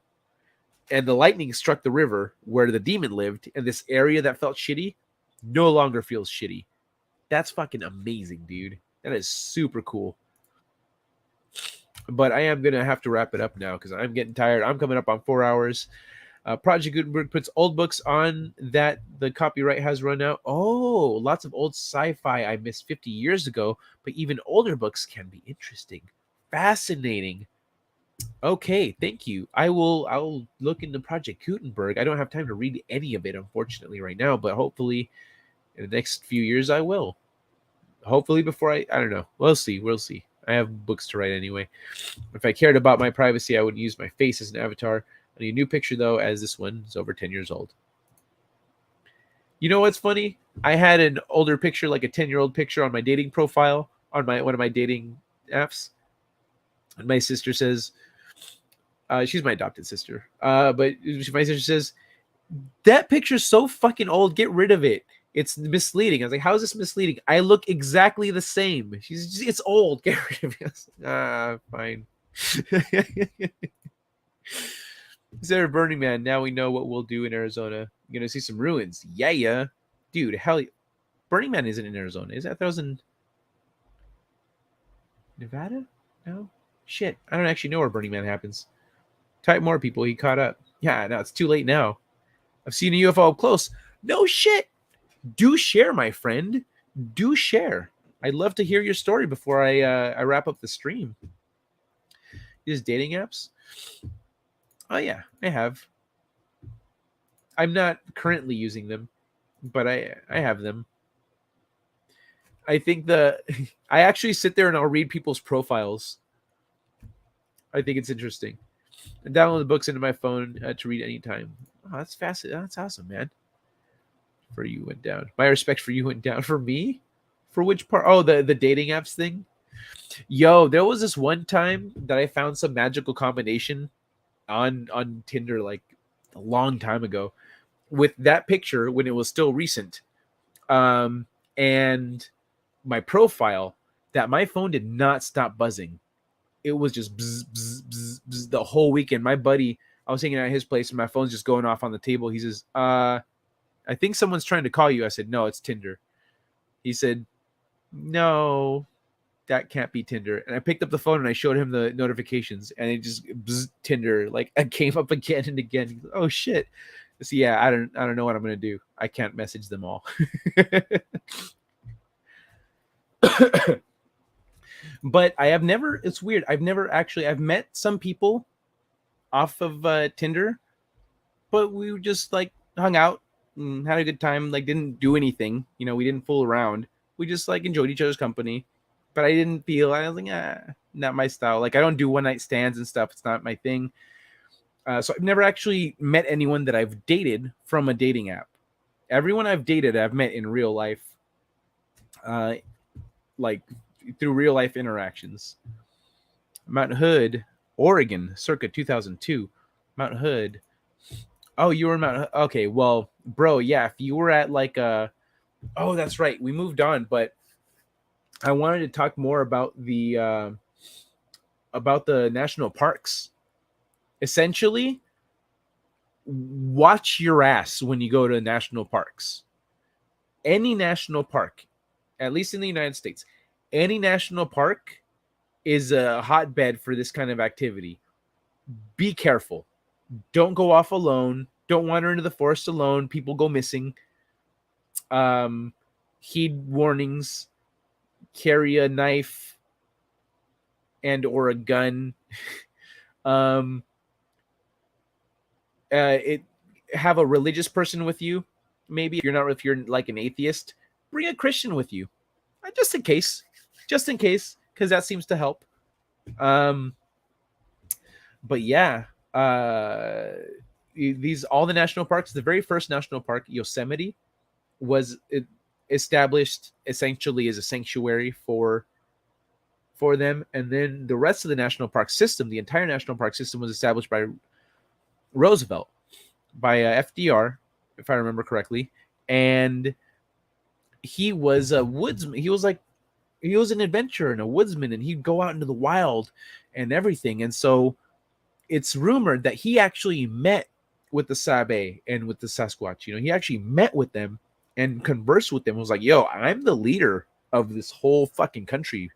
So so what you're telling me is you're real and you're everywhere. Okay, so so essentially he established a national park system to protect the Sabe and other cryptids and you know, these beings that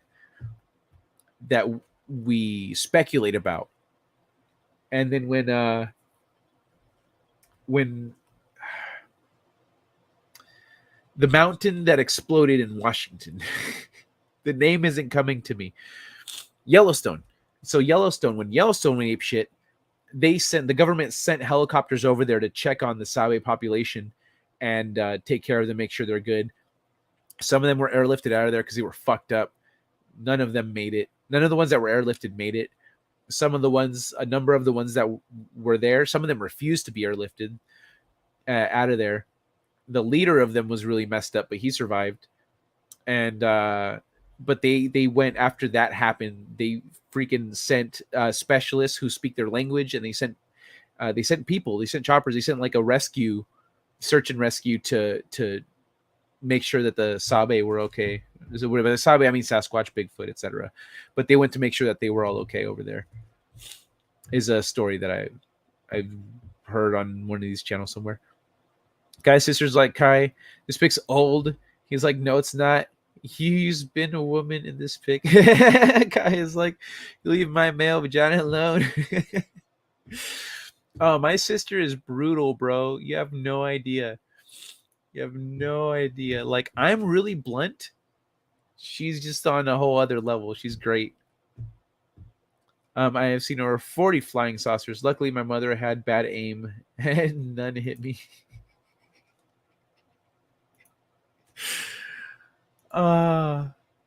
That's hilarious. Oh, yeah. Okay. I'm going to have, let me see. I will send you a message on Instagram. All right. Sounds good. Looking forward to it. Using dating app 2 decades ago, after going through 300 plus, I found my partner and married her. Oh, I've actually heard badass is what I'm gonna say. Badass. I've actually heard several stories like that of people who met their match on one of these dating sites or apps. So that's fantastic. Good for you, always censor. That's great. I'm sure everyone's happy for you, but I'm really happy that you found the one, the one that you're gonna ride or die. Two Klingon hearts beating together can overcome anything. Okay, long story. So me and Buddy go out random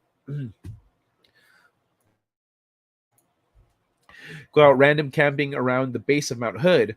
All the normie sites are filled up, so we freeball it and head up the mountain a little to Hobo Camp. Oh, you can do that? I'm sorry for sounding like a fucking normie, bro. Because that's what you said here. Normie. So I didn't know that you could just be like, man, fuck all this. I'm going to just go off into the mountain. Didn't know you could do that. If you do that, be careful. But okay. It's weird in America. They tell you not to look in the trees. In Ireland, they tell you to watch the trees. Yeah, man. That is weird. That's a very opposite. Ireland has a different relationship with the spirits than we do here, I feel like. At least culturally. Like, because Native Americans also have they have a different relationship than non-Native Americans. I met my ex 7 hours after that. She moved in. We lived together 3 years alone. Saw interested in being around other people. Well, I mean, you have a unique situation, my friend. Have a good crash, everybody. Gonna go plant my face in some pillow. Have fun, man. I and my kids were up at the edge of the snow cap on Mount Hood in 2004. We could see Mount St. Helen in the distance. Wow. Mount St. Helen, that's the one that blew up. And there was something freaky looking hovering over it. Wow. That's nuts. And sounds accurate because I've heard that Mount St. Helens has a lot of activity like that going on. We find a spot. And set up camp, get our drink on, and get bored. So we decide to go hike up this rocky ridge and see what's on the other side that doesn't have road access. I'm feeling your story so far. Mount St. Helens guy. Thank you, Jack. Yellowstone is a super volcano. We've got like 3 or 4 super volcanoes on the fucking West Coast, dude. It's ridiculous. I think there's 1 or 2 in California even. And I was looking, I saw the map. I was like, wait, what? There's more. I thought Yellowstone was the only super volcano in the region. Nope. Freaky, bro. Freaky. Never heard this story. 306. That wasn't that long ago. I wonder which story I said. I have a bad memory. Like, my short-term memory is like goldfish. My long-term memory is good. Well, good. You can laugh at my real-life experience. I'm not laughing at you, bro. I'm not laughing at you. We get over to the other side, climb down and walk half a mile up the large creek and encounter what looked like a classic 50s style flying saucer, maybe 10 meters in length. It has a porthole with ladder. With a ladder. Bro, that sounds man-made right there.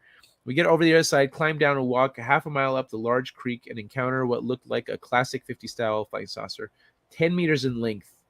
10 meters in length is 30 feet, right? About 30 feet. That's not that far. It's not that long.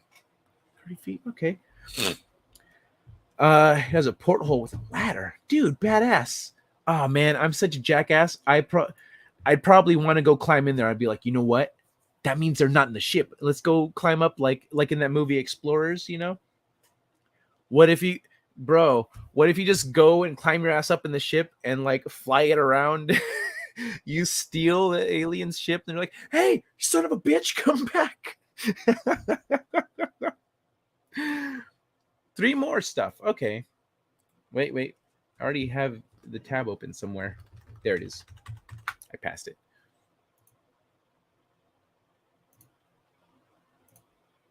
Is that Poe?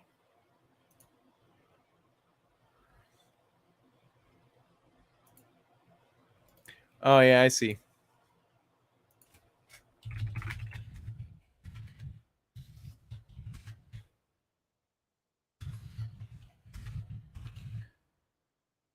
Oh, would have actually really liked the stream tonight. But okay, let me check that. Let me check that here.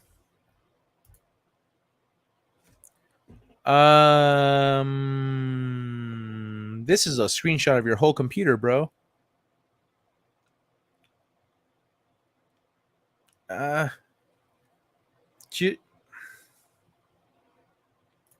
You sure I can share that one? Oh, the next 2 are also like full-on computer screenshots. Oh, that third one looks nuts. It looks like a spirit coming out of the ground.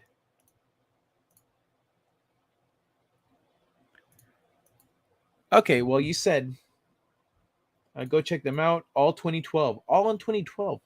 Can I share these? Because it's like your whole window, your bottom tab, your browser tab, and everything. Let me know in the chat. I'm all caught up, so I don't have to go far to look. Just floating in the creek. Oh. So, porthole with the ladder, just floating in the creek. As we approached it, I noticed across the creek there was a tent set up, and a really tall, bearded man emerged from the tent and just stood there staring at us. Oh, shit. There was a tent set up? Homeboy took his spaceship to go camping? Okay. I'm curious. What did you do? Did you go, oh, shit, let's go? Or did you go like, sup?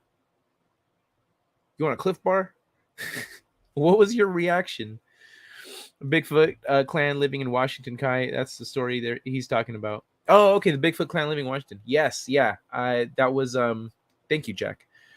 Bigfoot clan living in Washington. Yeah, there's a whole family, there's a whole clan up there and living in Yellowstone, and they got wrecked when Mount St. Helens blew up. But the government has specialists that speak their language. They have people that speak not just that language, the Sabe language. They speak other languages as well. And the story was from one of those people. I got a really bad vibes from the whole situation. Just stared Buddy in the face and said, "We're getting the fuck out of here now." Okay. So you got bad vibes. Did you? So I've heard, Laszlo, I've heard that, let's say when people encounter a Sasquatch in the forest, there's been times when the Sasquatch don't realize they're there, because it's one of those things that once you see them, once you see them, they notice you. The guy who built Coral Castle here in the United States, I don't know if anyone's familiar with Coral Castle. We can talk about that another night. But the guy who built Coral Castle had the same thing going on. He'd be building Coral Castle, and then people would walk up and be watching him from a distance. They'd be at a distance. They'd be watching him work, and he would stop working, put his stuff down, stand up, turn around, look right at him. And it freaked them the fuck out. Adults, he wouldn't tell adults shit. Kids, he'd let kids play in the castle while he was building it.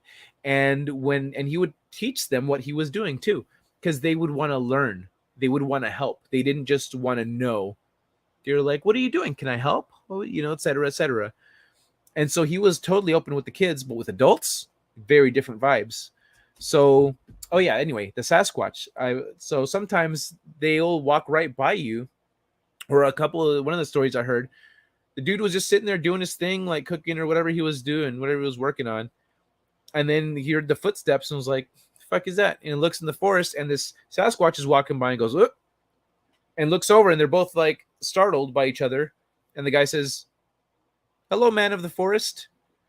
And then he says he instantly felt a feeling. He felt peace. And then the Sasquatch just goes, it just goes back to what he was doing. Just goes back on his trail. So is there a chance that is there a chance that that maybe because he didn't know your intentions, he was like, the fuck are you doing here? Who are you? What's your intention, etc.? And you took that as bad vibes and retreated? Or is there a chance that maybe you could make your intentions felt like, hello, friend, and then you'd be like, yeah, these guys are cool. I'm wondering what the bad vibes were there. Yellowstone is one big volcano. It's a super volcano, from what I remember, the biggest in the world. It's the biggest one? Oh shit. Yeah, it's massive super volcano. Yeah, go ahead. Okay. The first UFO GTA joyride. I wonder if they have UFO police. I'm trying to rationalize it as maybe some water testing station or something. Nope. But it was all pretty freaking weird. Yeah, not at all, man. Now, like we're talking about how we're an intergalactic species already. That could have been just a guy. That could have been a human. That could have been human tech. That could have been just a normal human from Earth. Maybe a psychic that works with the government or something. But the ship with the ladder was over the creek. So the dude took the ladder down to the creek and then walked on water to the other side and set up a tent, or what? Because yeah, I'd have been down for that GTA. That'd have been fun. I mean, that'd have been cool. Like, dude, I will race you to your ship. I think it is the biggest caldera found so far. That's nuts. Another thing is the Northwest, American Northwest, that whole region that's so beautiful, not just because of volcanic activity, but like the volcanic activity comes with fault lines.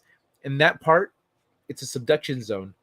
So this is the American plate. This is the Pacific plate. And so at some point, and fun fact, the Northwest of America is not built for earthquakes. Not in the same way that like California and Japan are. So at some point, there's going to be a massive earthquake in the Washington, Oregon area, and it's going to do this because the pressure builds up as this slides, and then eventually it's going to go, pa, slam, big ass earthquake. It's going to decimate that area, and it'll probably set off some volcanic eruptions. And it's the biggest caldera found so far. And we have 4 super volcanoes in the United States, and they're all on the West Coast, aren't they, motherfuckers?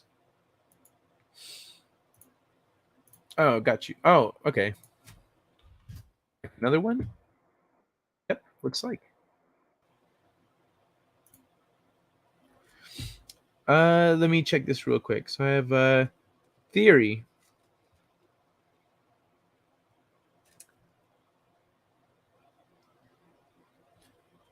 Oh, cool. I would love to hear it. Yeah, please. I love all that. So I'm yeah, man, send that my way. I'd love to hear it. Brie Larson is a shaved female big.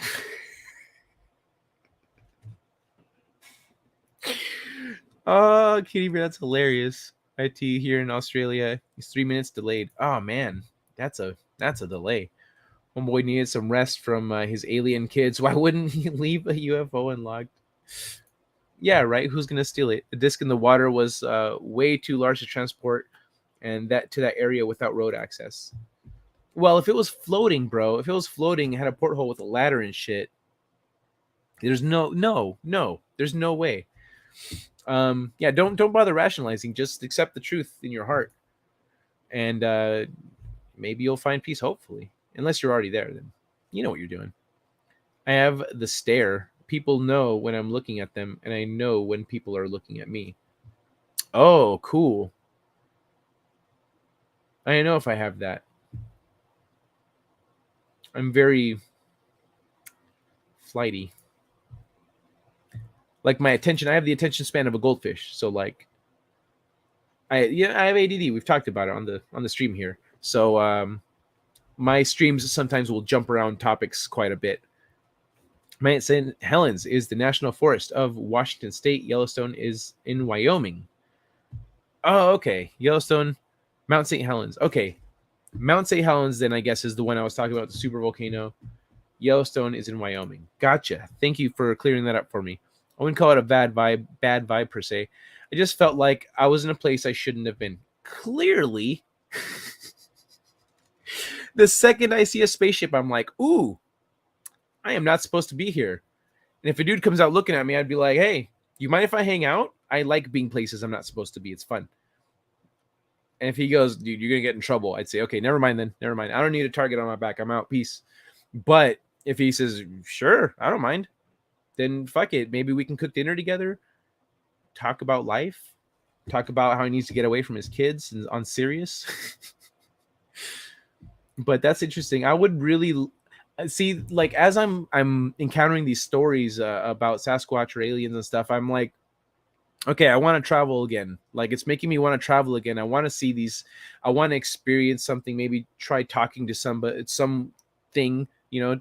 Maybe try have a positive interaction with like a Sasquatch or a spaceship or something. Go to some of these ancient places. Maybe pay some people to not be where they're supposed to be. Yeah, you can share the image, as I said. Oh yeah, I got you. Oh yeah, I forgot what I was doing. Let me that's not the right screen. So check that shit out. That's very human-esque form. That was from 2012, you say. Let me pull up some of the other ones. This is the one that I said he looked like it was coming out of the ground. Is this what you're talking about here? Because yeah, man. That's freaky stuff. See, this one, I don't see what I'm supposed to be seeing, I don't think. I see a light in the background here. A couple, is that eyes? A pair of eyes? Is this? No, it looks like flowers. I don't see anything here. I don't know what I'm supposed to be looking at. But the other two are pretty clear. The disc was parked on our side of the creek, but the guy in the tent was on the other side. Oh, bro.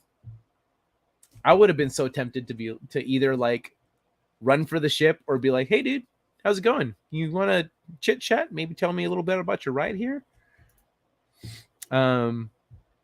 I have seen Brie Larson's sex scene. She's not a.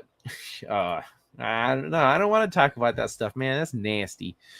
There was a bunch of artists goofing off one night. They were drawing caricatures of Larson, goofiest feet ever. It was hilarious. I'm staring at you, Kai. You definitely don't have it. Well, everyone is staring at me. And I imagine that's the kind of thing that is more of in proximity of actual eyeline, not like digital eyeline. Because, or else essentially, like I would just feel like there's just a bunch of people watching me at all times. But maybe, I don't know. I would feel like it's a in-person kind of a thing. Dude, I'll share a blunt with you if you'll let me drive your spaceship. Oh yeah, bro. Yeah, I would be, and I would have it too. I'd be like, it's the good stuff too. I'm from California. You want to join me? Good thinking there. Or share a blunt with a Sasquatch. Stay out of the parks. But they're so pretty. And nature. And, you know, don't leave a mess. Don't be a jerk. Don't disrespect nature or the Sasquatch or the aliens, and you should be okay, right? Be good people. And heed the warnings. There are some warnings of like Revan was talking about, the river with the demon in it. There is a waterfall in Yosemite. I think there's a waterfall in Yosemite that people say that there's a malevolent spirit there that draws people to their death, and it calls to people. It tries to get them to get close to the edge. And then when they're close to the edge, a strong gust of wind, or they'll lose their footing, or something will happen to push them off and send them to their deaths. So if you see warnings of that kind of thing and you start hearing voices, come here. Like, no, don't do that. Don't come here. Stay the fuck away. You might want to have me on your panel, discuss my theory. Dude, fuck yeah, man. I'm down. I'll figure that out. I think talking about this kind of stuff is seeming to be it's better than just watching it, you know? It's better than just me watching the stories and stuff. It's actually talking about it and building my knowledge and your guys' knowledge and experience and sharing information, because we only have really so much time in the day to go and research things and look things up and learn. And so when we share what we know in our experiences and what we've come to understand, then and like this, like Revan's pictures, this shit is incredible. And speaking of Revan, this red eye, like this opportunity, this wouldn't be happening if I wasn't here talking about it with you guys. So the red is an eye. Those lights have no source and nowhere to come from. Also, it's all the orbs in the air. That's a grave monument.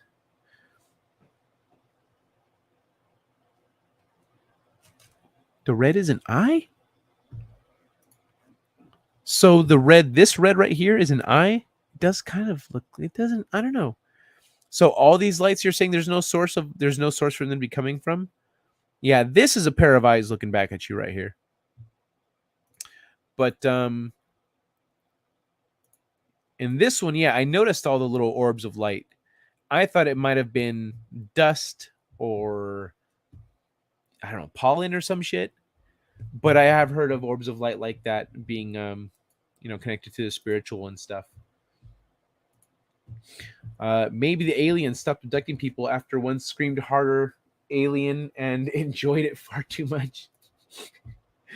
If you do that, Reiki course distance no longer matters. True.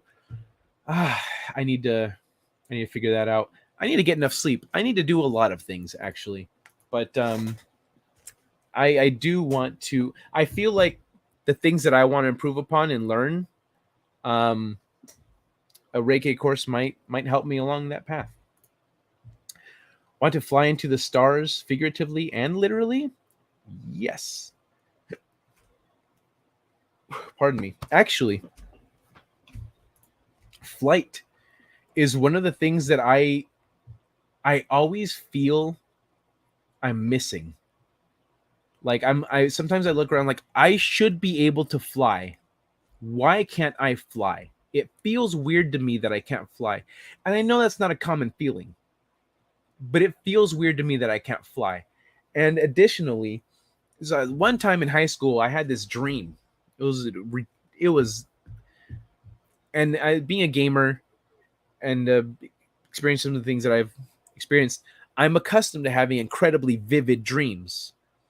Not so much since I've been a stoner, because you don't really remember your dreams as a stoner. But I had one dream that was stupid vivid. It felt like it was real life. And then I was at the pizza shop down the street from my apartment, and I said, okay, well, I'm gonna go home. I'm gonna fly home. It just seemed like the natural thing. And I reached up into the sky to fly, and I started flying, but it was very slow. I was like, yeah, flying.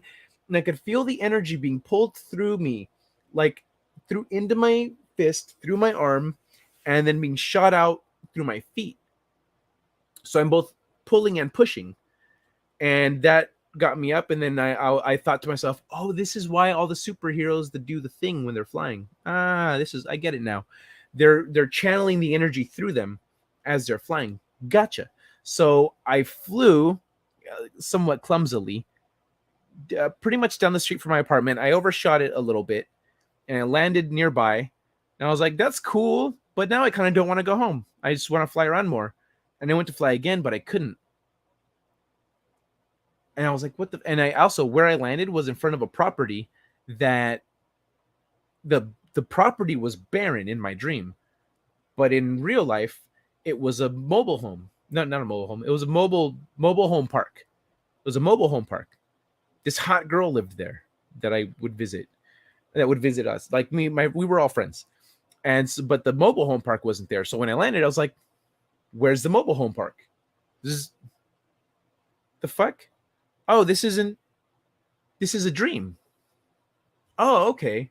Well, I'm gonna fly around some more." So I went to fly, could no longer fly. And I was like, okay, no, I know how this works. And I tried focusing and channeling on but I couldn't feel it anymore. It was gone. It was a crazy. And as soon as that happened, I said, what the fuck? But I'm in a dream. Fly. I want to fly. I couldn't fly. I was so mad. I was so annoyed. I woke up. I was like this. What the fuck was that? That was fucking lame.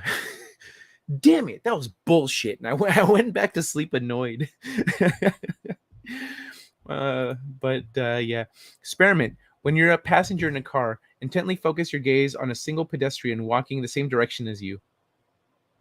When you're a passenger in a car, intently focus your gaze on a single pedestrian walking the same direction as you. If half the people stare back at you as you pass, you have the gaze. Okay, thank you. I'll give that a shot. Kai makes a really good point. Sharing our experience is way more important than all of this other stuff. It is of equal importance. If I hadn't been aware, if I hadn't been opening up myself to this stuff, I wouldn't have as much information to draw from. I might also be more skeptical. It's a combination. We need both. Y'all, it's 6:30. I need to sleep. Good night, Arlene. Thank you so much for hanging out. I'm gonna wrap it up. I'm 4.5 hours now. We learned so much in the chat and can pass on whatever we have learned. Share the knowledge. That's right. That's what I'm really coming to appreciate is that the sharing of all this is freaking great. I'm loving it. Not as if I'm good point. Good point, Revan. John Hanna. There is no they, only a spiritual hierarchy. I like that, but also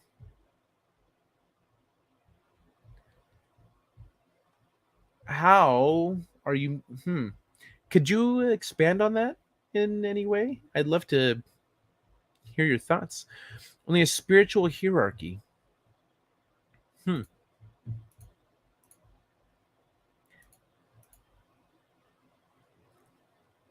really fixated on that. I want to know more what you mean overall.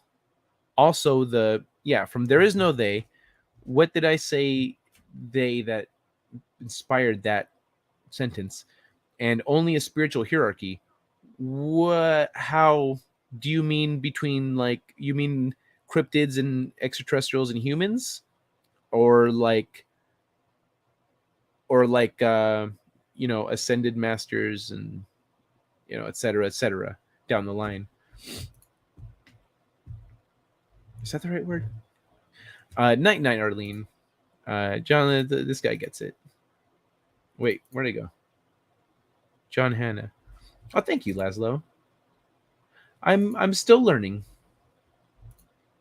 And hopefully I maintain that perspective until the day I die. Also do a deep tissue massage course. Partners like that. Okay, first of all, I got it covered. Always censored. I got it covered. I haven't taken any courses, but for some reason, I'm good at massages. I'm an artist, so I know human anatomy. I know where our muscles are. I know how it all connects. And I know the concept behind massaging and how you're kind of ironing out wrinkles and stuff and how to get knots out. So, and knowing anatomy is a very important part of all that. But massages are a very regular part of my relationships. If you're dating me, you're going to get massages. I don't really fly in my dreams. I just get into simulation where I'm 100 miles away from home and I need to get back. So I start running as fast as I can until I'm crossing 5 feet above, until I'm just coasting 5 feet above the ground. Wow, that sounds cool. Secrets to flying is throwing yourself at the ground and missing. What's it called? Hitchhiker's Guide to the Galaxy. Yeah. As you've noticed, my recall isn't the best, but it is time to wrap up the show. For those that haven't been here before, my outro clip is full of hope, and I hope that it sends you off into the weekend feeling good, feeling bright, full of love, and massages are part of my culture. Oh. And wish you all a good night. Thank you so much for joining me. I hope to see you back. I like I've said, I talk about science, psychology, anime. Like I hop around a lot. But I do want to start talking about this kind of stuff more. So I hope to see you all back soon. Have a wonderful, beautiful weekend. Long weekend because it's Easter. And I'll see you all Monday. Good night. Mwah. Second star to the right. And straight on till morning. Set a course. For home. I'm reading an ion storm on that trajectory, sir. Should I go around it? Can't be afraid of the wind, Ensign. Take us to Warp 4. It is the unknown that defines our existence. We are constantly searching, not just for answers to our questions, but for new questions. We are explorers. We explore our lives, day by day. And we explore the galaxy, trying to expand the boundaries of our knowledge. And that is why I am here. Not to conquer you with weapons or with ideas, but to coexist and learn. Let's see what's out there. Engage.